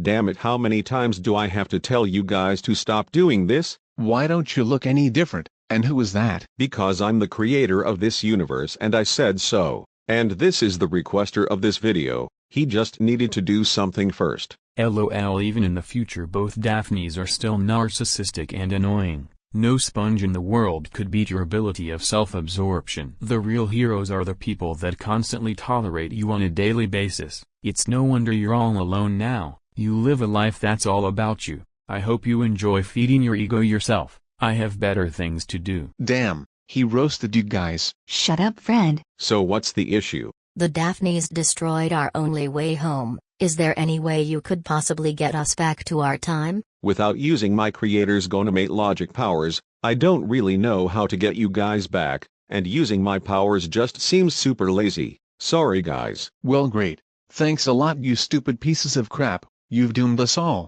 That's it. It's concussion time. I know you don't do concussion times anymore, but that power has to still be in there. Help me give these Daphnes concussion times. Fred, I really don't want to. It's not who. Oh fuck it. Just this one time. It's concussion time. Wow, I've forgotten how great that feels. Anyways, how do we get you guys home? If Retro doesn't want to use his powers and if Ms. Dr. Professor Velma doesn't have her time machine anymore, what do we do? Perhaps I can be of some assistance. Shaggy, you're alive. Well, it seems he's come back from the 5th dimension. About time. This isn't right at all. I sensed the disturbance and I can see the same right man. Get the fuck out of my timeline. Balance has been restored. I shall return back to my eternal ascension upon the higher plane. What? I told you that good kush was too strong.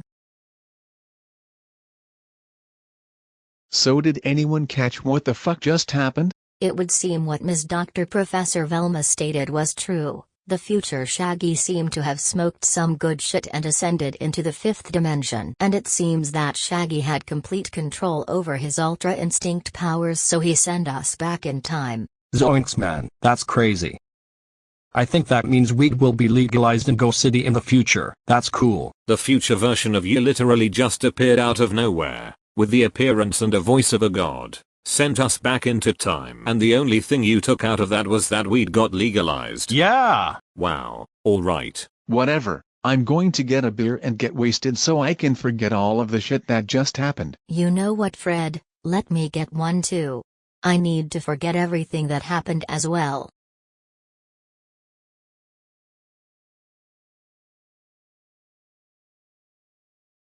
Hey guys, this is a remake of Paper Luigi 99's video. Support the original video maker and be nice.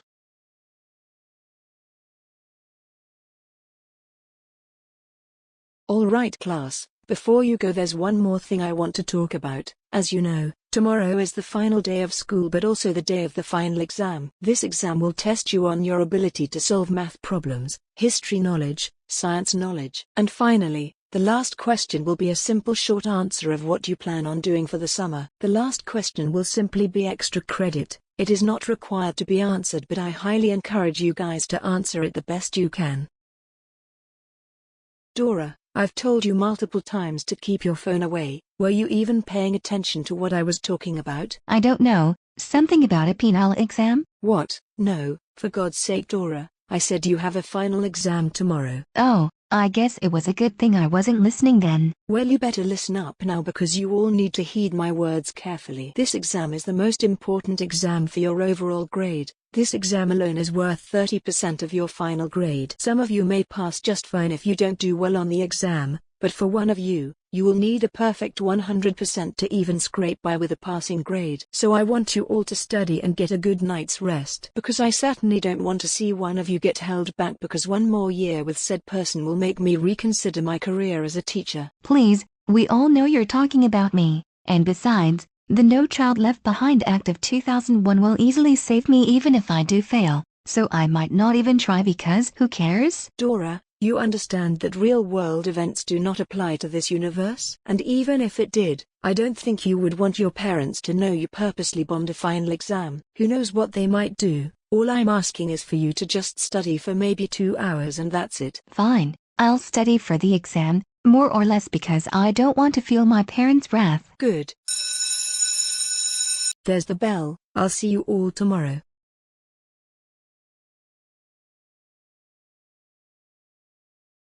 It's unbelievable, the fact that I have to study for this exam just to even have the marginal chance of passing is stupid. Studying is for losers and nerds like Gina.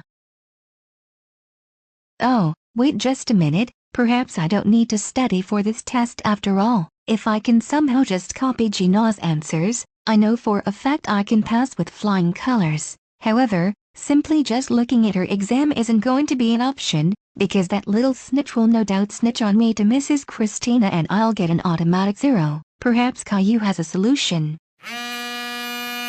Yeah, Dora? Why does your voice sound different? My dad is testing some voice potions. Right. Anyways, I need to ask you something. Oh sure, what's up? Well, you see, my class has a final exam tomorrow and I don't want to study for it. The problem is that I need to pass this exam with a 100% in order to pass my class. So I was wondering, did you have a solution for me? Maybe just study for the test. From what I heard, it doesn't even seem that hard. Well, that's not an acceptable option for me. If you're not going to help, I'll just call up Little Bill because I know he won't offer me crap advice. Okay. How about you just copy off another student's test? I've done that before many times on other tests only for Gina to see me and proceed to snitch on me. Alright, then I have one other option. That being? Whenever I want to get out of class, specifically phys ed, I go into the school's ventilation system. No one is able to find me. I could try to navigate myself through the system and go into your classroom. From there, I can look down through the vents and send you a picture of all the answers. Will you be able to use your phone? Oh, Mrs. Christina always leaves the classroom to go and try to flirt with the principal. Using my phone won't be a problem. Makes you wonder why you don't just look up the answers, but never mind. Just make sure Gina doesn't see it because there's no doubt she might rat you out. I'm sure the other students wouldn't give a crap since they're not relevant in most videos. Sweet. Do you know how to get through the ventilation system without getting lost? I'll just need you to keep your location on so I can find my way through to get to your class. Awesome. Thanks, Caillou. Yup, and remember, if this plan backfires, I had nothing to do with it. Yeah, I promise to not rat you out. Dora, it's time to get up. You have the exam today. Oh yeah, I'm sure I'm going to ace this test. After all, I spent the whole day yesterday studying and totally didn't spend it watching Chuck Conroy. He is a funny guy, but that's besides the point. There's something I want to tell you, Dora. That being? If I get a phone call at all about you cheating on this exam in any capacity, it will be punishment day, and you will be grounded for triple tranquility, whatever that means, for the whole summer. Do you understand? Of course, Mom. And what do I get if I get a perfect A? I'll find out if you truly studied for the exam and your score is a genuine A. And if it is true that you managed to get a perfect score, then I'll take you to McDonald's. Sweet. I won't let you down, Mom.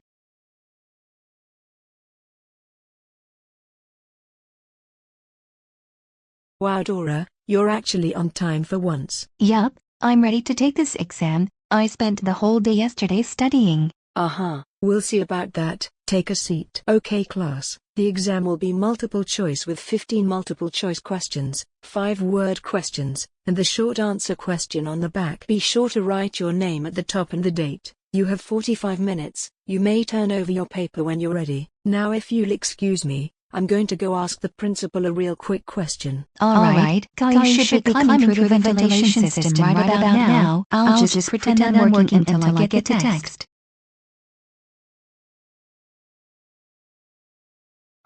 Now I know how those spelunkers feel. I can't imagine why anyone would enjoy caving through tight spaces like this. Finally, the classroom. Now let's see. What was that? No talking during the exam, Kevin.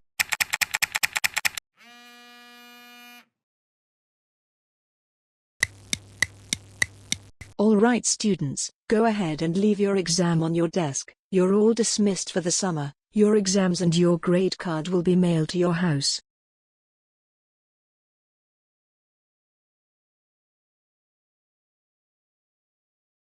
Alright, let's see. The first paper is Kevin's. 2 incorrect multiple choice questions and 1 wrong short answer, and he didn't seem to write anything for extra credit. He receives an 85%. Gina's paper is next. All of her questions were answered correctly and she wrote a short answer for extra credit. Going to Florida for the whole summer sounds really cool. To no one's surprise, she gets a 100% plus 25% for the extra credit. And now for Dora's paper. Do I dare even bother? Let's just get this over with. Let's see here. All of her questions are answered correctly and... Wait, what? Dora actually got an A. I guess she was telling the truth about having studied for the whole day. I'm actually very proud of her. She took my words very seriously. I knew she was a very smart girl. Now let's see what she's doing for the summer. Wait a minute, why is her answer so similar to Gina's?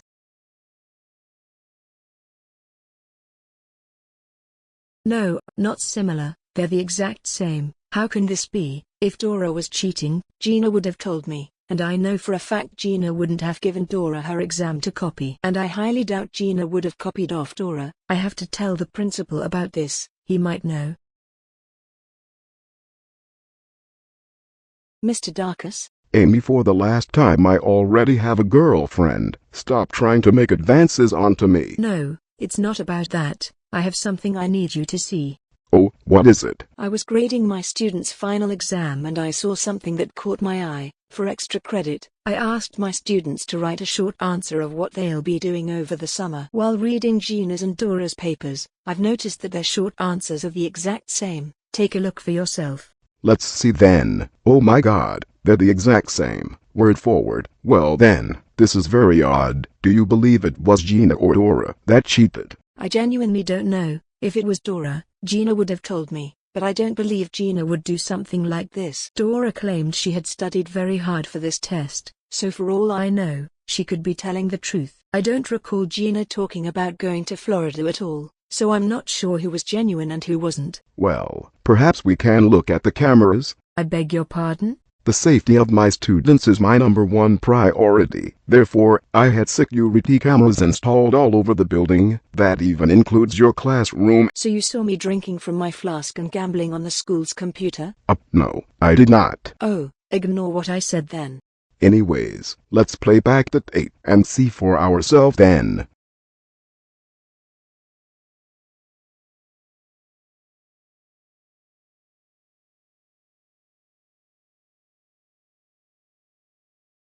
Wait, rewind. All right. Look, right there. Do you see that? Yes, I do. Is that a phone I see? It seems we need to have a meeting. Allow me to call her mother. Hey Mom, I'm home. Hey Dora, did you behave at school today? Of course. How about we go to McDonald's now and... Hello, let me take a wild guess. Dora did something and now you're calling me to report her behavior? Actually, I would like you and your daughter to come to the school. We need to have a talk. Very well, Dora, get in the car. We're going to the school. Wait, why? Who was that on the phone? Just get in the car.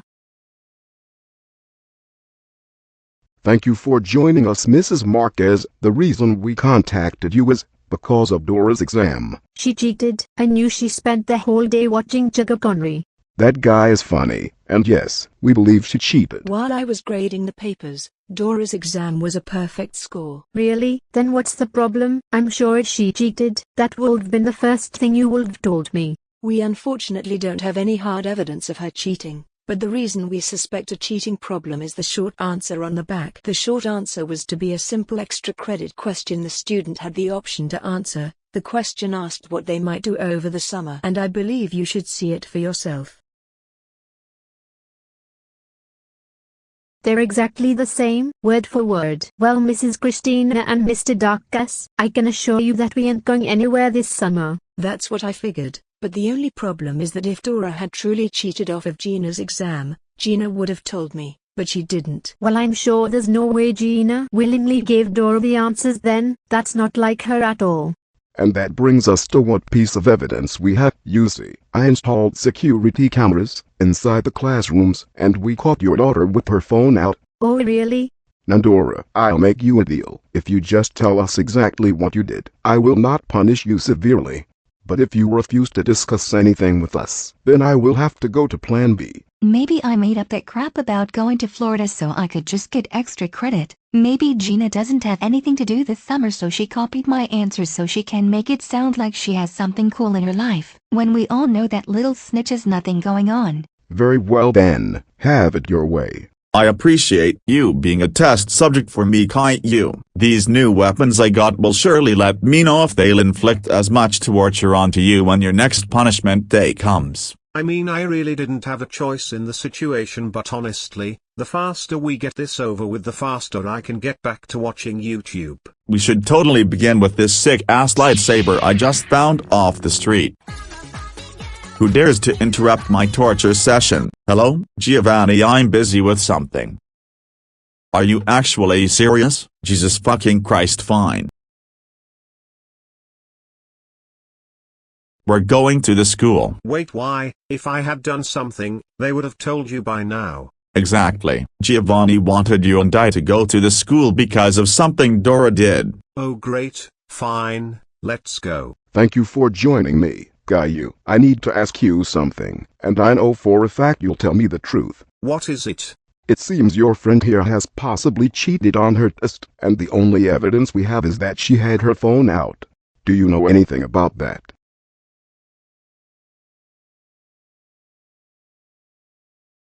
Oh, just forget this. I know for a fact it's just going to get revealed anyways. Dora didn't want to study for her test, so she called me to ask if I could help her. I was hesitant with the idea of helping her because our schemes always seem to fail, but I relented and helped her. I climbed through the air ducts over her classroom and took a picture of Gina's answers and sent it to her phone, of which she used for her exam. Caillou, you snitching jerk. What I want to know is how the hell you guys even suspected of her cheating.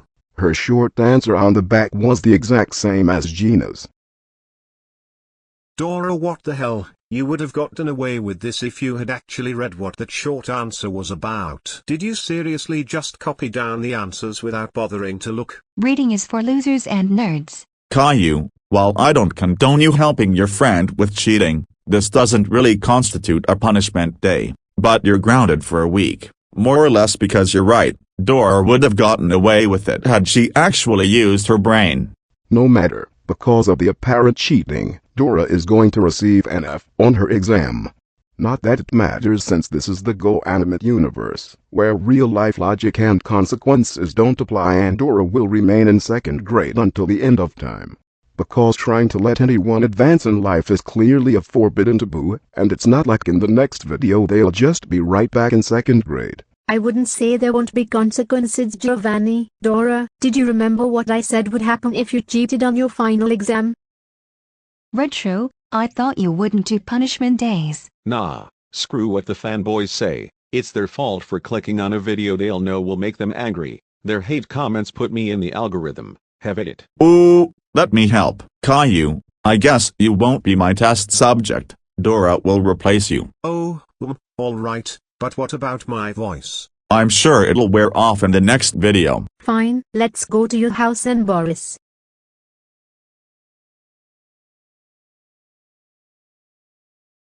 Dora, I'm not shocked in any capacity that you misbehaved and cheated on your exam. Maybe if you just acted like a normal child and studied, we wouldn't be in the situation. But I guarantee you are now grounded for triple tranquility, whatever that means, and you will now receive a punishment day. You will have 5 punishments. Dora, for your first punishment, you will be my test subject for these new weapons I've obtained. Please no, so I cheated on an exam. I don't deserve to get a punishment day for this. Welcome to the Go-Animate universe, where simply walking in the house gets you grounded for an eternity. Second punishment, you shall be deflated. What? What does that mean? Oh my god, this is so painful, put me out of my misery. Well, thankfully, that's your third punishment. Third punishment, being left deflated until you eventually die. That was horrific. I can't believe you just left me there to just suffer. Cry about it. Fourth punishment, you shall receive 1000 concussions, but not just any regular concussions. You are going to get the grounding concussion beast concussions. What the hell is a grounding concussion beast? I'm glad you asked. Retro finally relented and gave me back this power.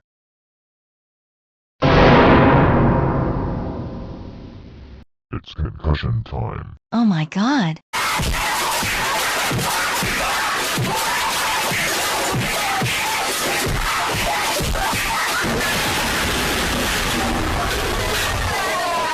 You finally woke up. Well, Dora, this is the final punishment.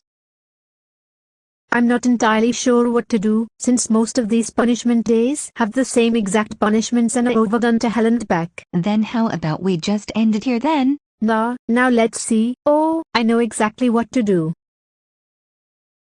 Your final punishment is to work a 9-to-5 job, working 5 days a week with only 1 break per shift, if you're lucky enough to get one. That doesn't sound so bad. As a customer service representative. I still don't see how that's a problem. Oh, you'll see. Ma'am, for the last time, there is nothing I can do. Bullshit, you can't. You work here, so obviously you can fix all the problems I have with this shoddy fast food place. Ma'am, that is a receipt for a Burger King. We're a Wendy's. Well, it's obvious since you're both fast food joints, you can remake my food for free. Ma'am, I can't do that. That receipt isn't even from here. I've been waiting for 2.360272 seconds. Are you going to take my order or keep me waiting? Ma'am, I'll be with you in a moment. I am currently preoccupied. Hey, even though you work as a cashier and you got my order perfectly correct, my sandwich still had mayonnaise on it. And while I know this isn't your fault and it's the people in the bag who make the food, I'm still going to blame you for this. I demand you refund me right now for this $2 sandwich, otherwise I'm calling the fucking cops. Why would you call the cops over $2? And I can't refund you, but I can offer you a remake. That's not good enough. You're obviously the one I'm blaming even though you did nothing wrong. Hey, I came here about a month ago and I've decided that the sandwich you guys made me wasn't good enough and I demand a refund. And I'm going to harass you until you give me what I want because it's your fault. What? I literally just started working here, and why would you all of a sudden decide a month later to complain about a sandwich? Hey, even though I ask for this chicken sandwich to be off the fryer and it's perfectly made, it's not 3rd degree burns hot and a piece of lettuce is off by 0.313352224 millimeters, I demand you get off your lazy ass and remake it for me. I hate this job, I hate this job, I hate this job. The worst punishment of them all, working in customer service. Marshall, are you serious about these things you've gone through? Working at a Burger King for 5 years, I've seen shit, metaphorically and literally. Some of these stories are just exaggerated but some are true. Trust me, this kind of shit humbled me. Man, and I thought Alternia was horrible.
Hey guys, the following video was a request.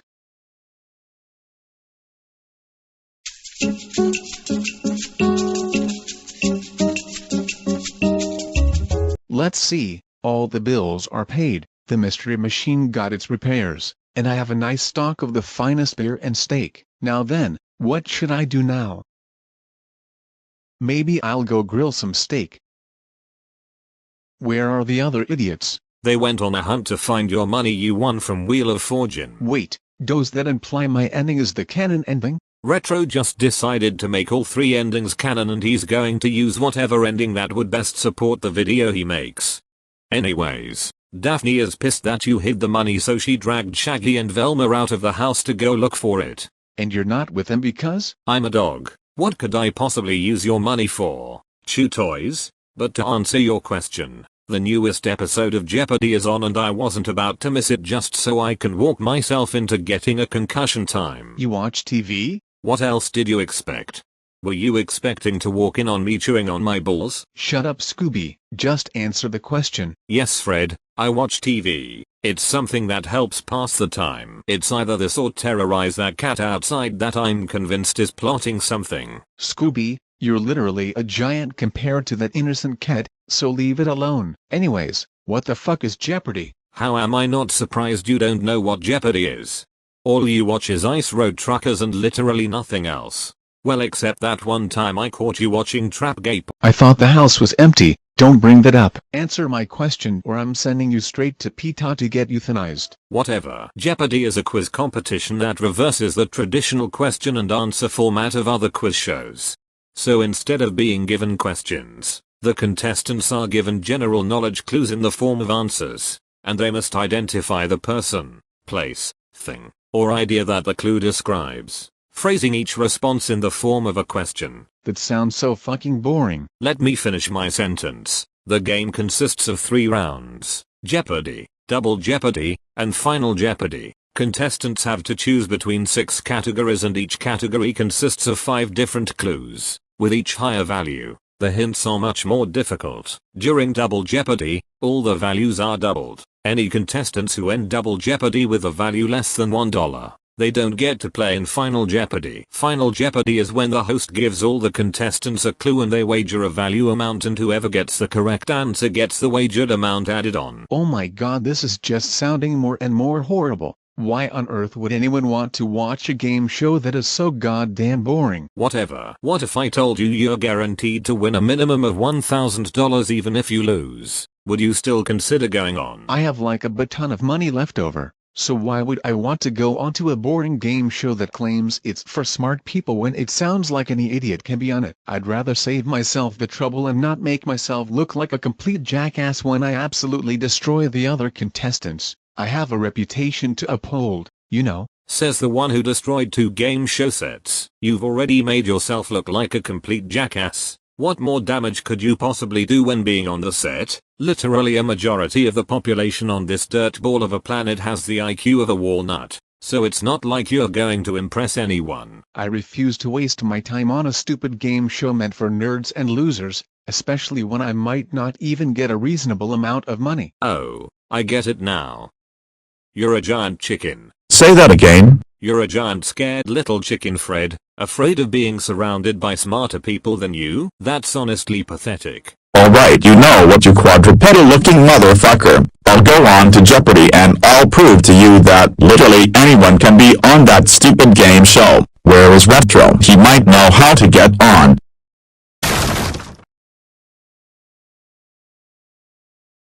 Finally, alone in the house. Time to watch my show.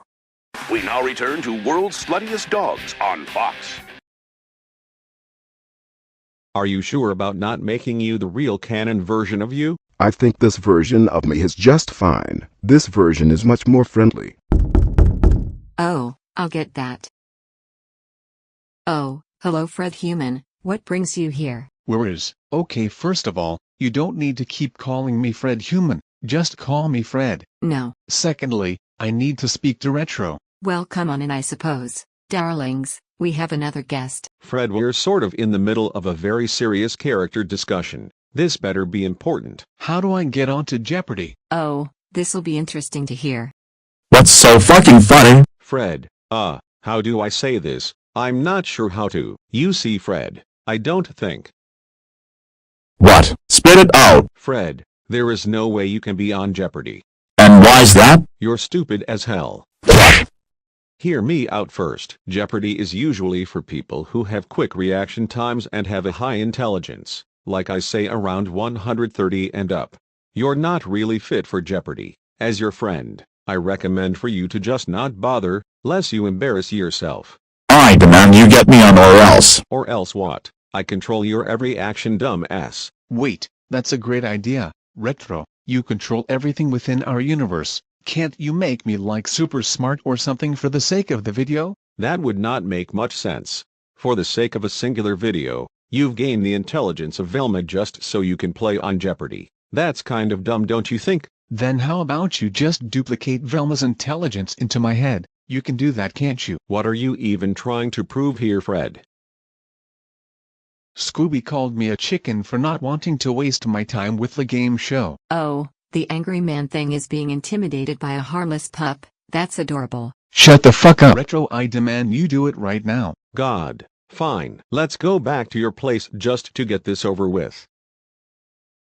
Hey Velma, I need to ask you a big favor. And that would be? So Fred wants to go on to Jeopardy, but he's not qualified for it. So do you think it'll be okay if I take some of your intelligence and give it to him, just for this video? I'm sorry? It's not like going to dumb you down or anything. It's just making a copy and giving it to Fred. But why Jeopardy of all games? Because Scooby said if I didn't, I'm a giant chicken. Bork bork, lol. I guess, are we going to do some cool scientific montage of you transferring my intelligent essence into Done. Wow, never mind then. How do you feel, Fred? Oh my god, the intelligence is too much, I can't handle it, someone help. Oh my sweet fucking Lord god, someone Almighty, call Fred, no. 911. How do you feel, Fred? Pretty good. Now then, off to apply to Jeopardy. Are we coming? None of you are coming, so get fucked. Man, I can't wait to watch him destroy the Jeopardy set. Scooby, why do you antagonize Fred like that? Because it's funny. Lord, you all give me white hairs.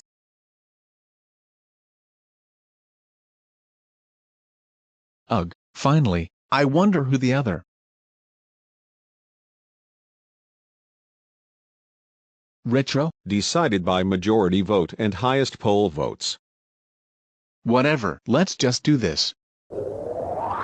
This is Jeopardy! Let's meet today's contestants.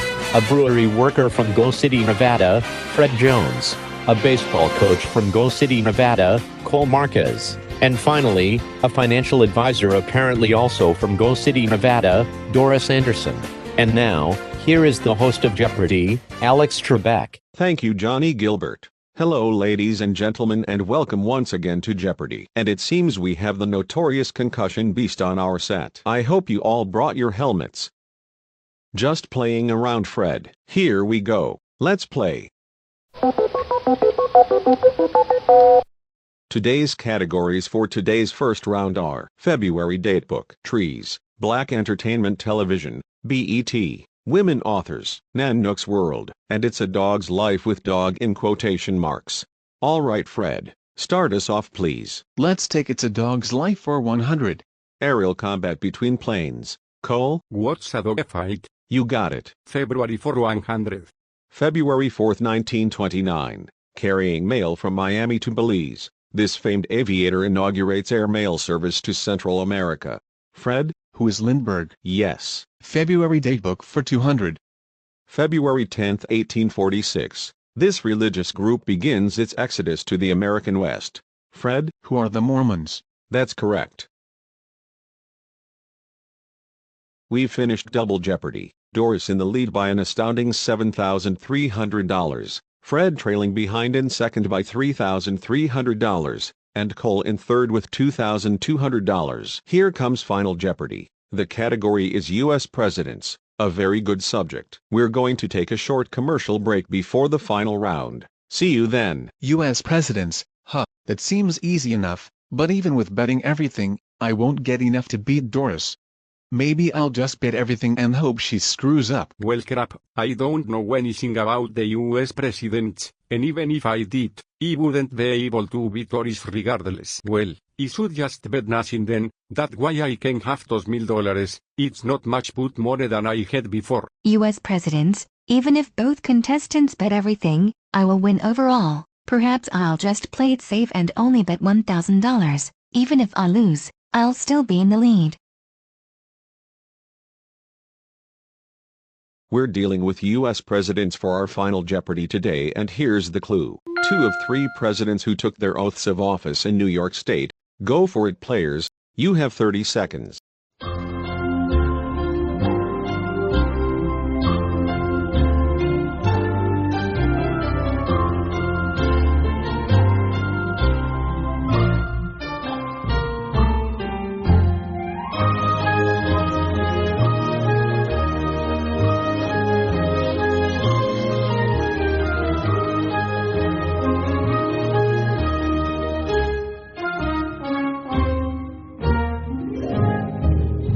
Cole Marquez, we start with you. What did you put down? Which 2 presidents did you select? You picked George Washington and Thomas Jefferson. Sorry, that's wrong. What will that cost you? You did not wager anything, therefore you lose nothing. Let's go down to Fred Jones with 3,300. And you wrote down George Washington and Teddy Roosevelt. That is correct. Well done, and you wagered $3,300. That brings you up $6,600. And now onto our leading player. Doris, did you guess George Washington and Teddy Roosevelt? And you guess FDR and Teddy Roosevelt. You only got one correct, unfortunately. How much did you wager? $1,000. That brings you down to $6,300. Congratulations to our winner Fred Jones. Thanks for tuning in, and we will see you next time with our new reigning champion, Fred Jones. Have a good night.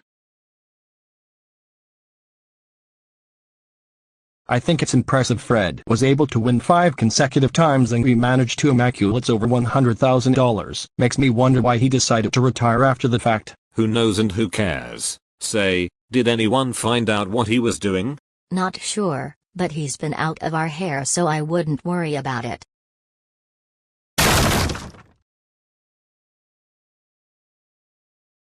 What's up, losers? What the fuck? All of you bitches get outside to look at my sick-ass van. He better have put in an AC and phone charger in that van.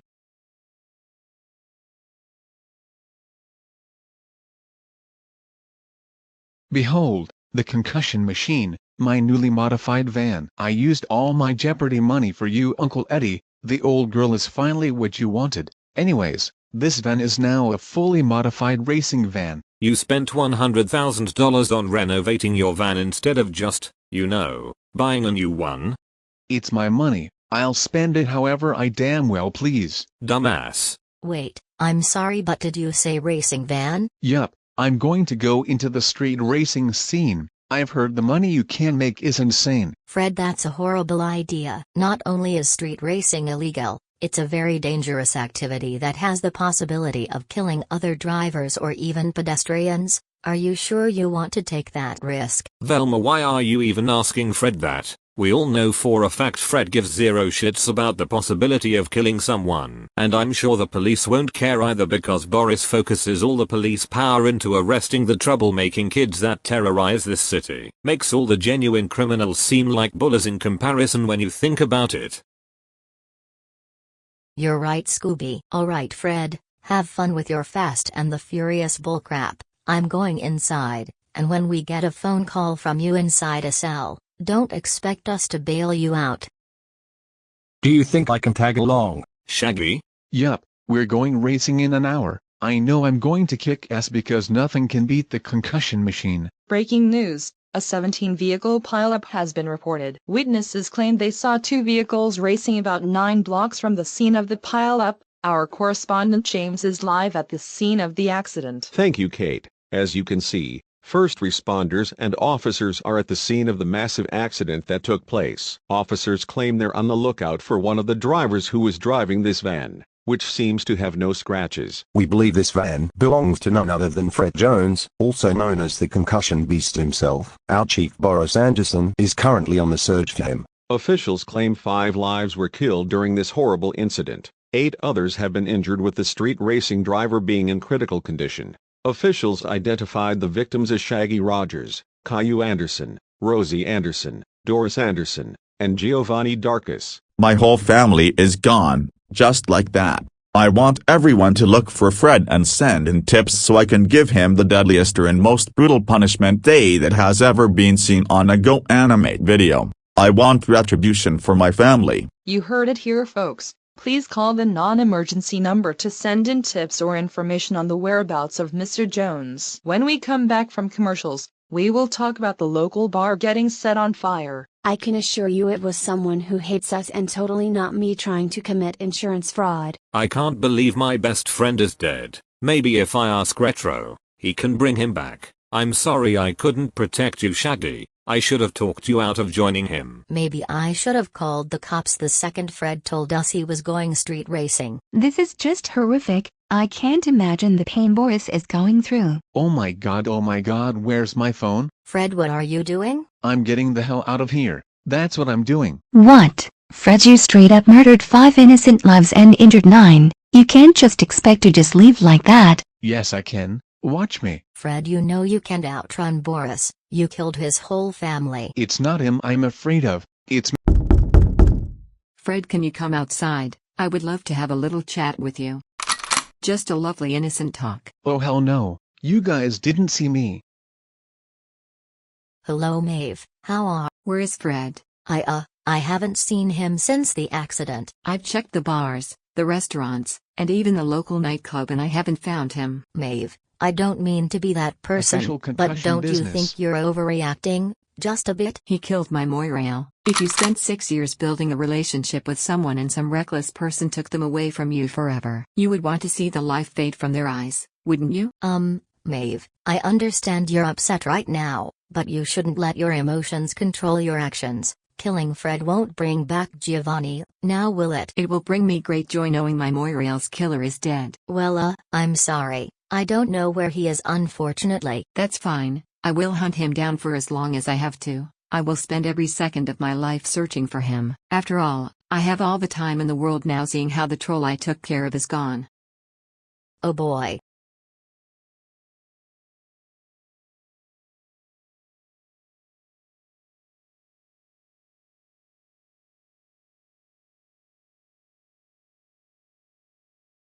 You've kept me waiting. Your luck ran out. You weren't lying when you said Moirails are the most vengeful one. Did you feel any remorse under all that fear you felt after finding out what you did? Of course not. I bet you didn't care about taking 5 lives. You only cared until after you found out who you killed. Death is an abundant thing back on my planet. We grew up around it constantly, but on this planet, it feels like a shock. It's even worse when it was someone we knew, someone we loved. Accepting it was someone who would be in our lives forever. Though, I doubt you cared about how it would affect those who loved that someone, but I'll be sure to show you how it affected me. I'm sorry. Sorry won't bring him back. I'm feeling generous today. Why don't you go ahead and drink that beer? It'll be the last one you'll ever have.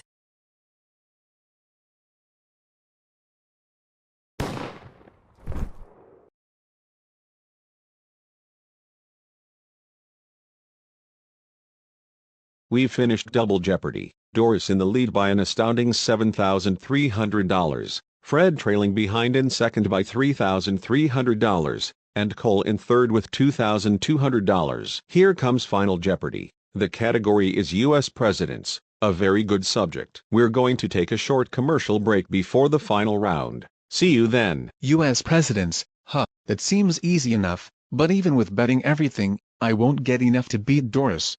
Maybe I'll just bet everything and hope she screws up. Well crap, I don't know anything about the US presidents, and even if I did, I wouldn't be able to beat Doris regardless. Well, I should just bet nothing then, that's why I can have those $1,000, it's not much but more than I had before. U.S. Presidents, even if both contestants bet everything, I will win overall. Perhaps I'll just play it safe and only bet $1,000. Even if I lose, I'll still be in the lead. We're dealing with U.S. presidents for our Final Jeopardy today, and here's the clue. 2 of 3 presidents who took their oaths of office in New York State.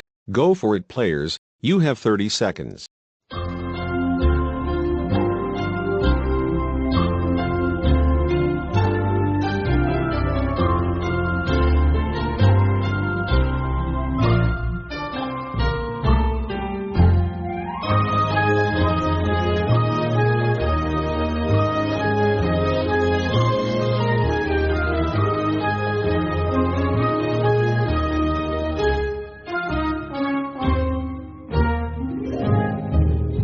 Cole Marquez, we start with you. What did you put down? Which 2 presidents did you select? You picked George Washington and Thomas Jefferson. Sorry, that's wrong. What will that cost you? You did not wager anything, therefore you lose nothing. Let's go down to Fred Jones with 3,300. And you wrote down FDR and Teddy Roosevelt. Unfortunately, that is not correct. What did you wager? You wagered $3,300, so you lost everything. And now onto our leading player, Doris. You guessed George Washington and Teddy Roosevelt. That is correct. How much did you wager? $1,000. That'll bring you up to $8,300. Congratulations to our winner, Doris Anderson. Thanks for tuning in, and we will see you next time with our new reigning champion, Doris Anderson. Have a good night.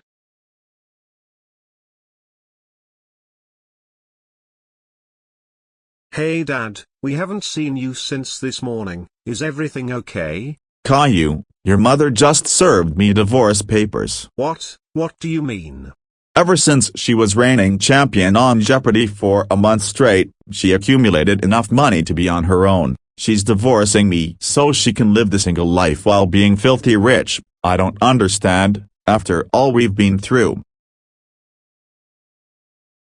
It'll be okay, Dad. How about I go do something horrible and you give me a punishment day? That always cheers you up. I don't think that will cheer me up, but I suppose it's worth a try. If you need me, I'm going to go steal your car and rob a bank. Then perhaps I'll go on an automobile rampage and see if I can get a kill streak like in GTA 5. Then I'll come home where you can ground me and punish me. I'll be right back. Okay, thank you, Caillou.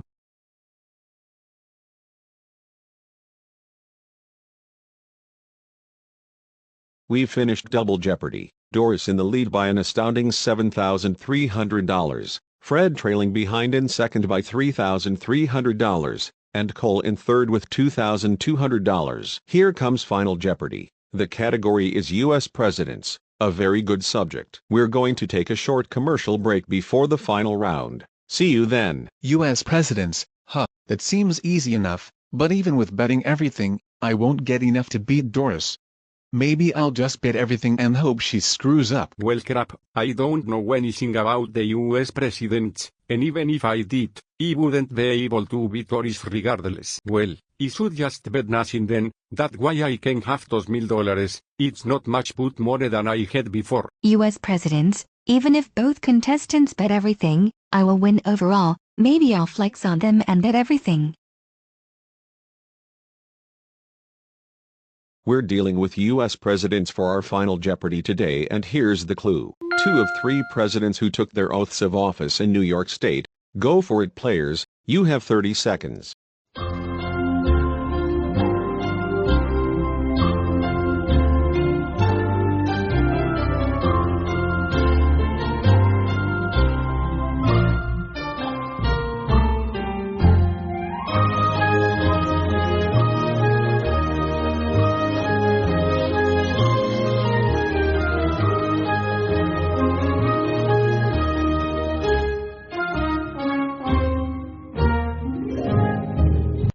Cole Marquez, we start with you. What did you put down? Which 2 presidents did you select? You picked George Washington and Thomas Jefferson. Sorry, that's wrong. What will that cost you? You did not wager anything, therefore you lose nothing. Let's go down to Fred Jones with 3,300. And you wrote down FDR and Teddy Roosevelt. Unfortunately, that is not correct. What did you wager? You wagered $3,300, so you lost everything. What? Are you serious? And now onto our leading player, Doris. You guessed George Washington and Thomas Jefferson. That is also wrong. How much did you wager? $7,300. You also lost everything. That means our winner is Cole Marquez. Oh wow, I didn't even have to try. Congratulations to our winner Cole Marquez. Thanks for tuning in, and we will see you next time with our new reigning champion, Cole Marquez. Have a good night. Hey Cole, what are you up to? Well, by simply winning by doing nothing for almost 5 games in a row, I was able to accumulate $50,000. This might be enough to cover all the distraction Dora has cost. Oh, wonderful. So what are you planning on doing with all that money, Dad? Well, Dora, we're using this money to pay off the damages your troublemaking us has cost. Please, this is the Go-Animate universe. Anything I do is immediately retcon in the next episode and we pretend it never happened. No force wall breaks, no let's say. Cole, what is it? And it's gone. What? We have to use all of our winnings to pay the damages. We didn't make a single dollar in profit. Oh, there's no way in hell the destruction I caused equals out to $50,000. Dora, showing pornographic material on live television could have cost us $375,000, but thankfully, we were able to reason with the FCC. I'm not sure how actually, and we only had to pay $45,000. $5,000 was from you crashing into McDonald's. The video I played wasn't even that graphic. You're all so dramatic. Oh, that's it. Cole, go get the camera. I'm going to send another video to Hume Haven of Dora getting a well-deserved ass whooping. Wait, what? Why can't you just behave like a normal child for once? It, Mom. I honestly can't believe you.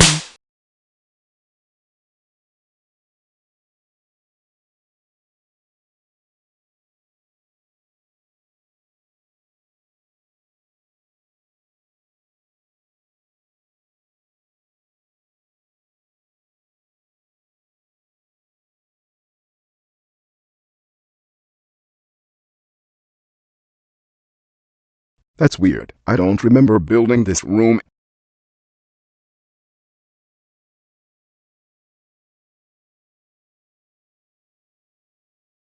What the actual hell? What's wrong, hun? Maeve, what the hell is all of this? What do you mean, hun? This is my arsenal room. Our arsenal room? Of course, darling. The humans aren't the only ones who are strapped with weapons. Allow me to introduce you to them. This one is Friendly Reminder. These twins are named Happy Ending, and this one is Sweet Lullaby. What the fuck?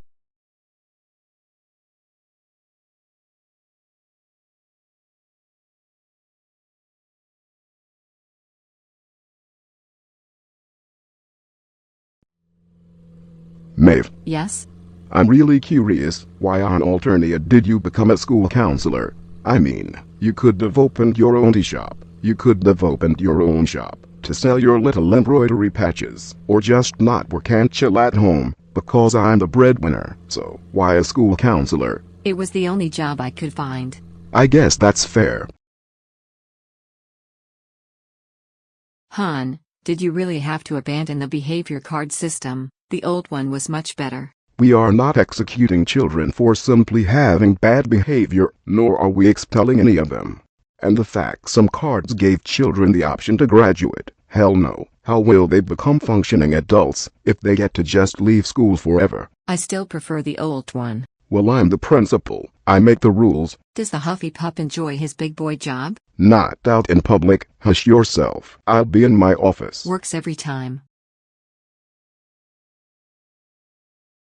Ms. Rosa, I feel sad and hopeless, like it seems every turn it's just disappointment after disappointment. I only have one friend who constantly does bad things that get me in trouble. I know I do bad things, but I do them because of my dad's genes, but I don't like the consequences. I hate getting grounded and I hate punishment days. You'd think after so many years of this stupid cycle happening, my parents would know I won't become better. I want to be better, but how do I possibly be better? Simple, kill yourself.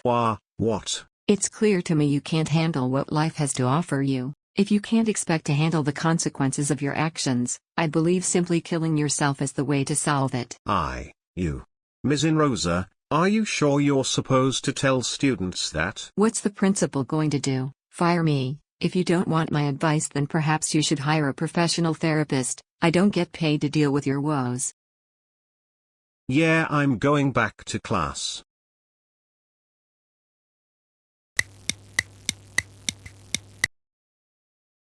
Love, are you busy? No, I'm not. Is there something you need? Did you tell one of our students to kill themselves? Well, if the little human says he can't handle what life has to offer, then he might as well die. Honestly, humans claim life is hard for them, but I bet you if they spend one day on Alternia, that tune will change. Maeve, we do not tell the students to kill themselves. Next time a student comes to you about their mental and emotional issues, just redirect them to Miss Leanne. As you wish. Good.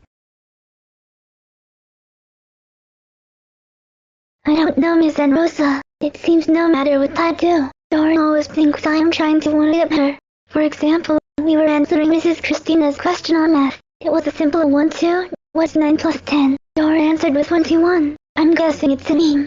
Mrs. Christina didn't like that, so after that, she called on me and I answered with 19. Then Dora got angry at me for making her look dumb. I tried telling her that she purposely got the answer wrong, and I'm not joking with you. She genuinely thought 9 plus 10 was 21. What do I do, Miss Rosa? I see. You know, usually when there's someone who constantly hates everything you do, they're romantically interested in you.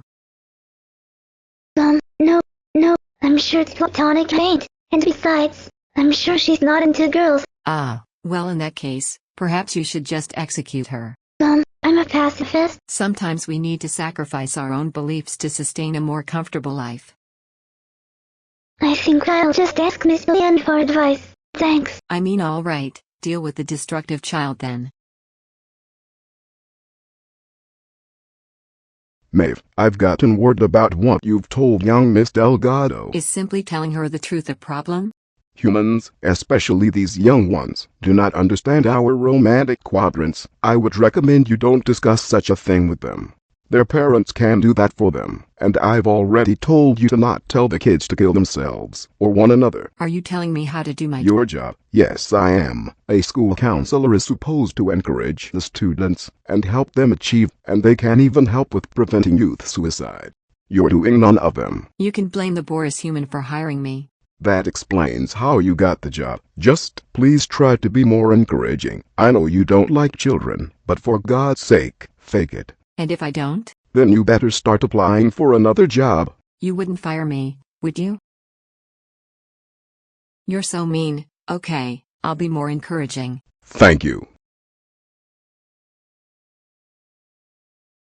I don't know, I just hate everyone so much. Everyone in this stupid school. I hate my teacher, I hate my classmates, especially Gina, and I just hate this whole school in general. Sometimes I wish I could just grab the gun and just kill everyone. Is it platonic hate? Yeah, very much. I understand. Sometimes you need to take those dreams and thoughts and make them a reality. Why let those ideas just be ideas and not do anything with them? Don't be afraid to achieve what you desire. Yeah, do you think so? Of course. Yeah, okay. Thanks, Miss Rosa.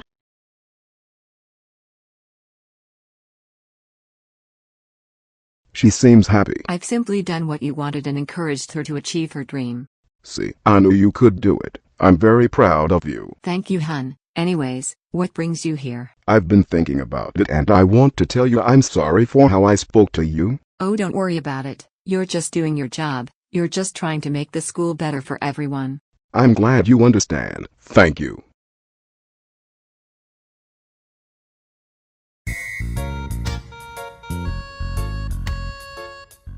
Man, this is boring. I hope something happens soon. Sir, we need to get going now. Why? What's going on? We just got alerted of a shooting in the Go City Elementary. Finally, some action. Let's go fill someone with bullets. How on earth could this have happened? I'm not sure. We're going to bring Dora in for questioning later. Are the kids okay? Did any of them survive? We did a whole sweep and it seems she got everybody. Oh my god, I think I'm going to be sick. Huh, I guess encouraging students does work. What? Oh yeah, she was going on about how she hated everyone and how she wanted to kill everyone. So I told her she shouldn't let her ideas be ideas and... So you convinced her to shoot up my school, kill my student. You said to encourage them. Maeve, the second she even made a comment about her idea, you should have reported it straight to me. Did her saying how she wanted to kill everyone I'd bring up a red flag? Death is something we've seen every day, Giovanni. Why is this upsetting you? When I spent my limited time down in the brooding caverns, grubs died all the time. This isn't alternative. Killing innocent lives has consequences. If 100 babies died right now, everyone would be upset. Bowlers, by on God's green earth did you approve Maeve to be school counselor? Well, I needed someone to keep those kids in line. If they knew she was here, they wouldn't act up. Bowlers, oh my God, I can't. Giovanni, it's not a big deal. They'll just respawn. Zip it, young lady. I do not want to hear another word out of you until we get home. Respawning is one thing, but that respawning won't undo all that trauma. Get in the car. Giovanni, I don't appreciate your tone.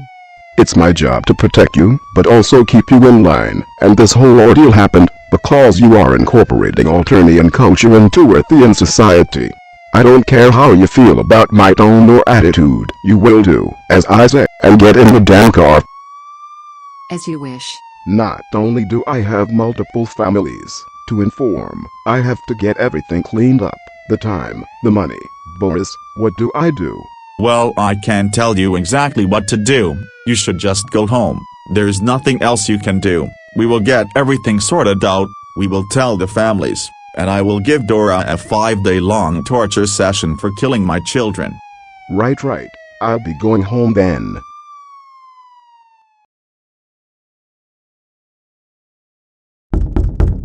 Come in.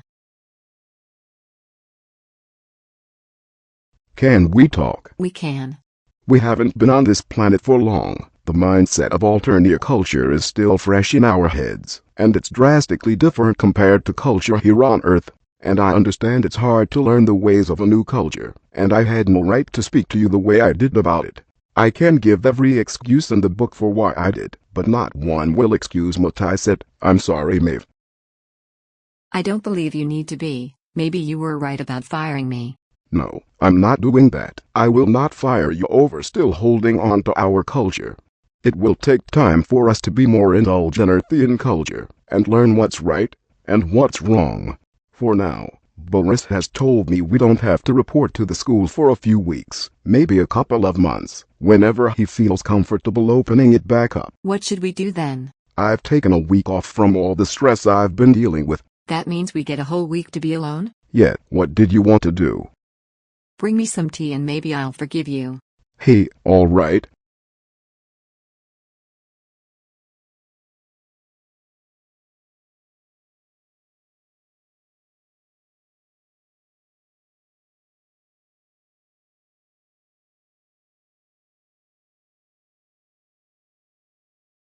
Oh my, it's such a lovely day. Perhaps I'll go outside for a walk. And then maybe I'll go to the park on my walk. And then maybe after all of that, I might go cruise around in the car. Maybe Giovanni would love to go for a ride in the car. Go places, do things? Oh my God, let's go. Oh, would you look at that? There's only one treat left. Treat? Oh yes, I was talking about how there's only one treat left. Did you do all your chores? Yes, I did. Treat. Good boy. Oh my, just look at that squirrel. Oh my God, squirrel, where's the squirrel? Give me the squirrel. Such a silly pup.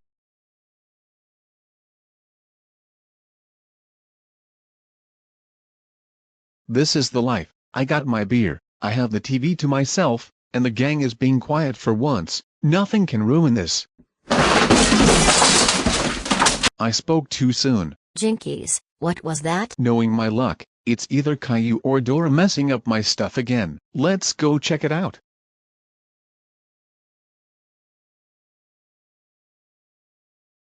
I think I missed a turn at Albuquerque. Oh my God, there's a giant hole in my garage and there's a giant rat in my garage. Whoops, sorry about that. I guess my portals are bugging out. Using them too much causes me to age to like an old version of me.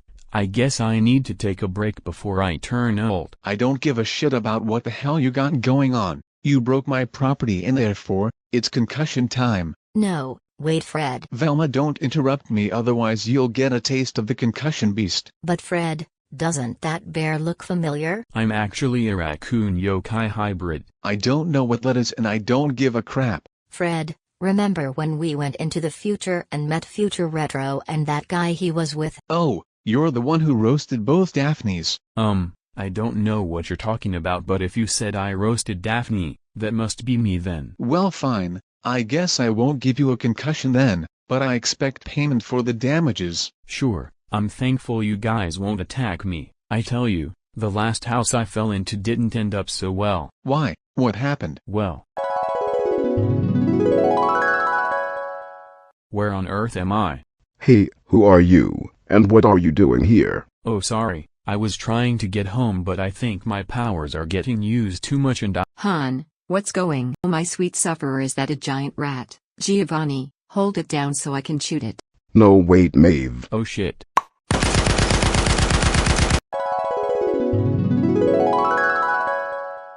That sounds about right. So how long do you have to wait before you can start using your powers again? I'm not sure. Could be a day, could be a week. Well, I'm sure we can let you stay here until you get your strength back. Is that okay, Fred? I mean, I guess. That's amazing. Thank you guys. You know, I'm actually a fan of yours. You are? Oh yeah, I'm a fan of the Scooby gang, except for Daphne, of course. No one is. Perhaps while I'm staying here, I can hang out with you guys. That does sound like fun, but first, you should probably meet the other gang members. Come inside. All gang members downstairs now or it's concussion time. Alright dummies, listen up. This right here is Haru-kun and he's going to stay with us for probably a week. I want everyone to be nice to him or it's concussion time. Fred caring about someone other than himself. What timeline did I wake up in? It's only because this is the same guy who roasted both Daphnes when we went into the future. Oh, that's why he looks familiar. Fred, you need to kick this giant rat out of the house before he drags fleas into the house. Not like the house isn't already infested with the likes of you. What? Everyone shut up, Daphne. It's my house so it's my rules. And also because if we kick him out, this video would be a hell of a lot shorter than it's supposed to be. Whatever. Just keep that thing away from me. So what did you want to do now? Perhaps you and I could go outside and practice our fighting skills? Oh, what can you do? Get me angry enough and I transform into a yokai that can breathe fire. What the hell is a yokai, Retro? Don't look at me. I never watched the anime or played any of the games. You're useless. Okay, well, what can you do besides that? I can make portals and I'm super strong. I suppose we can practice our skills. You can try dodging my concussion times and I'll try to hit you as hard as I can. Sounds good? Sounds wonderful. Then maybe after we're done sparring, Shaggy, Scooby, and I can go out for McDonald's. Oh, that sounds awesome. I love McDonald's and sharing it with someone is always a treat. What do you say, Scooby? Do we have to? I mean, this guy just shows up in the house and we're all just going to act like we've been friends for like years? It's called being a decent person, Scoop. Fine. Then after that, maybe Velma and I can watch anime. Do you play Pokemon, Velma? Not really. Perhaps you can give it a try? Sure, why not? I guess that'll be okay. What about Daphne? Maybe when I get my strength back, I can scare Daphne right before I leave. Haha, I want that on camera. Let me know when you're doing that so I can record it. No problem, Fred.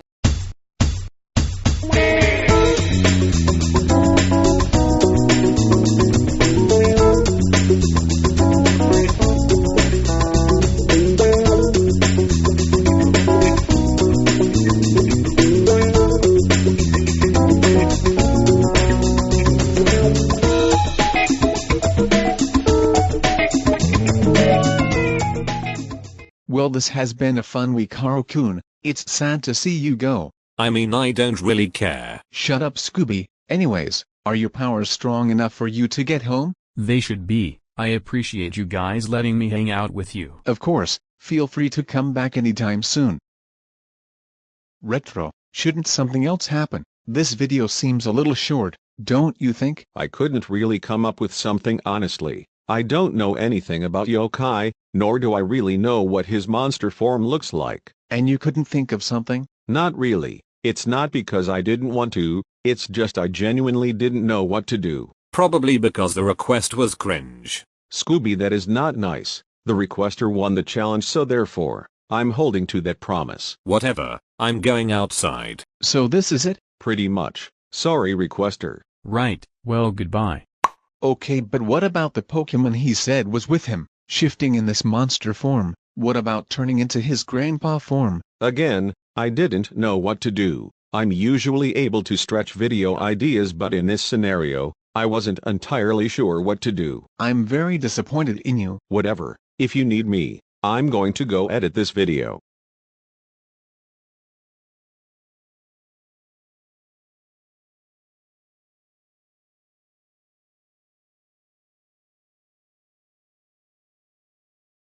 I'm very appreciative of your assistance. I wouldn't be able to get my chores done without help. So where is the dumbass then? He's out on a trip with Boris and the Fred human, a guy's trip if you will. Right. So what exactly are we doing? Nothing much, just a few things that Giovanni does every day. First, you need to clean the gutters, take the trash out, dust the house, do the laundry, vacuum the house, clean the bath. This sounds a lot more than a few things. Yeah, it sounds like you're just having us clean your whole house. Well, of course, if Giovanni can do all of this without giving me lip, then you two can as well. Okay, and what do we get out of this? A thank you and my appreciation. I can't buy a couch with a thank you and appreciation. So you're going to force this young lady to be in this big house all by herself, alone, to do all these chores by her lonesome? Yup, I want something other than your gratitude. Well, I won't use you as tea extract to quench my thirst when I'm getting thirsty.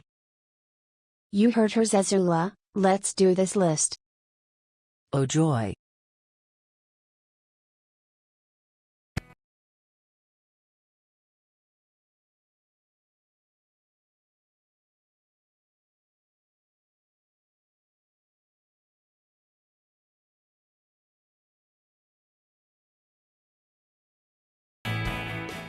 What's the last thing on this ridiculous list? Broody, are you serious? This sounds like something she could easily do herself. Whatever, let's just get this over with. Here's your tea. We didn't know which one to use, so we used one of the orange ones. Oh, thank you. You both have done a tremendous job. Ugh, what is this? Your tea. What else would it be? This isn't tea. I'm not even sure what this is. You've managed to make a sinful tea. I think I'm going to hell because of this tea you made.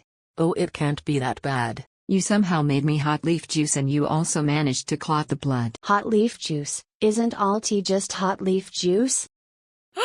How could you say such a horrendous thing in my own home? It's quite obvious to me I need to teach you guys a thing or two about tea making. Follow me. Wait, why is the scene fading?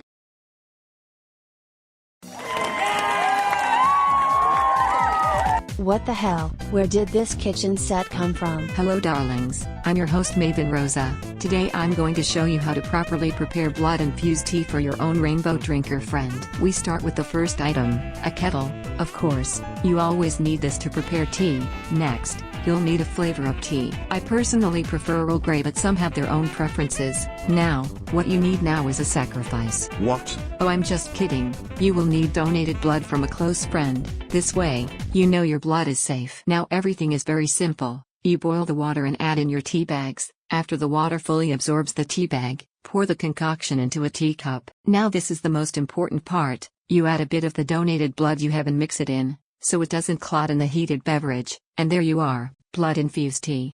And that's it. What the fuck just happened? Well, if you're all finished with your chores, you're dismissed. Now wait a minute, I want something for doing all of this crap. Oh, alright.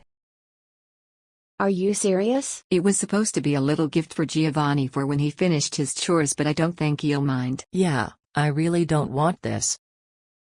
What a waste of time. Next time get some other sucker to be your maid. Himp, well I know my dearest Giovanni will like them.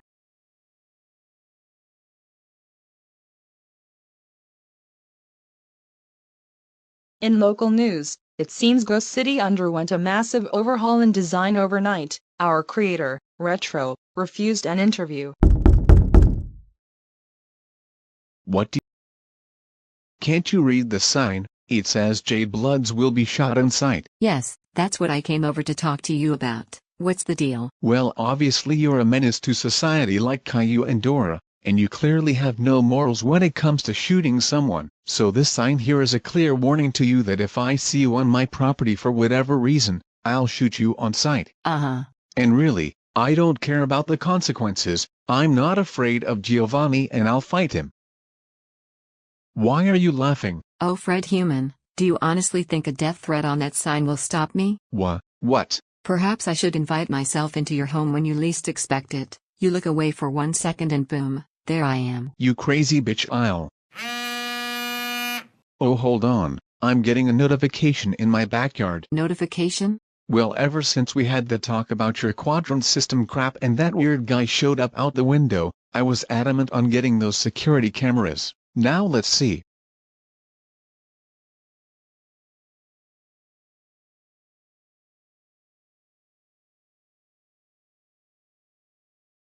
Oh, that must explain where those potatoes came from in our backyard. Fuck this, I'm getting a whole security system that can't put my whole house on lockdown. No one will be able to get in and nobody will be able to get out. And you think metal doors can stop me? What the fuck?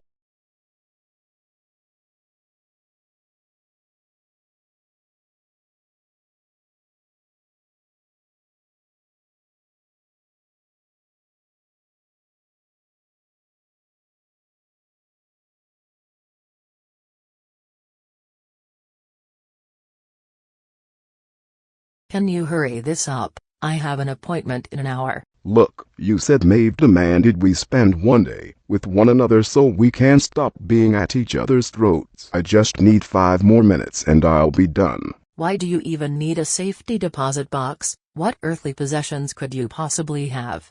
An earth possession called Nunya. What's Nunya? None your fucking business. Jackass. Stop bitching already. Like, why is your appointment so important anyways? I bought these boots and if I want a refund for them, I need to return them within a week. $40 doesn't seem really worth trying to get back. It's $3,000. You spent $3,000 on a pair of boots. Yeah.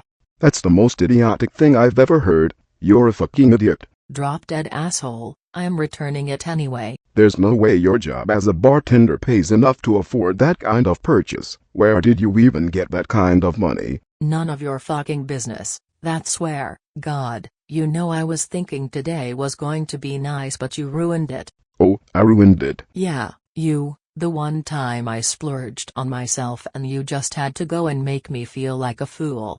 Okay, Zulu, I didn't mean. Save it, I'm not interested in listening. If you need me, I'm going to be waiting in the car. God forbid for thinking I could have nice things. I'm not having fun anymore. I just thought you should know that. What was that? Oh my God. Hello? Hey, we're locked in. Hello? We're locked in. That's just.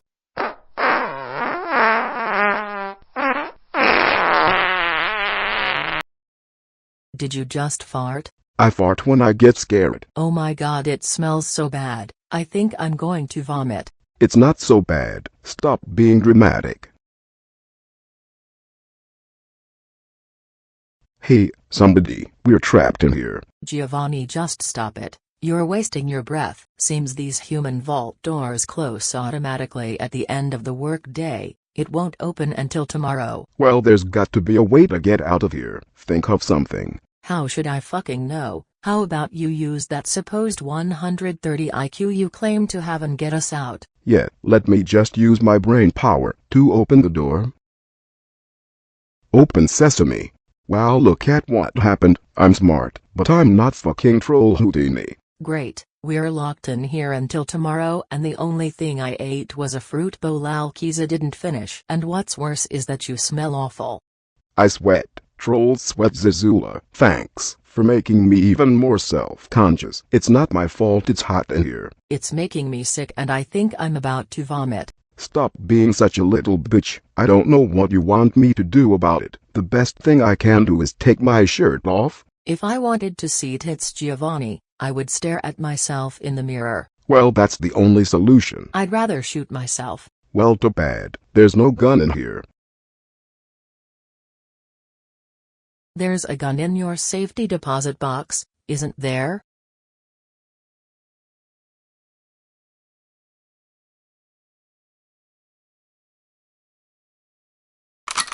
Zazula, stop it. You have no idea on how to use that thing. Oh, how about I hold it sideways like this? Whoa, come on Zazula, take it easy alright, I don't want any trouble. There's not going to be any trouble if you keep your shirt on. It's getting really fucking hot in here. I actually want to take my shirt off. If you even attempt to take your shirt off, I'll be forced to shoot your ass. Go ahead, there's not even any bullets in that gun. I don't believe you. Then shoot me, pussy. I will. Then do it. I will. I'm not moving, do it. I'll blow your fucking brains out. Wait, don't you have your phone with you? Oh, yeah I do. I'm only on 10%. I have to make this call count then. Well, hurry up. Fuck off. It's ringing. Oh, thank God. Come on. Hello, may you connect me to Vetemon please? Thank you. What the fuck are you doing? This will only take a second. You stupid bitch, give me that. Get away from me. Yes, this is Zazula Lojif. Whom am I talking to? Hello Lilith. You're the one who helped me pick out those boots last week. Same night I went to get my nails done and you recommended that nail salon. It was a lovely experience. Thank you. Anyways, the boots don't fit properly and... Give me the damn phone. I said get off me. So I'm not going to be able to make it back to the store before closing time. Is there any possible way you could give me an extension on that refund? Okay, I understand, no exceptions. So if I was Cassandra Peterson calling, I would still not be able to get an extension for 1 day? Yes Lilith, I'll hold for your manager. I'll wrap this up soon. Oh, for fuck's sake. I'm sorry, she's going to have to call you. It's dead. You fucking ignorant cunt. You wasted the one phone call we had to return a pair of boots. A $3,000 pair of boots that I'm now stuck with. God, can this day get? You're unbelievable. I'm trapped in here with you all, because you were too stupid to call somebody who could help us. Giovanni, that really hurt. Just get the fuck away from me. I literally can't even look at you right now. Giovanni, stop being such an asshole. Look, I don't want to fucking hear it.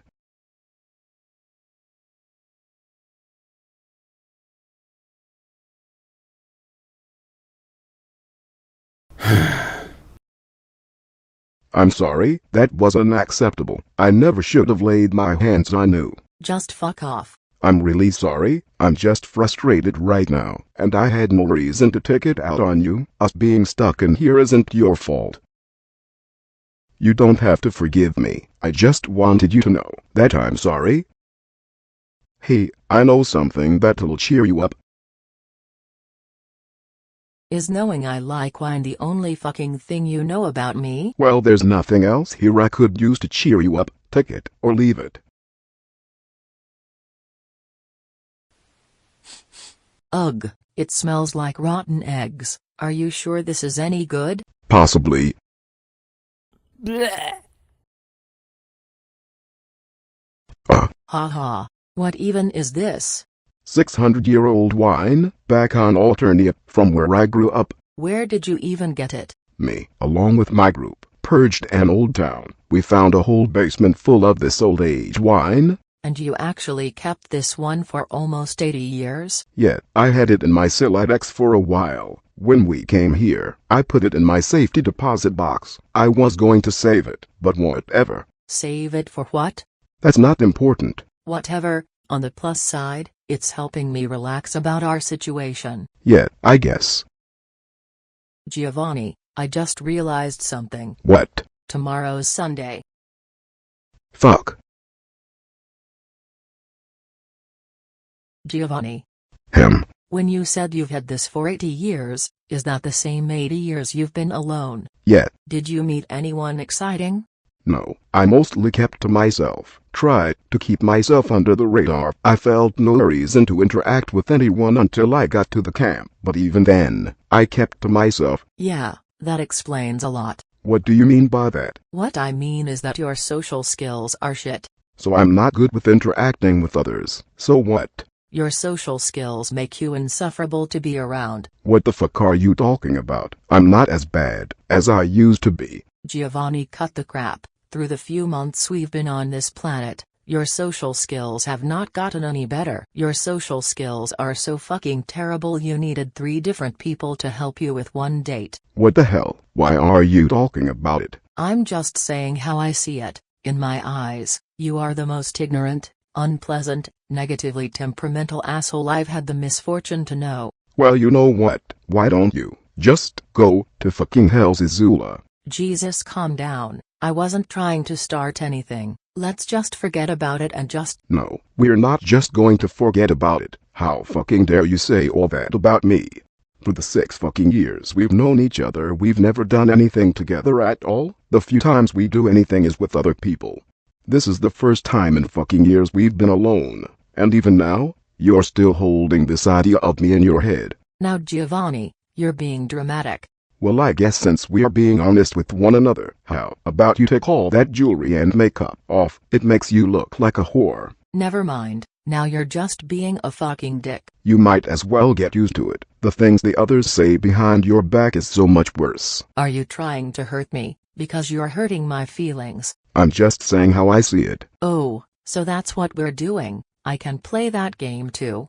Oh, what are you going to do? What else is there to say that you haven't already said? Do you honestly think I care about you? Well, guess what? I don't. You do. No, I don't. The day I met you was the worst day of my life, because anything relating to you went fucking awry. I only keep you in my life for 2 reasons. Because your stupidity occasionally amuses me and you're stupid enough to believe I ever cared about you. If anything, you're a bank to me. If I could choose anyone, literally fucking anyone else including Gerlach, I would choose them without hesitation. You're the best of a bad situation. I simply use you because you're too oblivious to realize you're being exploited. Yeah, I would know if you were using me. Clearly you didn't this time we were spending the day together. No, you said Maeve wanted us to spend the day together because she was angry about us fighting. And you fucking believed that. Since when did your moi real cared about our relationship? I could ask you to give me $100,000 and you would without asking why, and I would spend it on a yacht. Your turn. You're a monster. Hey, don't get angry at me. You're the one who started this whole thing. You stuck up cunt. I want to fucking kill you.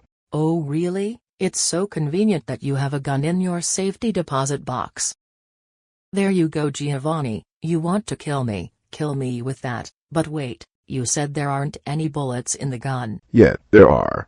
I lied. Oh, you're so full of crap. Besides, if you shoot me, it'll all be caught on that security camera. Security camera?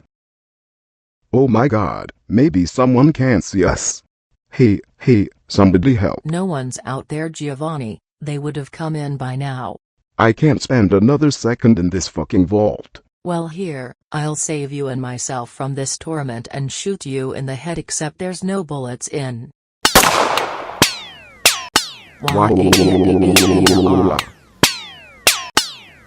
I'm so sorry, Zizula. Me too. How long is this going to last? No idea. So, what are you reading? Tears of a Tiger. Never heard of that. It's a novel about bad decisions and the consequences that follow. The main character drove drunk and killed his best friend in an accident. The main character's grief consumed him, leading him to take his life. Jesus, why do you have it here? It's a first edition. I keep it here where it's safe. All this reading is making me hungry. What are you doing? I'm hungry. Did you want one? You had energy bars this whole time? Not energy bars, protein bars, and you just bitched yourself out of one. Alright, I'm sorry. Can I have one, please? Alright. Can I have a caramel one? You can have a strawberry yogurt one. I don't like strawberry yogurt. Oh, someone's awfully picky. Shut up. I don't like your tone. You just got bumped down to coconut mint. Great. Giovanni. Yeah. How come you have a gun? I don't know. What do you mean you don't know? I mean, I get you're a police officer, but you're the last person I would have expected to own a gun. That's why I keep it here where it's safe. That makes 0 sense. Why own a gun if you're just going to keep it here? Is it Maeve's? No. Ugh, is it like a sexual thing? You? No. Thank God, you're already weird enough as it is. Zazula, I seriously don't want to talk about this with you. Okay, whatever. Are you positive it's not a sexual thing? Yes, Zazula, it's not a sexual thing. If you insist, so why do you have it? I just said I do not want to talk about it. But I want to know, can't you tell me? I said no. Please. I keep it in case I ever want to commit suicide, okay? Wow, that's incredibly edgy. Oh my God, you're actually serious, but why? You wouldn't understand, Zazula. Doesn't mean I can't try to understand. It's all just so much sometimes, you know. What is? Life, everything, having a gun here, just knowing there's a way out, it helps. But why a gun? There's plenty of other ways. Seemed the quickest, so I wouldn't suffer any more than I had to. I suppose, but why are you so unhappy? I mean, you have friends, you have 2 quadrants filled, everything is a lot better compared to what it was on Alternia. That doesn't mean I don't feel depressed. I could be the most powerful and richest asshole out there, but no amount of riches could ever make me feel better. Yesterday, when you said you can use me just because you can, just brought back memories of when I served my high bloods, being controlled, being forced to do things at the risk of my own life being taken, being used as their killing machine, killing innocent trolls, not even mentioning the chuckle voodoo I was subjected to for 1/5 of my life. You're just making me relive it all over again. I had no idea. Of course you didn't. You don't have any idea at all on what you do to people. And even if you did, you don't seem like you even care. Did you ever think at all about how our past relationship affected me? How I tried so hard to be something to you? Even trying to be your fucking friend is impossible. You, and literally every other troll I've met in my whole life has been the same way. They just faked being my friend, and backstabbed me. Even I have thoughts of my Moira allegiance with Maeve. What if Daphne was right? That Maeve only keeps me around because I'm too stupid to realize I'm being used. Giovanni, I really don't like it when you talk like this. But it's all true, Zazula. I literally have no purpose in my life other than being someone's slave. That's all my life has ever been. Subjecting myself to these kinds of things just to feel like I have someone that cares. If I don't serve someone, I have no purpose. Even with Maeve, Veronica, and everyone else, these thoughts just don't go away. And there are days where I just want to end it all, so these thoughts, these demons, can just finally leave me alone. Is that why we came here? No, I was just putting money into that envelope. It's an emergency fund, just in case something happens, you know. And what about the wine? My final drink. Oh. You're the only one I ever told about this, so are you going to say anything? I'm not entirely sure what to say. I never had to deal with anything like this, wanting to kill yourself. I think that's really selfish of you.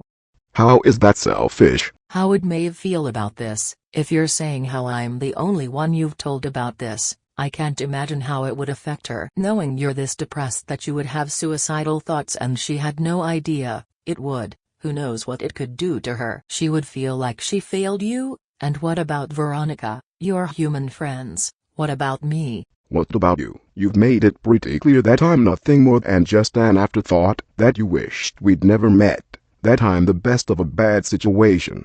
I only said that to hurt you because you hurt me, but the truth is, I do care about you. Yeah, sure you do. I'm being serious. You're an insufferable asshole with literally no social skills at all, but you're not all that bad. You are my friend. I know I don't really show it, but that's just how I am. I don't really show emotions unless they get really intense. I'm like Maeve in a way. If you can accept how she is, can you accept me for how I am? Yeah, I can. I do care about you. I just figured us fighting all the time was just us playing.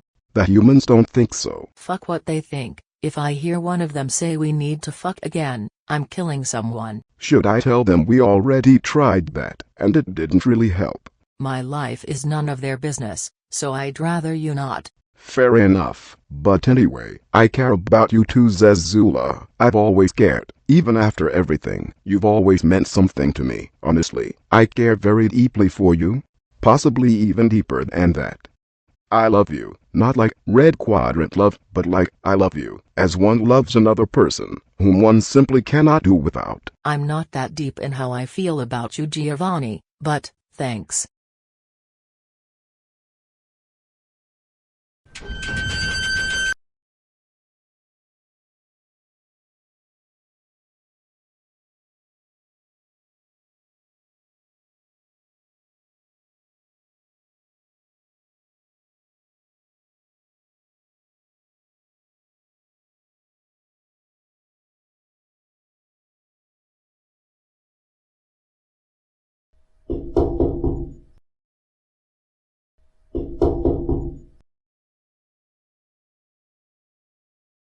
Are you seriously doing this shit again? What the hell do you want that you're banging on my window at 2 in the morning? I'm bored, and I wanted to spend some time with you. Won't you let me in? Yeah, no.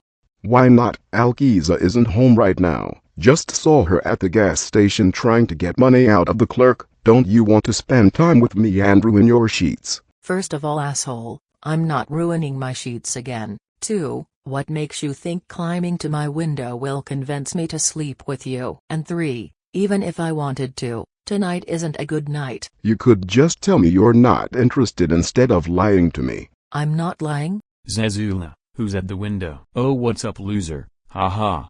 Oh hey Saren, did you get that text I sent you about my thoughts on that anime you showed me? Kindly fuck off now. Fine. Have you ever considered the possibility of having a threesome with— I said fuck off. But you stupid bitch, I had a fucking pencil in my pocket. Not to mention I could have broken my damn neck. Get off my fucking property. So am I to assume that's a no since you didn't really— Seren, go get my fucking chainsaw. Okay, damn. Hello Internet, or should I say, hello darlings. It's getting a tad boring living on this planet with nothing to do. So I've decided to start a vlogging channel since that will seem to be an absolute hit. Anyway, for my first video, I'd thought we vlogged Giovanni's dentist appointment. Now, trolls are unique. If we lose teeth, they grow back. As I understand, humans cannot grow back their teeth. Inferior genetics, I'm assuming. As for Giovanni, we actually had a previous appointment a week ago. They did a checkup on him and did x-rays. He has 2 small cavities, a dead tooth, and 3 broken teeth. And apparently he has wisdom teeth that need extracting. Anyway, Giovanni, care to explain to our viewers why you have 3 broken teeth? Maeve, I'm scared. Alright, that's not what I asked, but anyway, it'll be okay, hun. The nice doctor said they're going to numb you up and you won't feel a thing. The reason Giovanni has 3 broken teeth is because he got into a bar fight and he got a stool smashed across his face. That man was harassing Zazula, and I was not going to stand there and let him do that. If she's able to fight you, I'm sure she could have wasted that waste of life. She didn't even thank you, so I don't think it was worth it. So after talking with the doctor, they're going to remove the 3 broken teeth and the 4 wisdom teeth. We will come back to talk about the appointment after the fact. Hello darlings.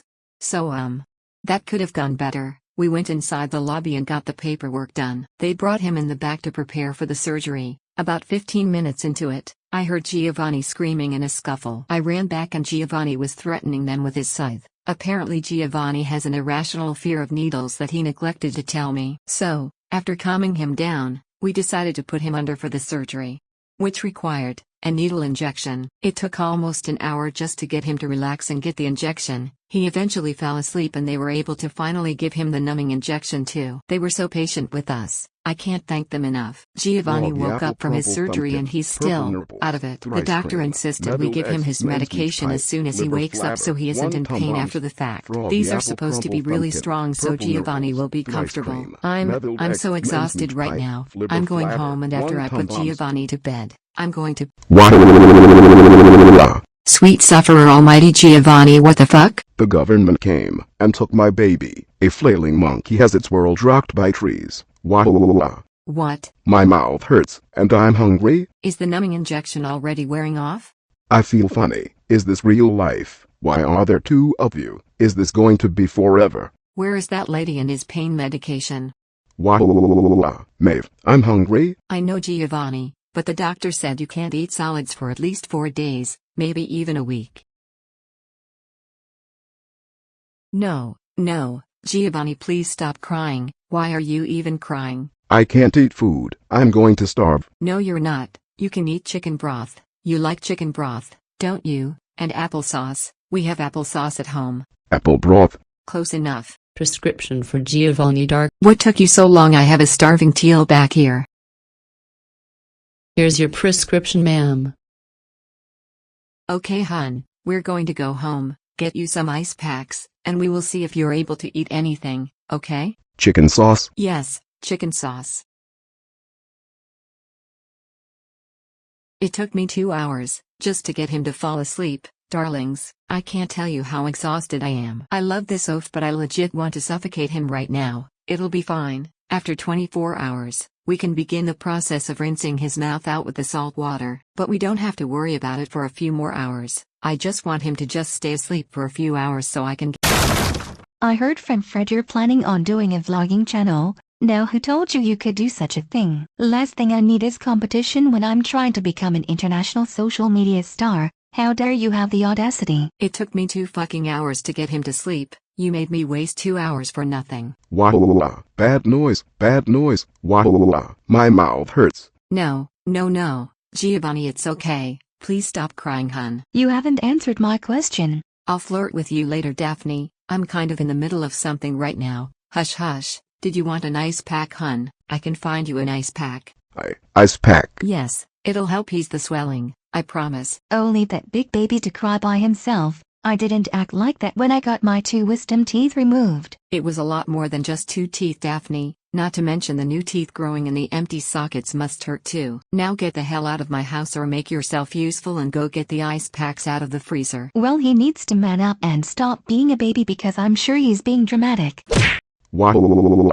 Oh crap, the gauze. Hun, where did you put the extra gauze? Wah. He moved into my fist.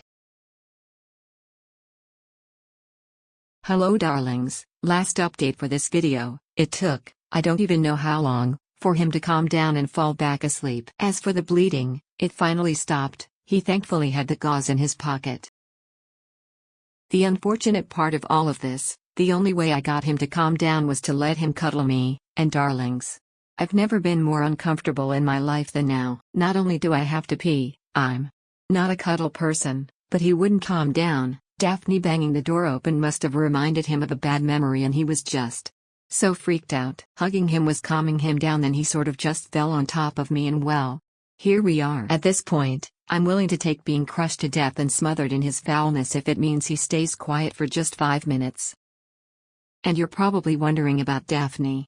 Well, I might have lost my cool and beat her to near death with my shotgun. She ran off before I could finish the job, but whatever. I haven't had any tea today. I've been awake since 5 a.m. getting Giovanni ready for his dentist appointment, and I'm way out of my comfort zone. But when you have a moirail, sometimes you just need to drop your boundaries just for a bit for them. Just know this, he's going to be doing double the work when he's all healed up.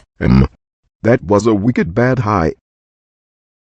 Oh jeez, was I crushing you? Wow, my mouth hurts. Sweet freedom at last.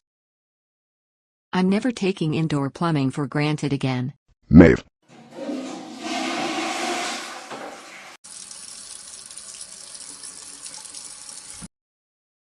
Is everything okay? I'm beyond exhausted, Giovanni. I'm thirsty, tired, frustrated, and just. Should I go brew you some tea?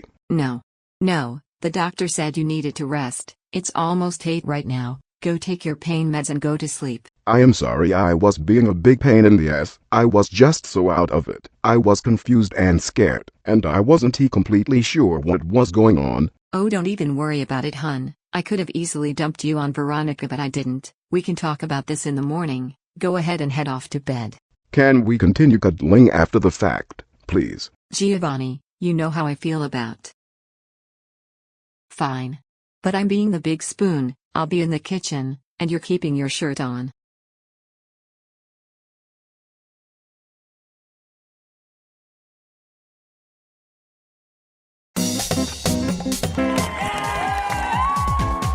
Hello, everyone, I'm your host Boris Anderson. Seems Retro ran out of ideas again, so we're just casually going to make another inspiration series. Stick to the script, damn it. Anyway, welcome to the game show, Get Ungrounded Trivia, originally created by Anime 2012, of which you should go subscribe to. If you're not living under a rock, you should already know how this show goes. Our 3 lucky contestants will have to answer 10 questions. If a contestant gets the answer correct, they will be ungrounded in relation to the question's corresponding value. If they get it wrong, they will be grounded in relation to the question's corresponding value. And we have a bonus question that is extremely difficult. The bonus question, well, we will just see when we get there, won't we? Now then, let's meet our lucky contestants. Our first contestant is just a kid who's 4, each day he grows some more, Caillou Anderson. Our second contestant is Dora the freaking Mexican explorer. And our final contestant is a character created by rapist who everyone thought was a genuine guy, William Little Bill Glover Jr. You're going to cut what you said about my creator, right? Seems a little unnecessary for a game show, don't you think? Yeah, sure. Anyway, this particular episode will be animal themed, so I hope you're all animal experts. Let's begin the game with the first question. What is the fastest land mammal? Is the answer tortoise? No, Dora, tortoises aren't even mammals. You're grounded for 10 years. Is the answer a lion? No, Caillou, the answer is not a lion. You're grounded for 10 years. Little Bill has the chance to answer the question. Will he take this opportunity? Is the answer cheetah? Yes, Little Bill, the answer is cheetah. You're ungrounded for 10 years. Let's move on to the second question. What do you call a group of lions? Is the answer a pride? That's correct. You got something right for once, Caillou. You're ungrounded for 20 years. Here's the next question. What bird lives in Antarctica and cannot fly? Do I have to be specific about the species? No, the answer is not. Do I have to be specific about the species? Just kidding. Just the general term will suffice. Is the answer penguins? That is correct. You are ungrounded for 50 years. Let's continue with the next question. How many edges does a cube have? Is the answer 6 sides?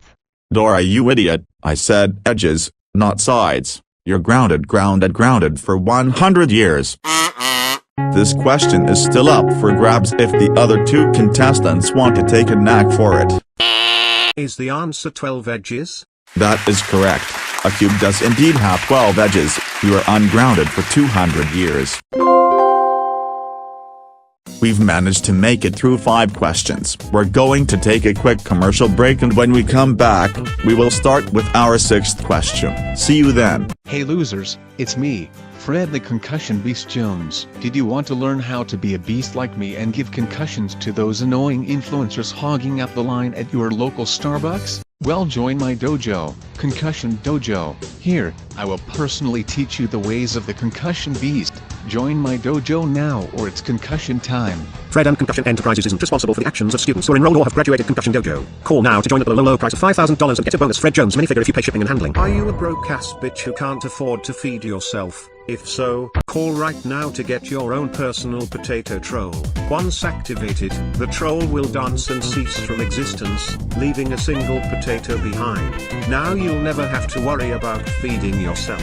Call the toll-free number and you'll only have to pay $500 for your very own potato troll. And if you call now, you can get another potato troll just for the additional price of $1,000 along with shipping and handling. Don't wait, call today. Disclaimer, by purchasing the potato troll, you waive all rights to sue in case of incidents relating to dark figures outside your windows, mysterious wood carvings appearing in your home, and family pets going missing, may cause headaches, heart attacks, seizures, diarrhea, and death. Ever wanted to have your fortune told? Welcome on down to Alkee's fortune-telling house. With her fascinating mind powers, she can predict your future and get you prepared for what awaits you. I predict that You'll give me $100 for another 5-minute session. Oh wow, I just got that idea in my head not even a second ago. You're so mystical and wise. Here's your money. And now I predict that. Oh my goodness, you'll take $5,000 out of both of your children's college funds to give to me for another 5-minute session. No way, I just had that idea too. I'll be right back. Call now to make an appointment with Alkiza, the fortune teller. Don't wait. All sessions are non-refundable. Alkiza's fortune-telling house is not responsible for false future predictions, and under contract, you can't sue Alkiza or Alkiza Enterprises. What the hell do you mean you took out 10K? What exactly did you need? Oh crap, we will talk about this later. Welcome back to Get Ungrounded Trivia Episode 1. Let's continue with the 6th question. What is the largest bird in the world? Is the answer the ostrich? That is correct. Ostriches are the largest bird in the world. You are ungrounded for 500 years. Let's begin with the next question. What appendage does a snake use to smell? Is the answer their tongue? That is correct. Snakes do indeed use their tongue to smell. You are ungrounded for 1,000 years. Caillou is doing really well in this competition. Ashamed he doesn't do this well in school. I have good grades. What the hell are you talking about? Let's move on to the next question. Don't ignore me. Are Dalmatians born with their spots? Is the answer yes? That is not correct. So much for your hot streak, Caillou. You are grounded for 2,000 years. This question is still up in the air and the answer should be pretty obvious. Is the answer Dalmatians are born with their spots? Are you deaf? That's the same answer Caillou gave and it was wrong. You're grounded for 2,000 years. Does Little Bill want to give this a shot or does he want to skip the question? Is the answer yes? They are born with spots. Okay, I'm not even going to let you finish that because it's wrong. You're grounded for 2,000 years. Literally all of you answered with the same exact answer. How does that even happen? The script said Little Bill was supposed to answer it correctly, so I don't know what happened. Just continue with the show. Whatever. The answer was that Dalmatians are not born with their spots and instead get them later in life. Let's just move on to the 9th question. What is the largest living species of lizards? Is the answer monitor lizard? No, Little Bill. The answer is not monitor lizards. You are grounded for 5,000 years. This question is still up to be taken. Will Caillou or Dora take the chance? Is the answer chameleon? No, Dora. The answer is not chameleon. You are grounded for 5,000 years. Caillou, did you want to take a chance at this? Is the answer the Komodo dragon? Yes, that is correct. The largest living species of lizards is the Komodo dragon. You are ungrounded for 5,000 years. We've made it to the final question. This one is the hardest question yet, so I want you all to use your brains for this one. The 10th question is, there are only 2 types of mammals that can lay eggs if we don't include a specific species. What are they? We're all under 8. How the hell are we supposed to know this? Only use the buzzer to give me a proper answer or don't buzz in at all. If you don't know it, don't answer it. And just for giving me lip, you're grounded for 100 years and you've lost your turn. Dora and Caillou, did either of you know? Tortoises and platypuses. Dora, I literally told you in the beginning of the game that tortoises are not mammals. Your question is half right though, but still, since you did not answer the question correctly, you're grounded for 10,000 years. 10,000? That's not fair. This question is impossible. Life's not fair. Stop complaining, otherwise I'll make it 50,000. Caillou, did you have an answer? The platypus and echidna? Yes, Caillou, both of those answers are acceptable. You are ungrounded for 10,000 years. Oh, it seems we have time for our bonus question. Our bonus question can be any question of any topic. and the value is different if the answer is right or wrong. Here's our bonus question now. Should you subscribe to Pappy Anime 2012 for making this amazing series? Obviously not. He's like any other lazy and tyranny Go-Animator that makes grounded videos out of innocent baby show characters. Oh my god, everyone evacuate the building.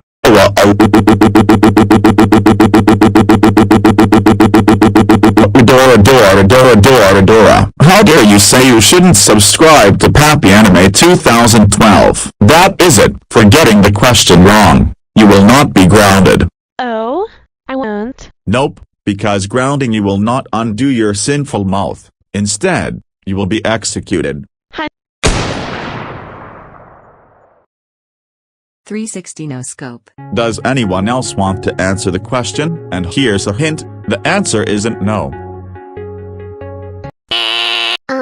Yes, you should subscribe to Pappy Animate 2012, and you should subscribe to RetroBarrage too. That is correct. You should definitely subscribe to Pappy Anime 2012 and RetroBarrage. You are ungrounded for another 10,000 years. Well, that's the end of our show, folks. It seems Caillou managed to escape his grounding and Little Bill got grounded for even longer. Dora also paid the ultimate price for saying such a sacrilegious thing on my show. I hope you enjoyed episode 1 of Get Ungrounded Trivia. I wish you all a good night and stay ungrounded.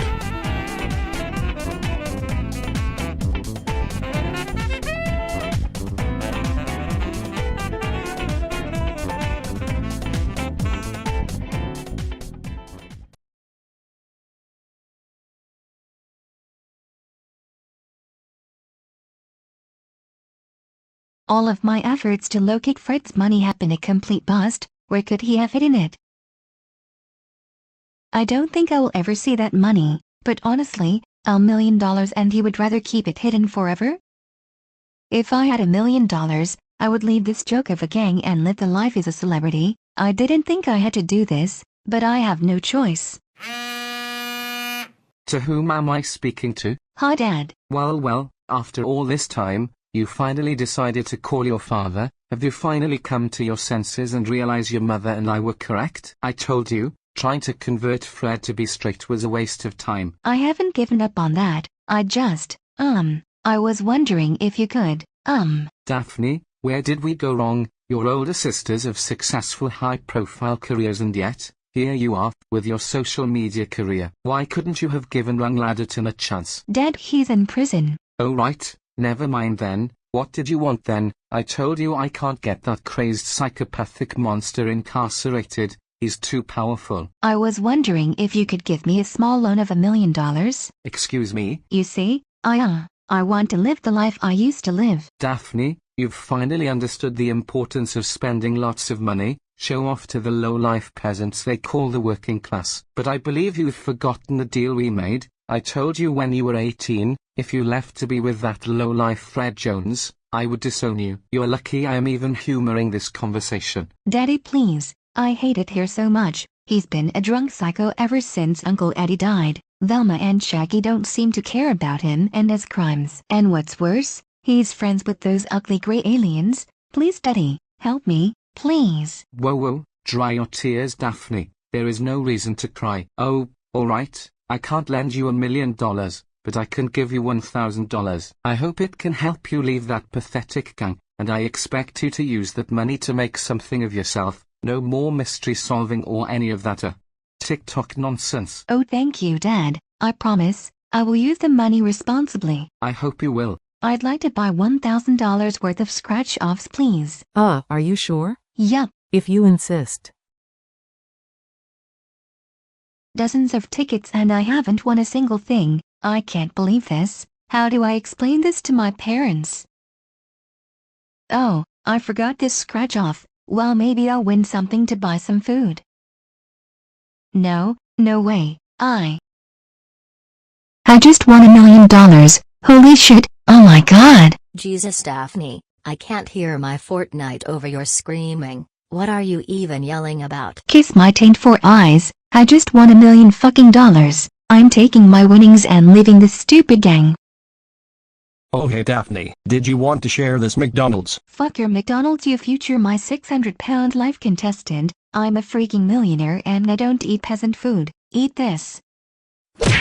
Daphne, what the fuck? All of Shaggy's paycheck went into that McDonald's.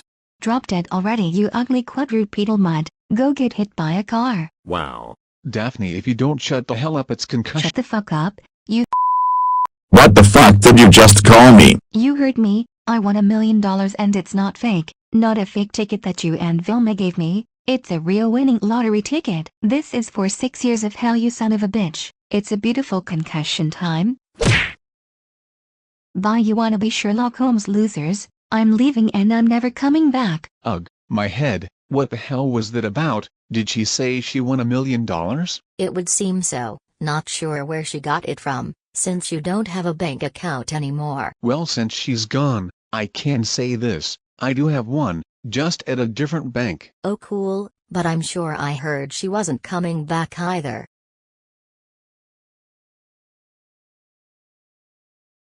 Fred? Yes. We're freed of Daphne. No more annoying narcissistic pieces of worthless garbage. It's over. All over. Call in the grounding council and their families. We're having a super ultra mega party. Oh hell yeah. Hello Dad. Daphne. So listen, I may have used a bit of the money you gave me to buy some lottery tickets. I gave you that money to move out and find a better career, not to gamble. I know, but I wanted you to know I won $1 million. Oh, you've won pocket money. Well, good job. Now that you have enough money to sustain you for years to come, are you going to use the money wisely? I know a good accountant who would be more than happy to assist you in investing, and we can find you a good college so you can finally have a career like your other sisters. Well, actually, I was hoping to continue what I was originally doing. I could find a nice house and continue being a social media celebrity. I'm making at least $100,000 from my career, and I don't even have to do anything. I just record myself and boom, the money comes flooding in. And you haven't used that supposed money to move out sooner because? I may be really bad with money. I wonder who I learned that from. No, there's no reason to point fingers. At least let me find you an accountant so all that money you have doesn't get spent in a fortnight. Oh, alright.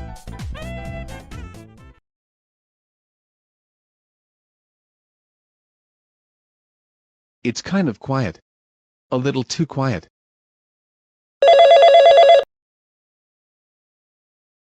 You spent $100 on the 12th. What did you buy that possibly warrants spending that much money? A Lego set. Please notify me when you spend that much money. I'm sorry? It's okay, hon. I forget. Hello. Oh, hello, Fred Human. Is there something you need? You want me to come over? For what? Is that so? Well, alright. Allow me to finish up my taxes, then I'll come over. What's going on? He invited me over for some tea. Fred invited you? Invited you to his house? Yes, that's very odd. I wonder what the occasion is for. Can I come? I don't see why not. Yay. So what's the special occasion, Fred Human? Oh, I just thought I would hang out with my friends. We haven't since I learned about your troll romance. So what's been up with you two? Anything exciting? Giovanni became a Fortnite streamer. I destroyed those noobs. Cool. Fred, you're not looking so well. Are you sure everything's okay? Please don't tell the others, but ever since Daphne left the gang, it's been really boring around here. Daphne left? 2 months ago to be exact. She won $1 million in the lottery and left. She hasn't tried talking to any of us since then, and well, I kind of miss her. You do? You do. And this is going to be absolutely embarrassing to ask, but I feel like the only thing to fill in that void is to find another gang member just like her. So Alkiza? Hell no, I want someone like Daphne, not someone that's going to rob me blind then skip town. I was thinking of Maeve. Me? Well, I believe you should ask Alkiza first. After all, they're basically the exact same person. I did ask her last week. I woke up this morning to all my valuable possessions missing. Darling, I'm nothing like her. How could I possibly take her place? You do annoy me. You stole my bowling tournament money, and Giovanni told me you're demanding so you'll fit. He said what? Fred Fred buddy, we made a promise to not speak of that. I don't know what I'm talking about when I'm drunk, haha. Well, I think it would be a nice change of pace. I don't know how I'll feel about living with 3 others. What about me? Oh hun, you can be by yourself for a week or 2, it's not like I'm leaving for good. Fred Human, do you have a spare room for Giovanni? If he's really that upset about you moving in with us, I don't see why he can't stay with us too. I don't know if Daphne's room is big enough for both of you. Oh no, I don't share beds. Well, there is a furnished basement he can stay in. That'll do. Is that okay, hon? Right, then I guess it's official. You're the newest member of the Scooby gang. Wonderful. And Fred? Yeah? If you ever give Giovanni or I a concussion time, I will skin you alive with the dullest knife I have in my collection and form your freshly flayed skin into a fleshlight for public use at the nastiest and most promiscuous brothel this city has to offer. Understand? And knowing you, you'll hold close to that promise, so yes, I understand. Oh wonderful, we'll move in as soon as we can. Come along Giovanni, let's go pack some things we will need. Bye Fred.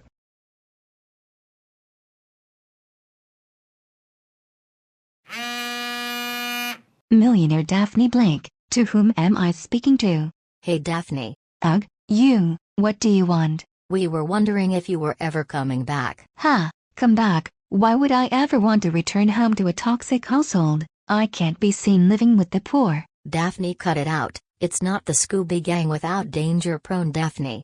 Well, that doesn't sound like my problem. I put up with you assholes for 6 whole years. I could have spent those 6 years living in luxury with my rich family, but no. I made the dumb decision of staying with you losers, and it only ended up with Fred becoming a drunk, Shaggy and Scooby becoming food-addicted slobs, and you becoming an arrogant smartass. As far as I know, I'm never coming back, so kiss my rich ass. Go find some other person to be your gang member. We already did, more or less. Fred did. Excuse me? He tried Alkiza first, but she robbed us and disappeared, and now he's replacing you with Maeve, and apparently Giovanni might tag along. Well, I'm glad to know he had no problem replacing me.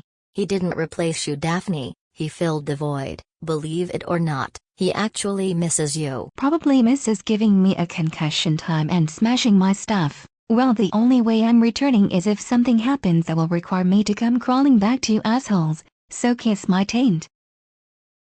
Well, I don't think she's coming back. It's unfortunate, but no worries. I can try to be the best Daphne I can be. I don't think you have to try to be exactly like her, Maeve. If anything, Alkiza was a literal copy of Daphne, but you know, she kind of stole everything. I know. Well, how about we go on a trip? Perhaps I can convince the Fred Human to take us out. That'll be nice, thanks.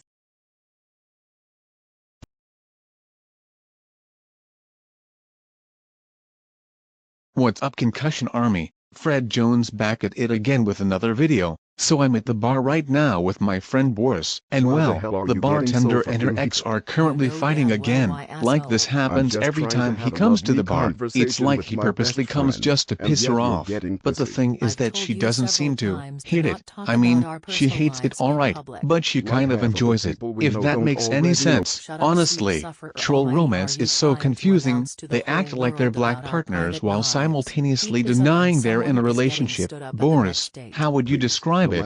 Probably the black equivalent of friends with benefits, like they're clearly still very interested in each other but understand they wouldn't make sense together, so they remedy it by substituting it with like enemies with benefits. Does that make sense? It's like if one of them were to get a black partner, their actions would cease, like how you're friends with benefits with someone but they get a boyfriend or girlfriend. You would do the right thing and cease your activities out of respect. Do you think if we tried telling them that's what we think of them, they'll kill us? They'll more or less deny it. I wasn't the one screaming like a crack addict. You know what? Get out of my bar.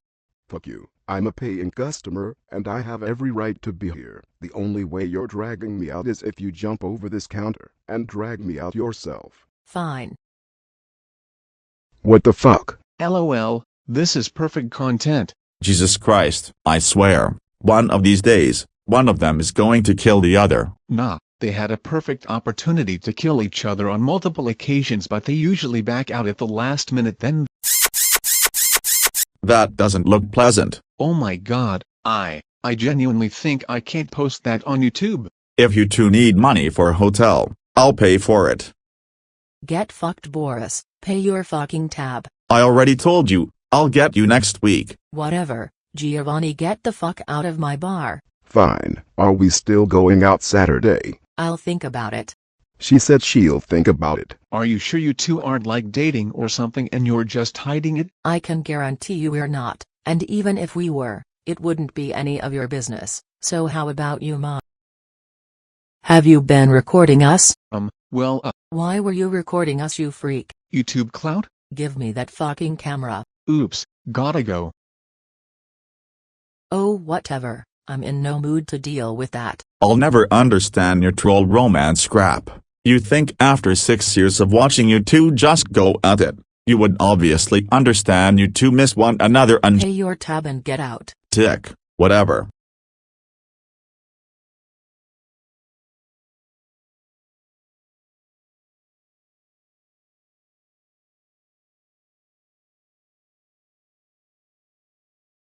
Well, hello there guys. If you already didn't know, my name is Boris Anderson. If I am correct, this is a quick video of me showing you guys my wonderful man cave. Just let me take a quick shower and shave. I'll meet you guys down in my man cave to begin the tour. Now I know what you're thinking, Boris. This isn't your man cave. This is just the sitting room. And do you know what I have to say to that? Don't you ever fucking question me again, or I will send your sorry asses to the Hall of Punishments, where I will force you to pick 100 doors without a break. Back to the subject. In order to keep my man cave well hidden, it's locked away behind 2 doors. The first door is hidden. Only my family and I know its location. And I guess all of you viewers too, since I'm basically giving you a tour. If I find out that one of you breached my man cave's location to an unauthorized being, I will find where you live and give you an ultimate punishment day consisting of 100 disgusting and horrific punishments that will be more worse compared to Go-Animate's or Paper Luigi 99's ultimate punishment day videos. I'm glad we got that out of the way. Let's begin the tour then. This right here might seem like just a regular wall, but if you press in the right spot,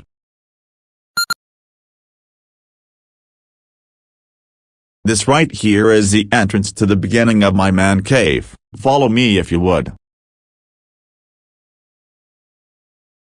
So this right here is the main hall of my man cave. It leads straight underground and connects my special rooms. Come along. This here is the second entrance. This is the lobby of the man cave. Here, it will scan us to make sure we are authorized to be down here. Of course, the scanning procedure only activates if I am not home. But to give you the full experience, I will run a quick test to make sure it's working. Computer Boris, command function override, activate protocol 94, command code 000, identification 0. Identification protocol engaged. Scanning all living organisms to verify authorization to enter man cave.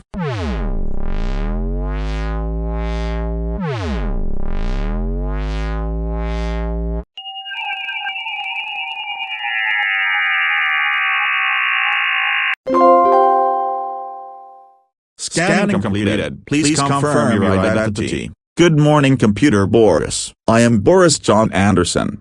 Voice and identity confirmed. I also have a guest that requires scanning as well, so they don't get attacked by my defense protocol. Okay guys, just stay still and let it scan you.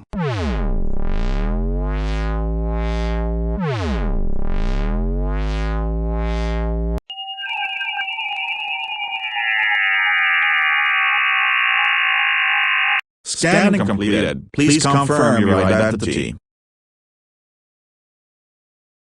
Voice and identity confirmed. Both living organisms are cleared to enter into the man cave, newly named the Boar Cave. Please proceed into the Boar Cave. Oh yeah, I totally forgot I named it the Boar Cave. I need to start using that. Anyway, come along.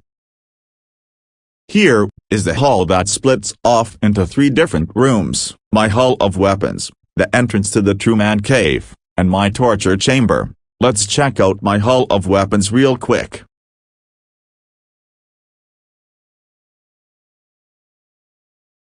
Behold, my hull of weapons, or I guess the room of weapons. Never mind, in here is where all my weapons stay in safety. I take some of these weapons with me when I go to work at Whiteborg prison. It's always such a treat to use my own personal weapons than the prison-owned ones. My personal favorite weapons are the AK-47 and the Raging Bull. Sometimes when I have free time, Caillou and I use these weapons against one another as a part of his training. Now let's move on to the next room, being the torture chamber.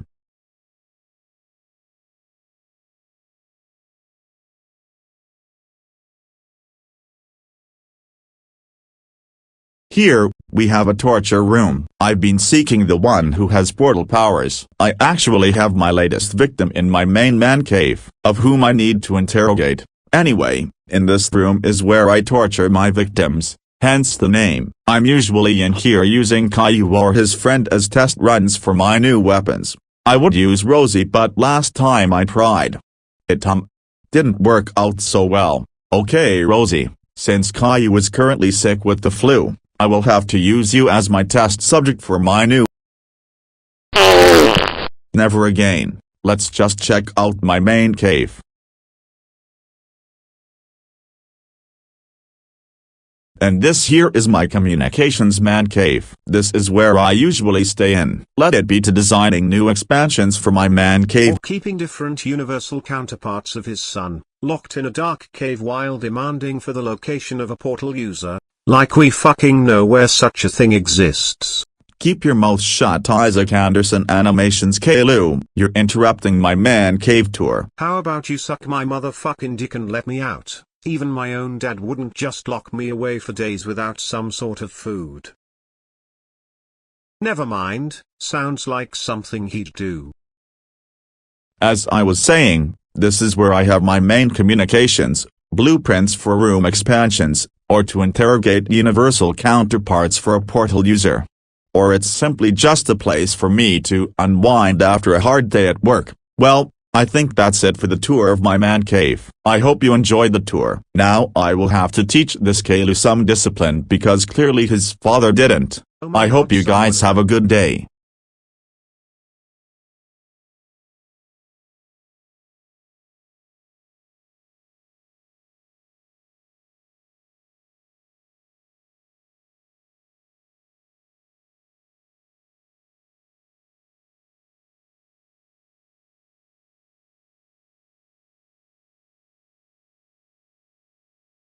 Getting these hot photos is the best way to start my day. A shame I don't have time to choke the chicken. I guess I'll just see what Caillou is up to. Caillou, you know you're not supposed to be watching TV. I already grounded you from doing anything that seems even remotely fun. Now explain yourself. Dad, the TV isn't even on, I'm just relaxing on the couch. Oh, so now you're talking back to me? Caillou, how dare you lie to me and then talk back to me? You're grounded for another century. I'm doing nothing wrong and you're just going to ground me for no reason. You're really nothing more than just a good-for-nothing grounding dad, aren't you? Oh, whoa, whoa, whoa, whoa, whoa, whoa, whoa, Caillou. How dare you undermine my total authority over you as a father and call me a good-for-nothing grounding dad? You're now grounded for all of eternity and you better go into that filth you call a bedroom before I give you an extreme nightmare punishment day. Oh my god, fine. YAAAR. Caillou, what did you want for? Caillou, why are you crying? Dad just grounded me for all of eternity. What? Why did he do that? I don't know, Mom. I was just relaxing on the couch and he began accusing me of watching TV when I wasn't supposed to. And when I said I wasn't watching TV, he started to say I was talking back and then he just grounded me. Then I called him a good-for-nothing grounding dad because he was grounding me for no reason. He did what? That is absolutely ridiculous. Well, I don't approve of you calling your father names. He had no reason to ground you for all of eternity. Caillou, you're ungrounded for now and I'll go speak to your father right now. Maybe I'll make some eggs and steak then go meet up with my hot lover. Boris, we need to talk right now.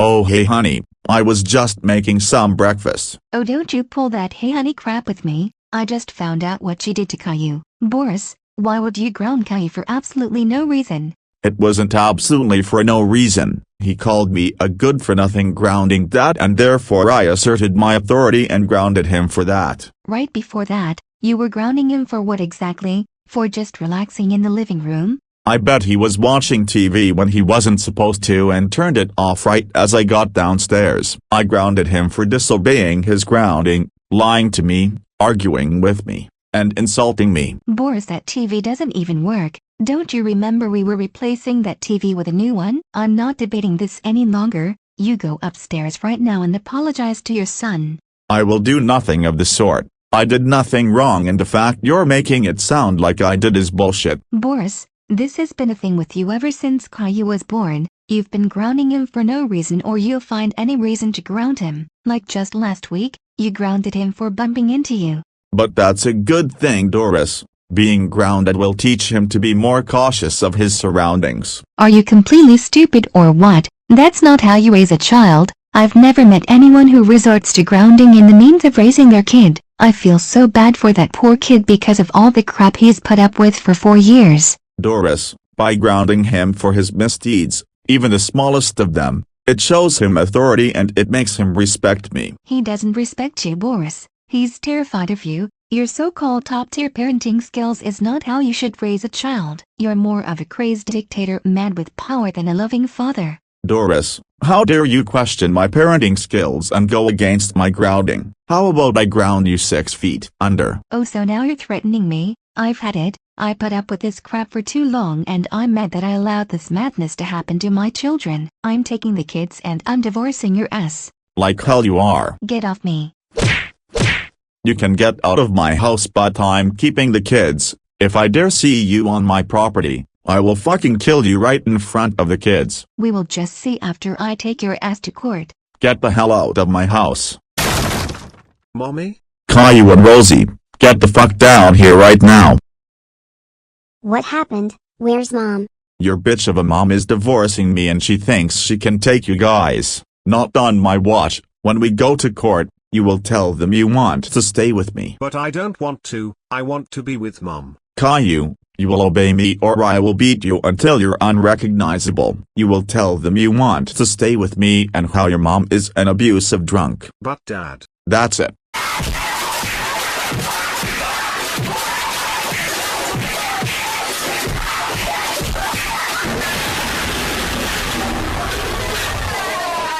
What will you do? Tell them I want to stay with you. Good, Rosie. You will do the same thing, understand? Yes, Dad, I will. Good. Now both of you get out of my sight.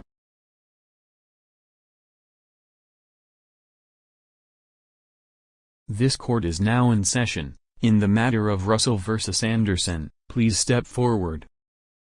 Seems we are debating over child custody. As you two know, in Go City, we send children to the parent who seems more beneficial for the children and their health. We've spoken to both kids and they both unanimously agreed on staying with the father. What, Your Honor? I know my kids. I know for a fact they would not want to stay with that crazy bastard. Doris, that's hurtful. My ex-husband violently abuses and grounds those poor kids every day. He even grounds our oldest for no reason. I see, Mr. Anderson. What do you have to say to that? Your Honor, I've never laid a finger on my kids. I never even spanked them. I believe in soft parenting and teaching kids about their wrongs in the way they can understand. When I was just a young boy, my father was viciously abusive to me. He would call me a chicken and say things like, "I'll beat you into a man." I vowed that I would never ever do the same thing to my kids. I take therapy 3 times a week to overcome my trauma caused by my father so that I can give my children the best life I never got. What? You lying scumbag, none of that is true.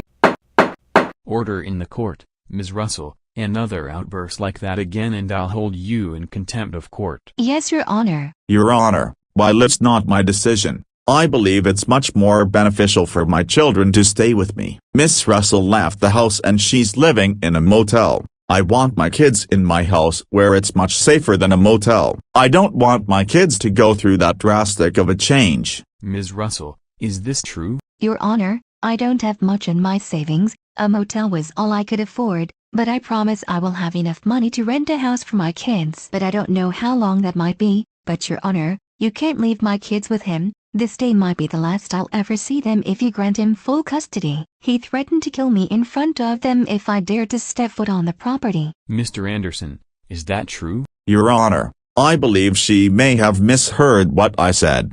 I told her she should contact me and not come onto the property without prior notice, or else I might mistake her for an intruder and possibly kill her in front of the kids. I would never ever want to hurt her, even if she's divorcing me. I hold no ill will. I understand completely if she wants to leave me for my mental issues. I just want her to know I still love her, and I don't want to accidentally hurt her. You lying sack of crap, that is not— Ms. Russell, I already told you to watch your outbursts. I believe I've heard enough. I'm granting full custody to Mr. Anderson, Ms. Russell, until you can find a more suitable home for your kids. You will only be granted visitation. Case is dismissed. No, mark my words, Boris. I will find the most professional lawyer and get those kids away from you. And I'll be waiting. Those outbursts really sold the show. She had no chance. Huh? Here you are, 20 grand. You got my back when she finds that supposed lawyer, right? Of course. What? I really appreciate it. I don't want that good-for-nothing grounding mom near my kids. I didn't want to resort to this, but I know most court systems give custody to the mothers without question. Of course, from what I heard from you and the kids, she seems like a horrid person. I'm glad you understand. Well, I need to get going. You take care. This will be my first piece of evidence. For now, I need to locate a good lawyer.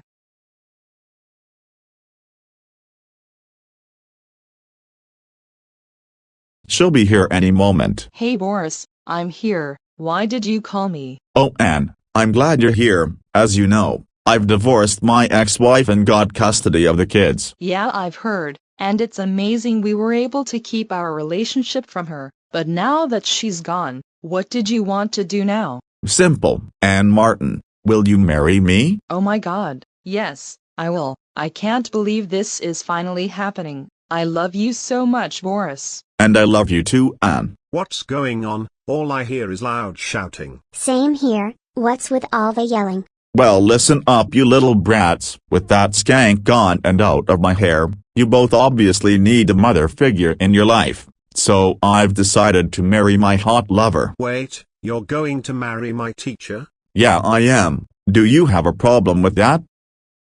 No, sir. That's what I thought. When should we have the wedding? As soon as possible. Oh yeah, baby.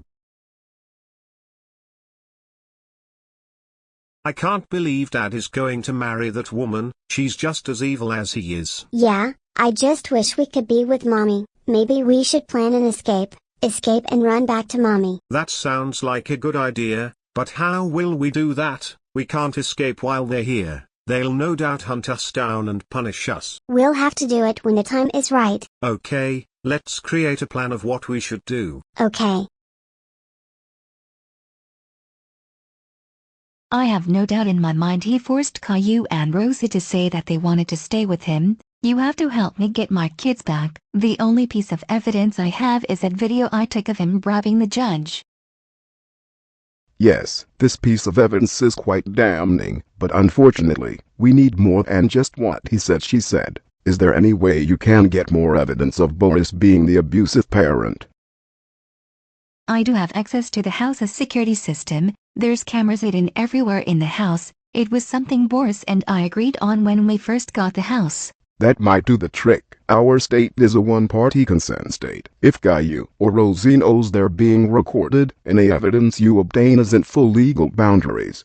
You will need to gather as much evidence as you can of Boris being the abusive parent. Do this while you're locating a suitable house. Even with this proof, the court of law and CPS will still take Caillou and Rosie away from you and place them in foster care.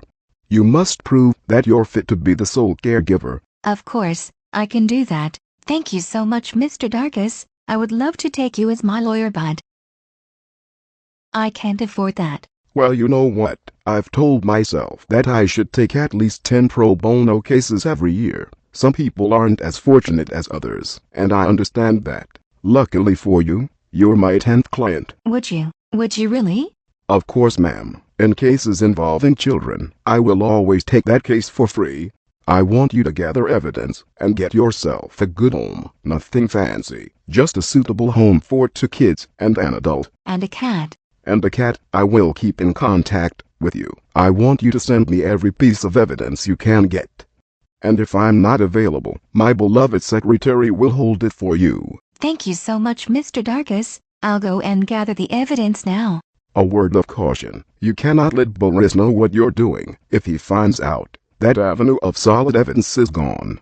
Find a way to contact your kids and get one or both of their consent to the recordings and tell them to keep quiet about it. I will. Thank you. What are you thinking, hun? I'm hoping we get this done as soon as possible before that Boris guy kills one of them. God forbid both. If he went out of his way to claim custody, it would be in vain if he killed one of them, don't you think? One too many punches can be the difference between life and death. I will need time to figure out how I will approach this. Cancel the rest of my meetings for the next 3 hours, please. As you wish. Caillou and Rosie, are you 2 little brats still sleeping? Get dressed and get down here right now. It's about time. Get your asses in the car now. Dad, do we really need to go to your wedding with Ms. Martin? Yes, because you're the ring bearer and Rosie is the flower girl. Be happy we gave you a role in the wedding at all. Now get in the car now.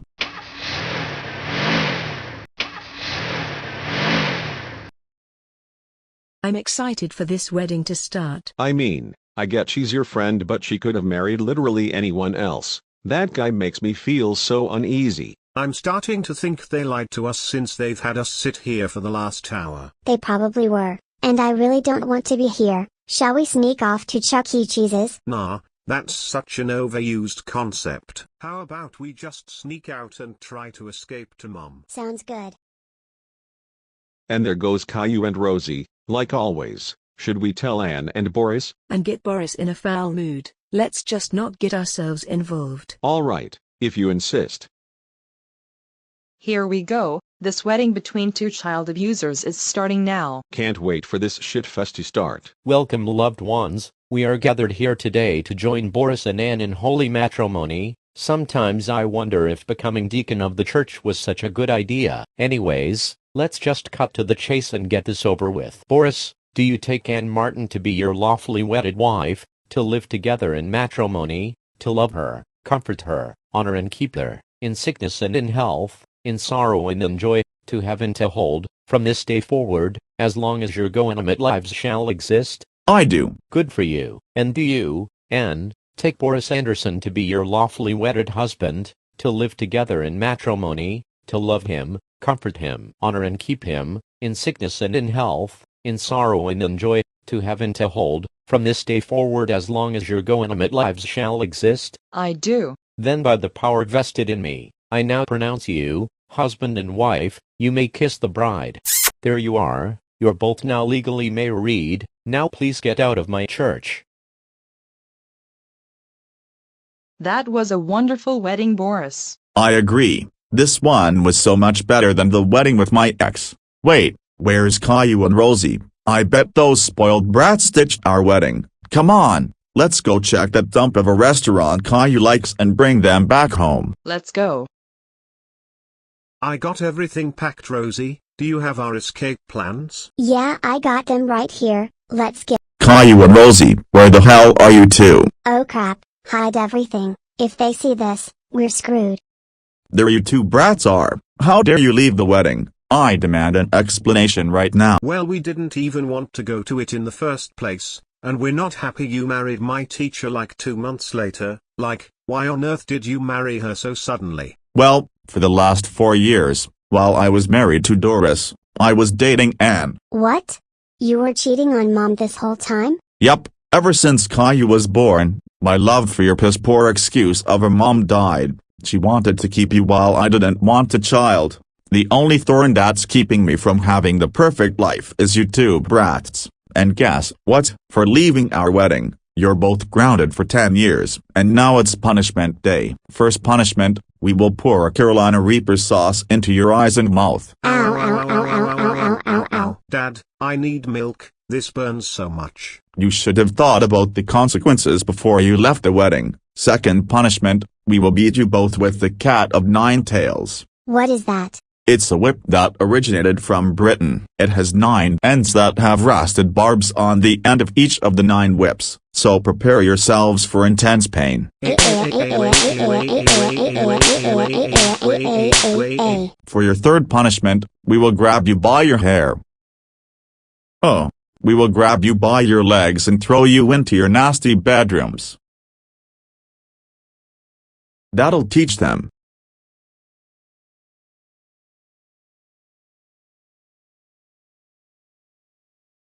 Ugh, my butt still hurts after Dad beat me with that whip. Caillou and Rosie, come downstairs right now. It's time for breakfast. Well, at least they're not going to starve us. Wait, are we only going to get a boiled egg? Yup, eat your egg because you're not getting anything else. Great. Hey Caillou, did you and Rosie want to be ungrounded? We can get ungrounded. How can we get ungrounded? Your new stepmother is allergic to cats, so you will need to get rid of Gilbert, and also because I hate that stupid cat. The only reason we kept him for as long as we did is because of your mother, but now that she's no longer part of our lives, we can get rid of Gilbert. What? But Dad, we had Gilbert ever since he was a kitten, we can't just get rid of him. Well Caillou, we are getting rid of Gilbert whether you like it or not. If you agree with it, you'll be ungrounded, but if you continue to fight with me about it, then you're staying grounded. Understand? But Dad, please. Okay, I guess you're staying grounded then. Okay Dad, I'll get rid of him. Good.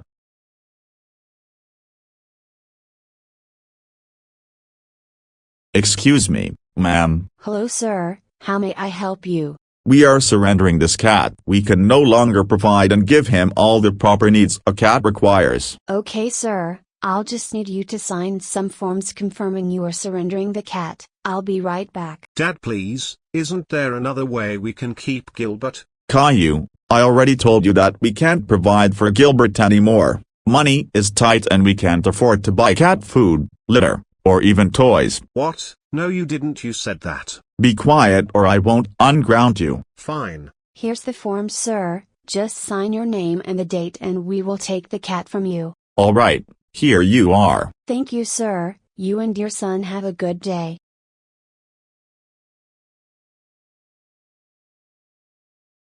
It stinks Gilbert is gone, but I guess the only plus side of all this is that Rosie and I are ungrounded. Oh yeah, I lied. What? You honestly thought getting rid of that flea-ridden vermin would have gotten you ungrounded? Of course not. Your stepmom isn't even allergic either, she just really hates cats, as do I. And to make sure that vermin can't come back, I signed papers to have him euthanized. You're a horrible father, why would you do that? It was your final punishment for your punishment day. I never said the third punishment was the last punishment. That's low, even for you, I hate you so much. Oh whoa whoa whoa whoa whoa whoa whoa Caillou, how dare you tell me you hate me? That is it. Your God, I'm not even in the mood to do that grounding part. Just go to your room. What can I do now? Since I'm still grounded, I can't do anything like watch TV. Maybe I could just go out for a walk. I don't think my dad would care. Hey Dad, can I go outside for a walk? Fine, but you better be back home by 12 noon or you'll be grounded for even longer than you already are. I will Dad, thank you.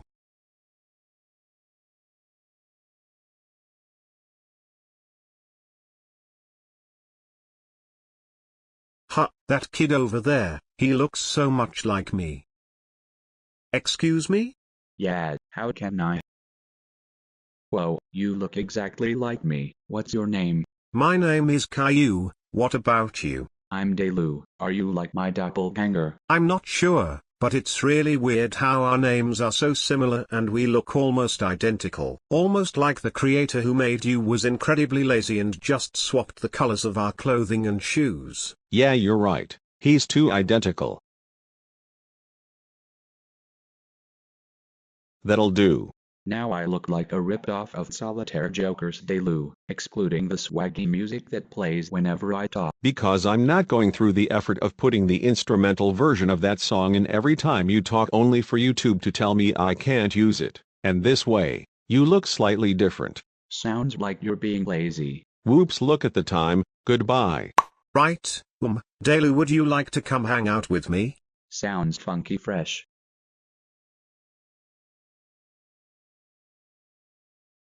Oh hey Caillou, you're home.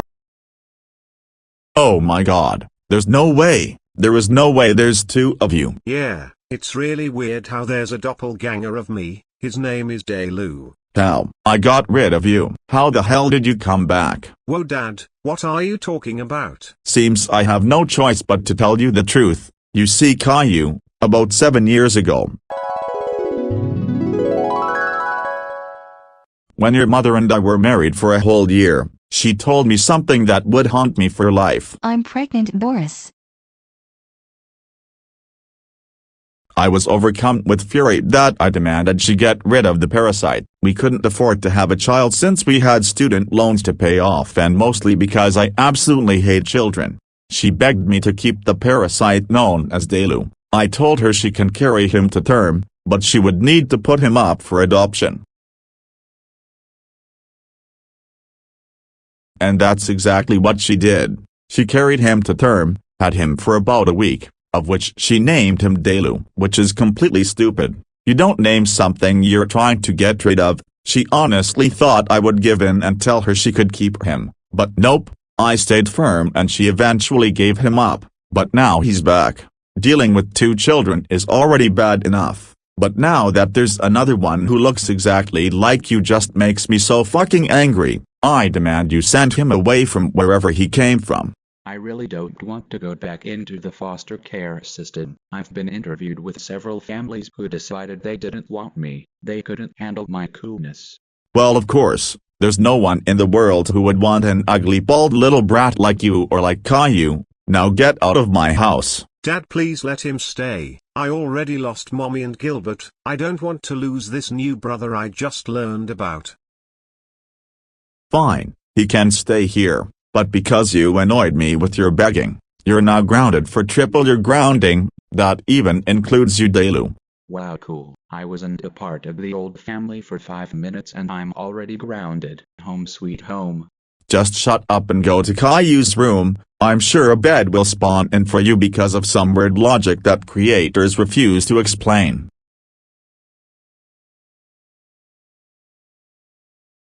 This is convenient, thank you Go-Animate logic. I heard Dad getting angry downstairs. What was going on? Apparently, we have a long-lost older brother, Rosie, meet Caillou. How are you doing? Oh, wow, now I have another brother that I can throw stuff up their butts. Wait, what? But anyways, it's nice to meet you. So why does she have orange hair? What?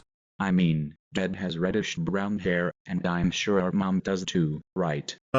Yeah, what's your point?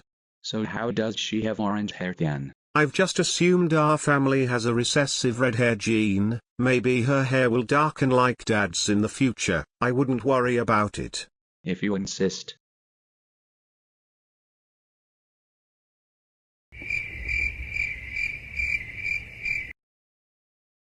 Boris, I can't believe you allowed Caillou to keep that other brat. What were you thinking? Well, I clearly wasn't thinking straight. Those brownies hit me hard. How about you and I just head out to the bar? The brats are in bed so we don't have to worry about them. Oh, sounds like a plan. Let's go.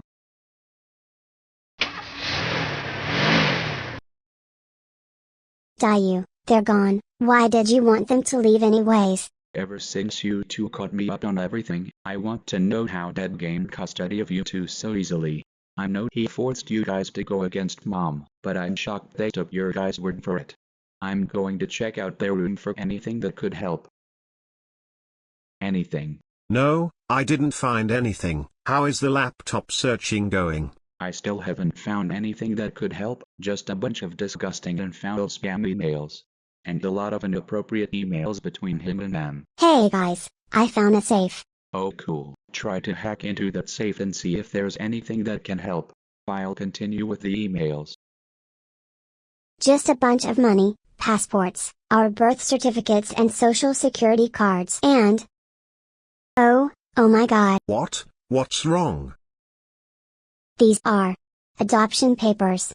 For me. Oh my god, you're adopted? What does it say? It says that they found me on their doorstep and they adopted me. They don't know who my biological father or mother is. They never did a DNA test. Well, I still love you.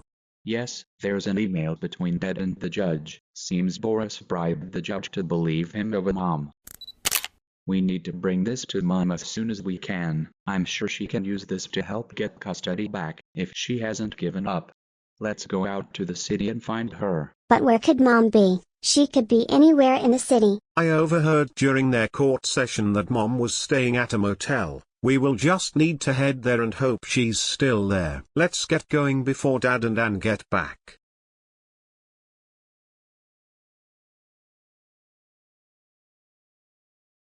Did you seriously need that $50 margarita? I mean, you got 2 Bud Lights. I'd rather drink something fabulous than drink piss. Whatever. I'm going to bed.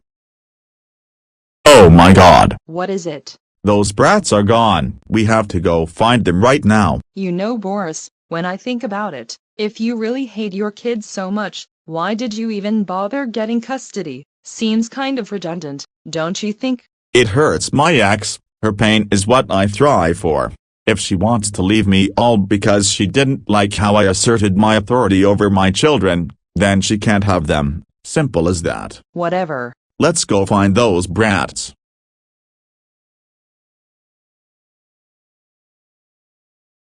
Are you sure this is the right one? This is the only one I know of. It has to be the right one. Hiya there kids, did you guys want to buy some wax paper? No thank you. We're actually looking for a woman wearing a red shirt, blue pants, blue shoes, blue bonnet and brown hair. Oh yeah? She's in that room over there. You sure you don't want to buy? Shut up, filthy street rat.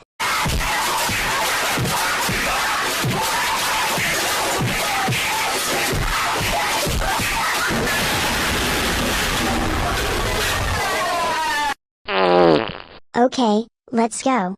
This is such a weird video. Caillou, Rosie, oh my babies, I'm so happy to see you both. Who's your friend? Mom, this is our older brother, the one you had to give away. His name is Caillou. It can't be, my other little baby, oh honey, my sweet baby. It's nice to see you, Mommy. I wish I could take you guys, but the judge's ruling says I can't. We just needed to give you something real quick. We have evidence of Dad bribing the judge to give him custody. Give me your number so I can send you the evidence. You have physical evidence? This will help tremendously. Caillou, Rosie, Caillou, inside the house are security cameras. I've been watching everything that your horrid father and apparently Miss Martin had been doing to you guys. I'm able to use that footage to prove that your father should not have custody of you guys. Oh my god, you do? But you can't tell your father or even hint about it. If he finds out, there's no doubt he'll take them down. I need as much evidence as I can get. I'm sorry, my little babies. I know you hate being with your father, but I need more evidence. We understand, Mommy. Oh no. What? Caillou, Rosie, and Caillou. How dare you leave the house? Especially to find your whore mother. Excuse me? You three will be grounded for even longer and I'm going to beat your asses. Mommy, before they take us, I need to know something. Am I adopted? What? How on earth did you find out? Did your horrible father tell you? No, we found papers of my adoption in the safe in Dad's room.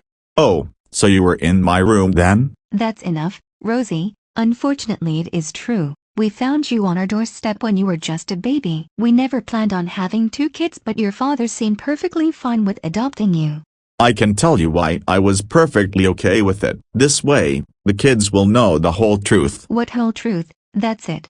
Nope, it's not. You see kids, It was 3 years into our marriage. Doris had told me she was pregnant again, but this time she was pregnant with you, Caillou. I was adamant on her getting rid of you because I still did not want children, but she demanded she let me keep you, stating how giving Caillou up was the hardest thing she ever had to do and that she wasn't going to let me decide this for her. I was so angry that I left the house to go to a bar to clear my head, while thoroughly drunk. I didn't notice that Anne was also there. I invited her to have a drink with me while I told her about your mother's stubbornness, and she comforted me. Was a few years just to be alone with my wife with no screaming monsters. Too much to ask. One thing led to another and we started dating. What? You were cheating on me while we were married? About a year into the relationship, Anne told me she was pregnant. She wanted me to keep Rosie because she hoped that one day, me and her could be a family. While I wasn't keen on the idea, I accepted her wishes, so she left the child on our doorstep, that child being you, Rosie. What? Boris, how could you do this? Why would you do this? Well, I wanted a marriage without children, but since you couldn't give me that, I decided to start dating another woman who would respect my wishes, and now this hot piece of ass is now my wife. I can't believe either of you. Not only did you cheat on me, you had a child with Anne. That cuts it. I will do everything in my power to get these children away from you. While Rosie isn't biologically mine, she's still my child and I love her. Yeah, sure, all I see is bark but no bite. I'm taking my property back home so I can give them a horrific punishment day for going through my room and for leaving without permission. Get in the car, you little bastards. I will make sure the law knows what kind of man you are, and I'll be sure you'll never ever see the kids again. Especially you, Anne. I thought you were my best friend, but you were betraying me this entire time. I can't believe you. Well, that hot and sexy man is all mine. Maybe you should have gotten rid of those mistakes so you wouldn't be in this mess. See you later, bitch.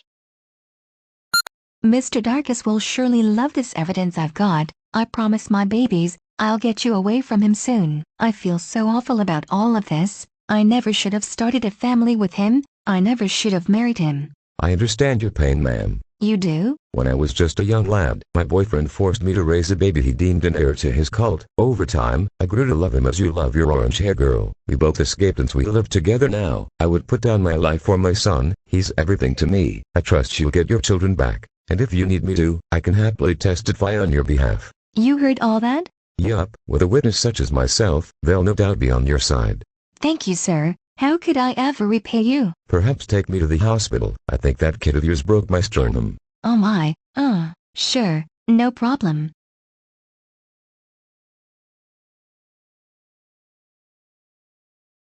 All this evidence you've given me is outstanding, Ms. Russell. All the more better ever since we got a witness to testify on your behalf.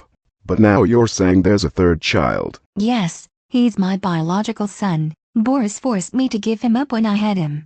This whole situation just got worse now. There's a third child mixed into this. Now, how did Caillou get into this? He told me he was still in the foster care system. Apparently since Caillou wanted to keep him, Boris signed papers to legally adopt him. How curious. If Boris made it clear he didn't want kids, why would he willingly take in Caillou? I'm not sure.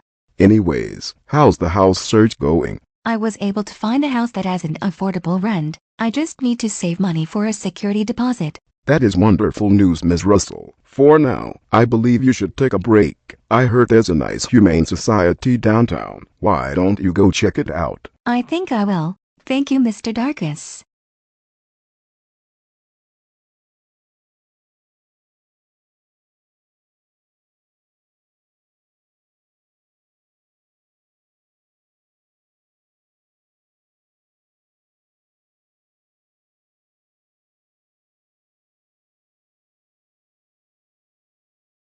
Oh, hello, ma'am. Are we looking to adopt today? Actually, is it okay if I checked out what animals you have? I've been going through a rough situation and I think seeing the animals might help ease my stress. Of course, follow me, ma'am. Here are the animals we have. Wait, can I see the gray one a little closer? Sure, go ahead.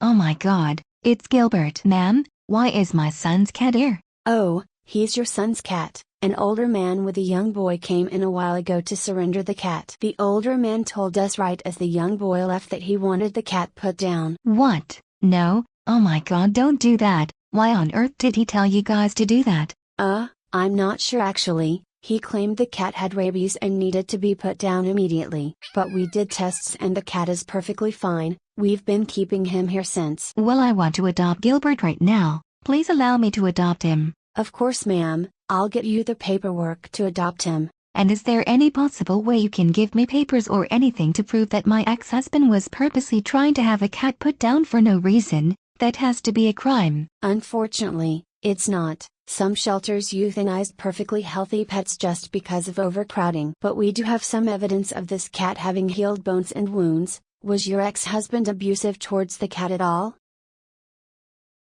There was this one time we took him to a vet since he was limping. We just assumed he got in trouble when he was outside. If he's the reason Gilbert got hurt and it wasn't from being outside, then it was when we weren't looking. There are security cameras in the house. Perhaps I can find evidence of him being abusive towards Gilbert. For now, I want to adopt Gilbert. Of course, ma'am. Right this way. I can't believe Boris would do this to you, Gilbert. You did nothing wrong. You didn't deserve this. I'll be sure to reunite you with Caillou soon enough. For now, let's rest. You must be so stressed.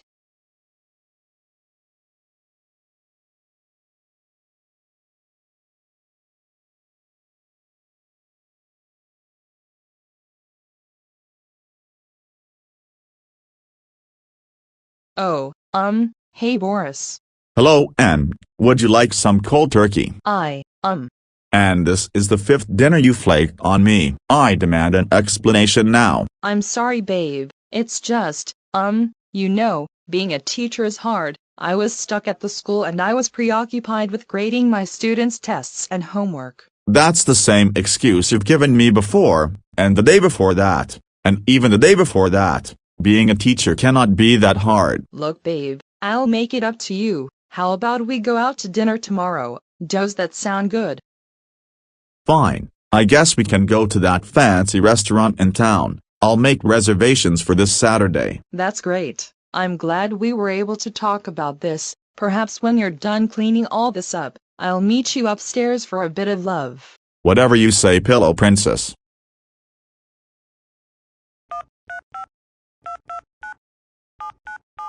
Hey sexy baby, did you get inside fine? Hey baby, I got home fine. I almost got caught by the dumbass, but I was able to convince him I was just hung up at the school. Haha, what a complete tool. I know, right? It's lame you're married to that loser. Oh honey, I only married that idiot for his money. I don't care about his kids or even that orange-haired bastard he has. But I sadly have to go on a date with him Saturday night. I even had to stray him away from suspecting anything with intercourse. He's so bad in bed, babe. I barely feel him and he barely lasts 5 minutes. Unlike you. I want to make you feel like you matter too sexy. How about you just ditch him and come to dinner with me? We can use that bastard's money too. We can go to that expensive restaurant because there's no way he'll find you. Maybe he'll get the hint that you don't want to be around him. That sounds wonderful, baby. I'll see you tomorrow night. I got to go before he sees me talking to you. I love you, babe. I love you too, baby girl.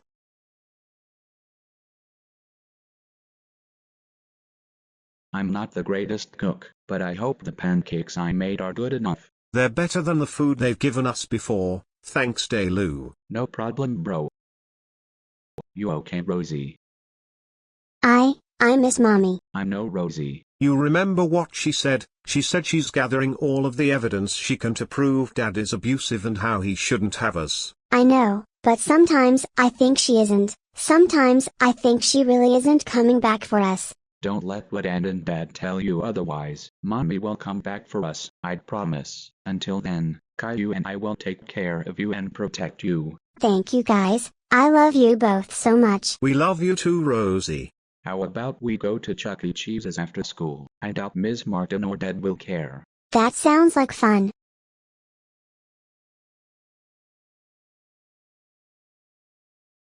Hey Dad, we're home. Have any of you seen Anne?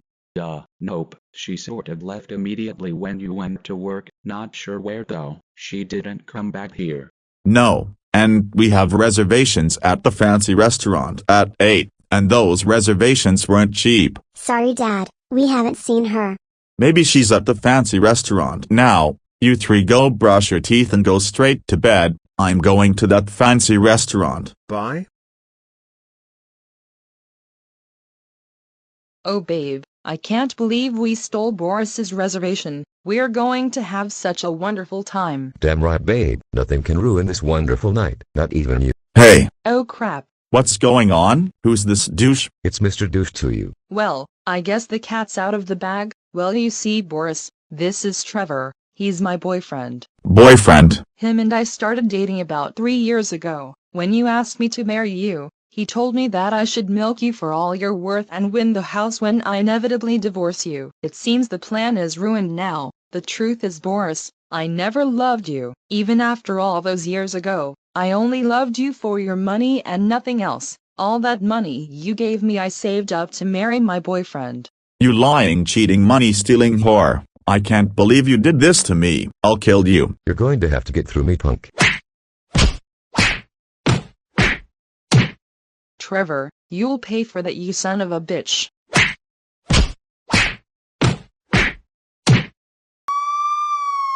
Oh hell no.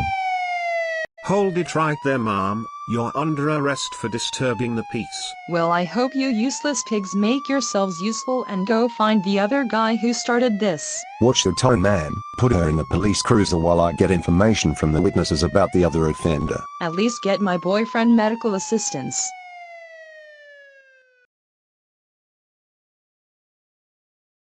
So where's Anne? Let's just say your stepmom isn't coming around anymore. I mean, that doesn't sound all that bad. We didn't even really like her in the first place. Is there a reason she isn't coming back?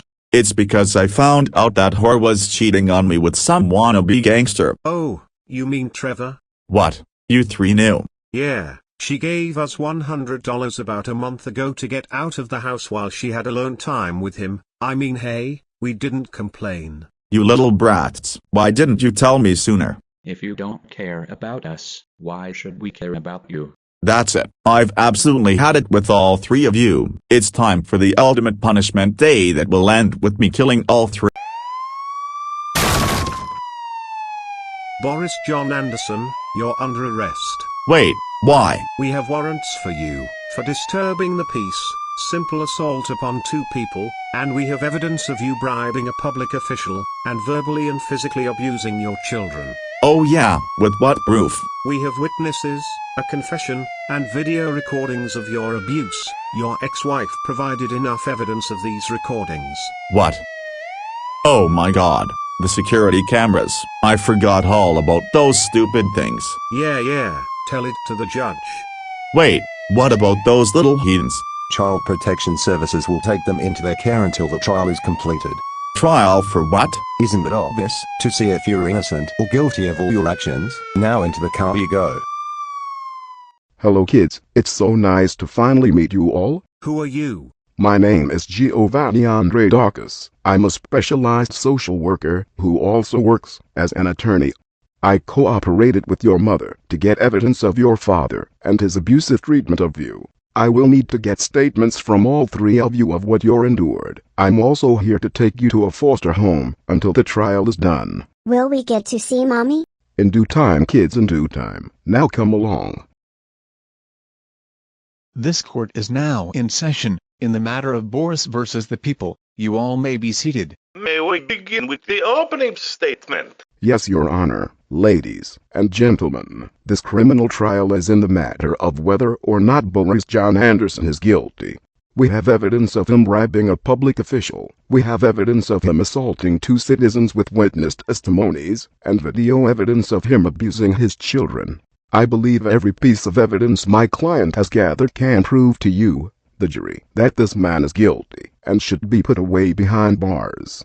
As the trial goes on, I wish to show everyone in this court every second of the horrific videos my client obtained of Boris, showing what kind of person he really is. That is all, Your Honor.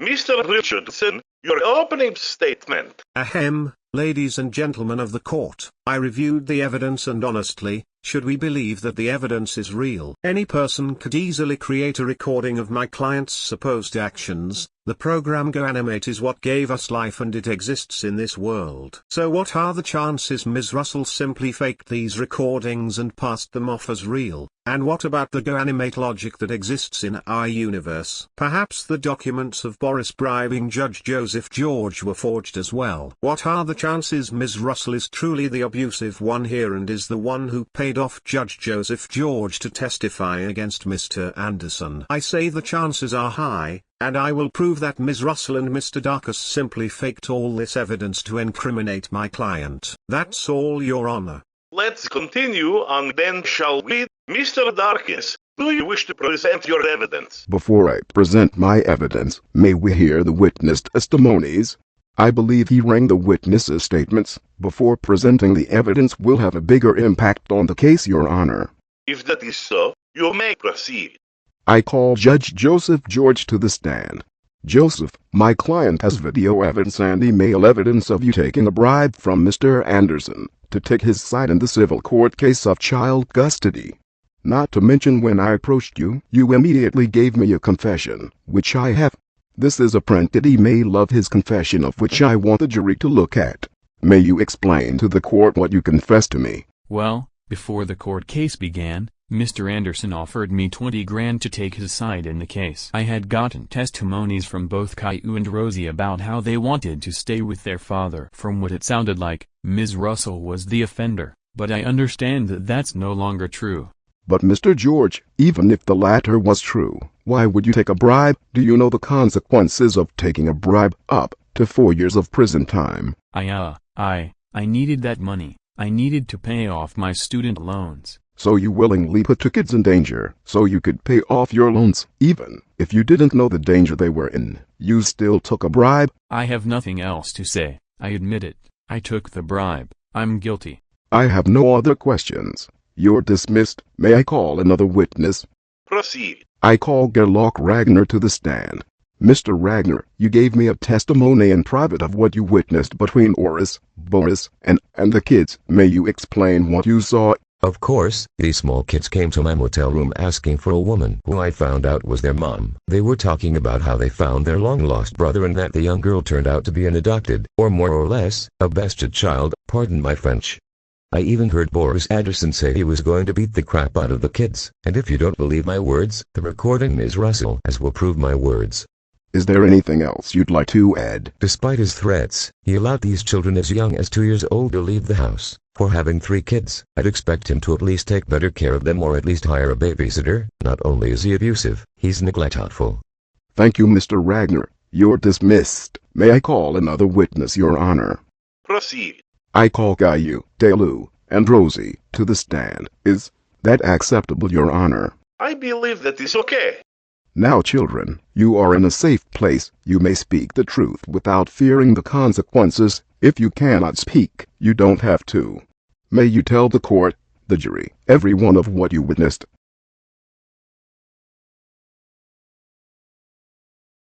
You don't have to fear him anymore, kids. I promise that after this, he will not attempt to hurt you ever again. It was awful. I remember it like it was yesterday. My father began yelling at me for simply reading while relaxing on the couch. He grounded me for all of eternity and sent me to my room. I heard him and Mommy arguing about what he did. He hit her and kicked her out. Right after that, he demanded we say we wanted to stay with him. When I tried saying I didn't want to, he beat me to near death. It's true, I was there to witness it. I begged him to stop but he didn't. After he was done, he threatened to do the same to me if I didn't comply. Children, if this is too much for you, we can stop. No, it's fine. He soon married my teacher Ms. Martin almost immediately after Mommy left. While she didn't hurt us as much as Daddy did, she stood by and did nothing. When we went to their wedding, we left to go back to the house to gather our supplies and plans to escape back to Mommy. Before we could start our plan, he came home and gave us severe punishments. May you explain the punishments he gave you? He put hot sauce in our mouth and eyes, and when I begged for milk, He only told me I should have known the consequences when I left the wedding. Then he beat us with the cat of nine tails, then after that, he and Ms. Martin threw us in our rooms. I understand, and if I am correct, our previous witness Gerlach said Mr. Anderson was going to beat the crap out of you. Is that correct? He was sort of correct. He took us home to give us a horrific punishment day. May you tell the court what those were? It's okay if you don't want to tell us kids. The videos we have will show the court exactly what you went through. Is there anything else you would like to tell us? I understand. No more further questions. The kids will be held in a foster care system until the trial is completed. Please follow this young lady. She will take you all home. What I'm about to show the court is what you three went through, and I do not want any of you to relive it. Come along, children. Your Honor, before I proceed to show you, the jury, and the court the videos Ms. Russell provided for me, I want to call Mr. Anderson to the stand. Proceed. Mr. Anderson, we have multiple witnesses, multiple victims, multiple accusations, so much against you and nothing to prove your innocence. What do you have to say to all of this? So, is parenting my kids a crime now? Mr. Anderson, your way of parenting is, a lack for a better word, inhumane. Inhumane? What are you going on about? I've never met a single person in my 35 years of life who would do such horrid things to their children. I mean, soap in the mouth or a belt beating is one thing, but hot sauce in their eyes, and a literal whipping torture device. Mr. Anderson, do you enjoy hurting do you enjoy hurting children in general? I just don't like children. Children are terrorists who do not deserve loving homes. If you act soft with children, their formidable and evil powers will overpower you to the point they'll start grounding you. Mr. Anderson, that is absurd. I never met anyone who believes in such a thing. Well, that's how I parent my children. Are we just ignoring the fact some people have their own ways on how to parent their kids? You all are just wasting my time with this stupid trial. Are you happy that you're getting your 15 minutes of Mr. Anderson, this is not a joke. We have hours and hours of video recorded evidence of your crimes. Not to mention we have testimonies from several people who were a witness in your crimes. There is so much damning evidence to prove you are guilty, but you're treating it all like a joke. I'm starting to believe you feel no remorse for your actions. Because I don't. What is there to be remorseful about? I was simply doing what a parent should do. I don't believe I am guilty, and that's that. No more further questions, Your Honor. Does the defendant have anything to say against these accusations? No. May the defendant's attorney present any evidence he may have? I don't have any evidence, unfortunately, Your Honor. May I call a witness? Proceed. I call Ms. Russell to the stand. Ms. Russell, you claim your ex-husband is an abusive person, not only to you but to your kids and even his current wife. Ex-wife. Mr. Anderson, please remain silent. Ahem, you claim these recordings and these documents prove Mr. Anderson's supposed guilt. But why should this court believe these are real video recordings and simply not videos that you created? Or perhaps you conspired with Mr. Darkus to create these recordings? I believe that you are purposely trying to frame your ex-husband to be this evil monster when you're truly the brain behind this operation. Do you have any comments? Sir, I can promise you that the evidence I provided is real. These are real recordings taken at what was originally my home. I have receipts of these security cameras and even pictures that were taken by the officers of the locations of the cameras. My lawyer has the documents if you wish to see them, Your Honor. I see, Miss Russell. Who took these pictures? Officer Mark Davis. Mr. Davis, is this true? Yes, Your Honor. We served a warrant upon Mr. Anderson when we came to arrest him. We took pictures of every room and every security camera. Did you review the security tapes to confirm that they are legitimate, and did you validate that the security cameras line up with the tapes? Yes, Your Honor, we believe full-heartedly that these security tapes are legitimate and they have not been tampered with. No further questions, Your Honor. Say something. What am I supposed to say? You've basically admitted you've harmed the kids but claimed it was simply your way of parenting. Not to mention there's so much evidence against you that nothing I say will get you out of this. What if I plead insanity? You can't plead insanity when it comes to stuff like this. Do something. I didn't hire you to just fuck me over. If the defendant and his attorney have nothing else to say, I think it's a perfect time to show the court the tapes my client has obtained. No, I don't consent to this. These videos were taken without my consent. Mr. Anderson, we do not require your consent to view these tapes as these are now seized evidence. Go ahead and play them, Mr. Darkus. Gladly. For leaving our wedding, you're both grounded for 10 years, and now it's punishment day. First punishment, we will pour Carolina Reaper sauce into your eyes and mouth. Ow, ow, ow, ow, ow, ow, ow, ow. Dad, I need milk. This burns so much. You should have thought about the consequences before you left the wedding. Second punishment, we will beat you both with the cat of 9 tails. Caillou, Caillou, and Rosie, how dare you go through my room and leave to find your slutty mother? That is it. It's time for another punishment day. No, not another punishment day. Please, Dad, anything but that. Well, you should have known that the consequences of your actions will always result in a punishment day. First punishment, I will beat you all with the spiked bat. Need I continue, Your Honor? No, I believe we've seen enough. Would you like to begin with the closing statement? Your Honor, the jury, this courtroom, I've never met such a horrid, violent, and abusive man, like I have when I first learned about Boris Anderson. I served in the United States Marines for 9 years and I've seen so many horrific things, but nothing compared to what Mr. Anderson has done.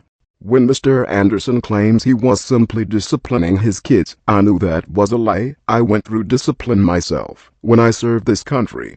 I believe discipline is something every child needs in order to better prepare themselves for the real world. But this right here, is nowhere near discipline. I truly hope that you all will understand that Mr. Anderson needs to be held responsible for these actions. Have these innocent kids taken away and given to their mother, where it's safe. You've heard testimonies from not only the plaintiff, but from the witnesses, and even from the victims themselves. And if that didn't convince you, I sure hope these tapes have. Nothing more, Your Honor. Does the defendant have a closing statement? No, Your Honor. But I do. I want to give a final speech to my ex-wife and I hope she passes this on to the kids. All of this shit is fake. All children are spoiled rotten little brats and I hate every last one of them. My parenting methods are perfectly fine and you're all just little fragile bitches who can't handle seeing proper parenting discipline like you saw on those tapes. Caillou is the worst child I've ever met and he's a waste of my sperm cells. He doesn't have the right to be considering my son since my true son would take those beatings without crying, and God, hearing him cry makes me want to strangle him until the light fades from his eyes. That's all I have to say. My parenting skills are fine and I am not guilty. I believe we've heard enough out of you, Mr. Anderson. The jury is dismissed to discuss what they've seen during this court session. We will remain here until they reach a verdict. Will the defendant rise and face the jury? Has the jury reached a verdict? Yes, Your Honor. We, the jury, in the matter of Anderson versus the people, unanimously find the defendant guilty on all charges. As you should. Mr. Anderson, I could easily serve you the death penalty right here, right now, but death will only serve as the easy way out for you. I believe you deserve much, much worse. Mr. Anderson, I'm sentencing you to 10 life sentences in prison without the possibility of ever receiving parole. This case is dismissed. I demand a second chance. This is all bullshit. You all are out to get me. Mark my words, Doris. You better hope to our creator that I don't get out. They can't lock me away forever. And when I get out, I'll be sure to kill all of your asses. This isn't the last you've seen of me. Oh, whoa, whoa, whoa, whoa, whoa, whoa, whoa. It's over. It's all over. Come now, let's get you home. What about my kids? I have a CPS officer coming to your house tomorrow to make sure the kids will be safe with you. For now, you need your rest.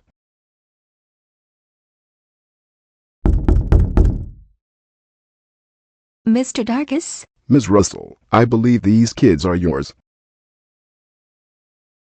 Oh my God. Oh my babies, we're together again. Did you steal? Rosie, blood or not, you're my child and you always will be. Mr. Darkus, thank you for bringing us back together. Of course, ma'am. If anything comes up, you can always give me a call. You all have a good day. I have a surprise for all of you. What would that be? Gilbert, you got Gilbert back.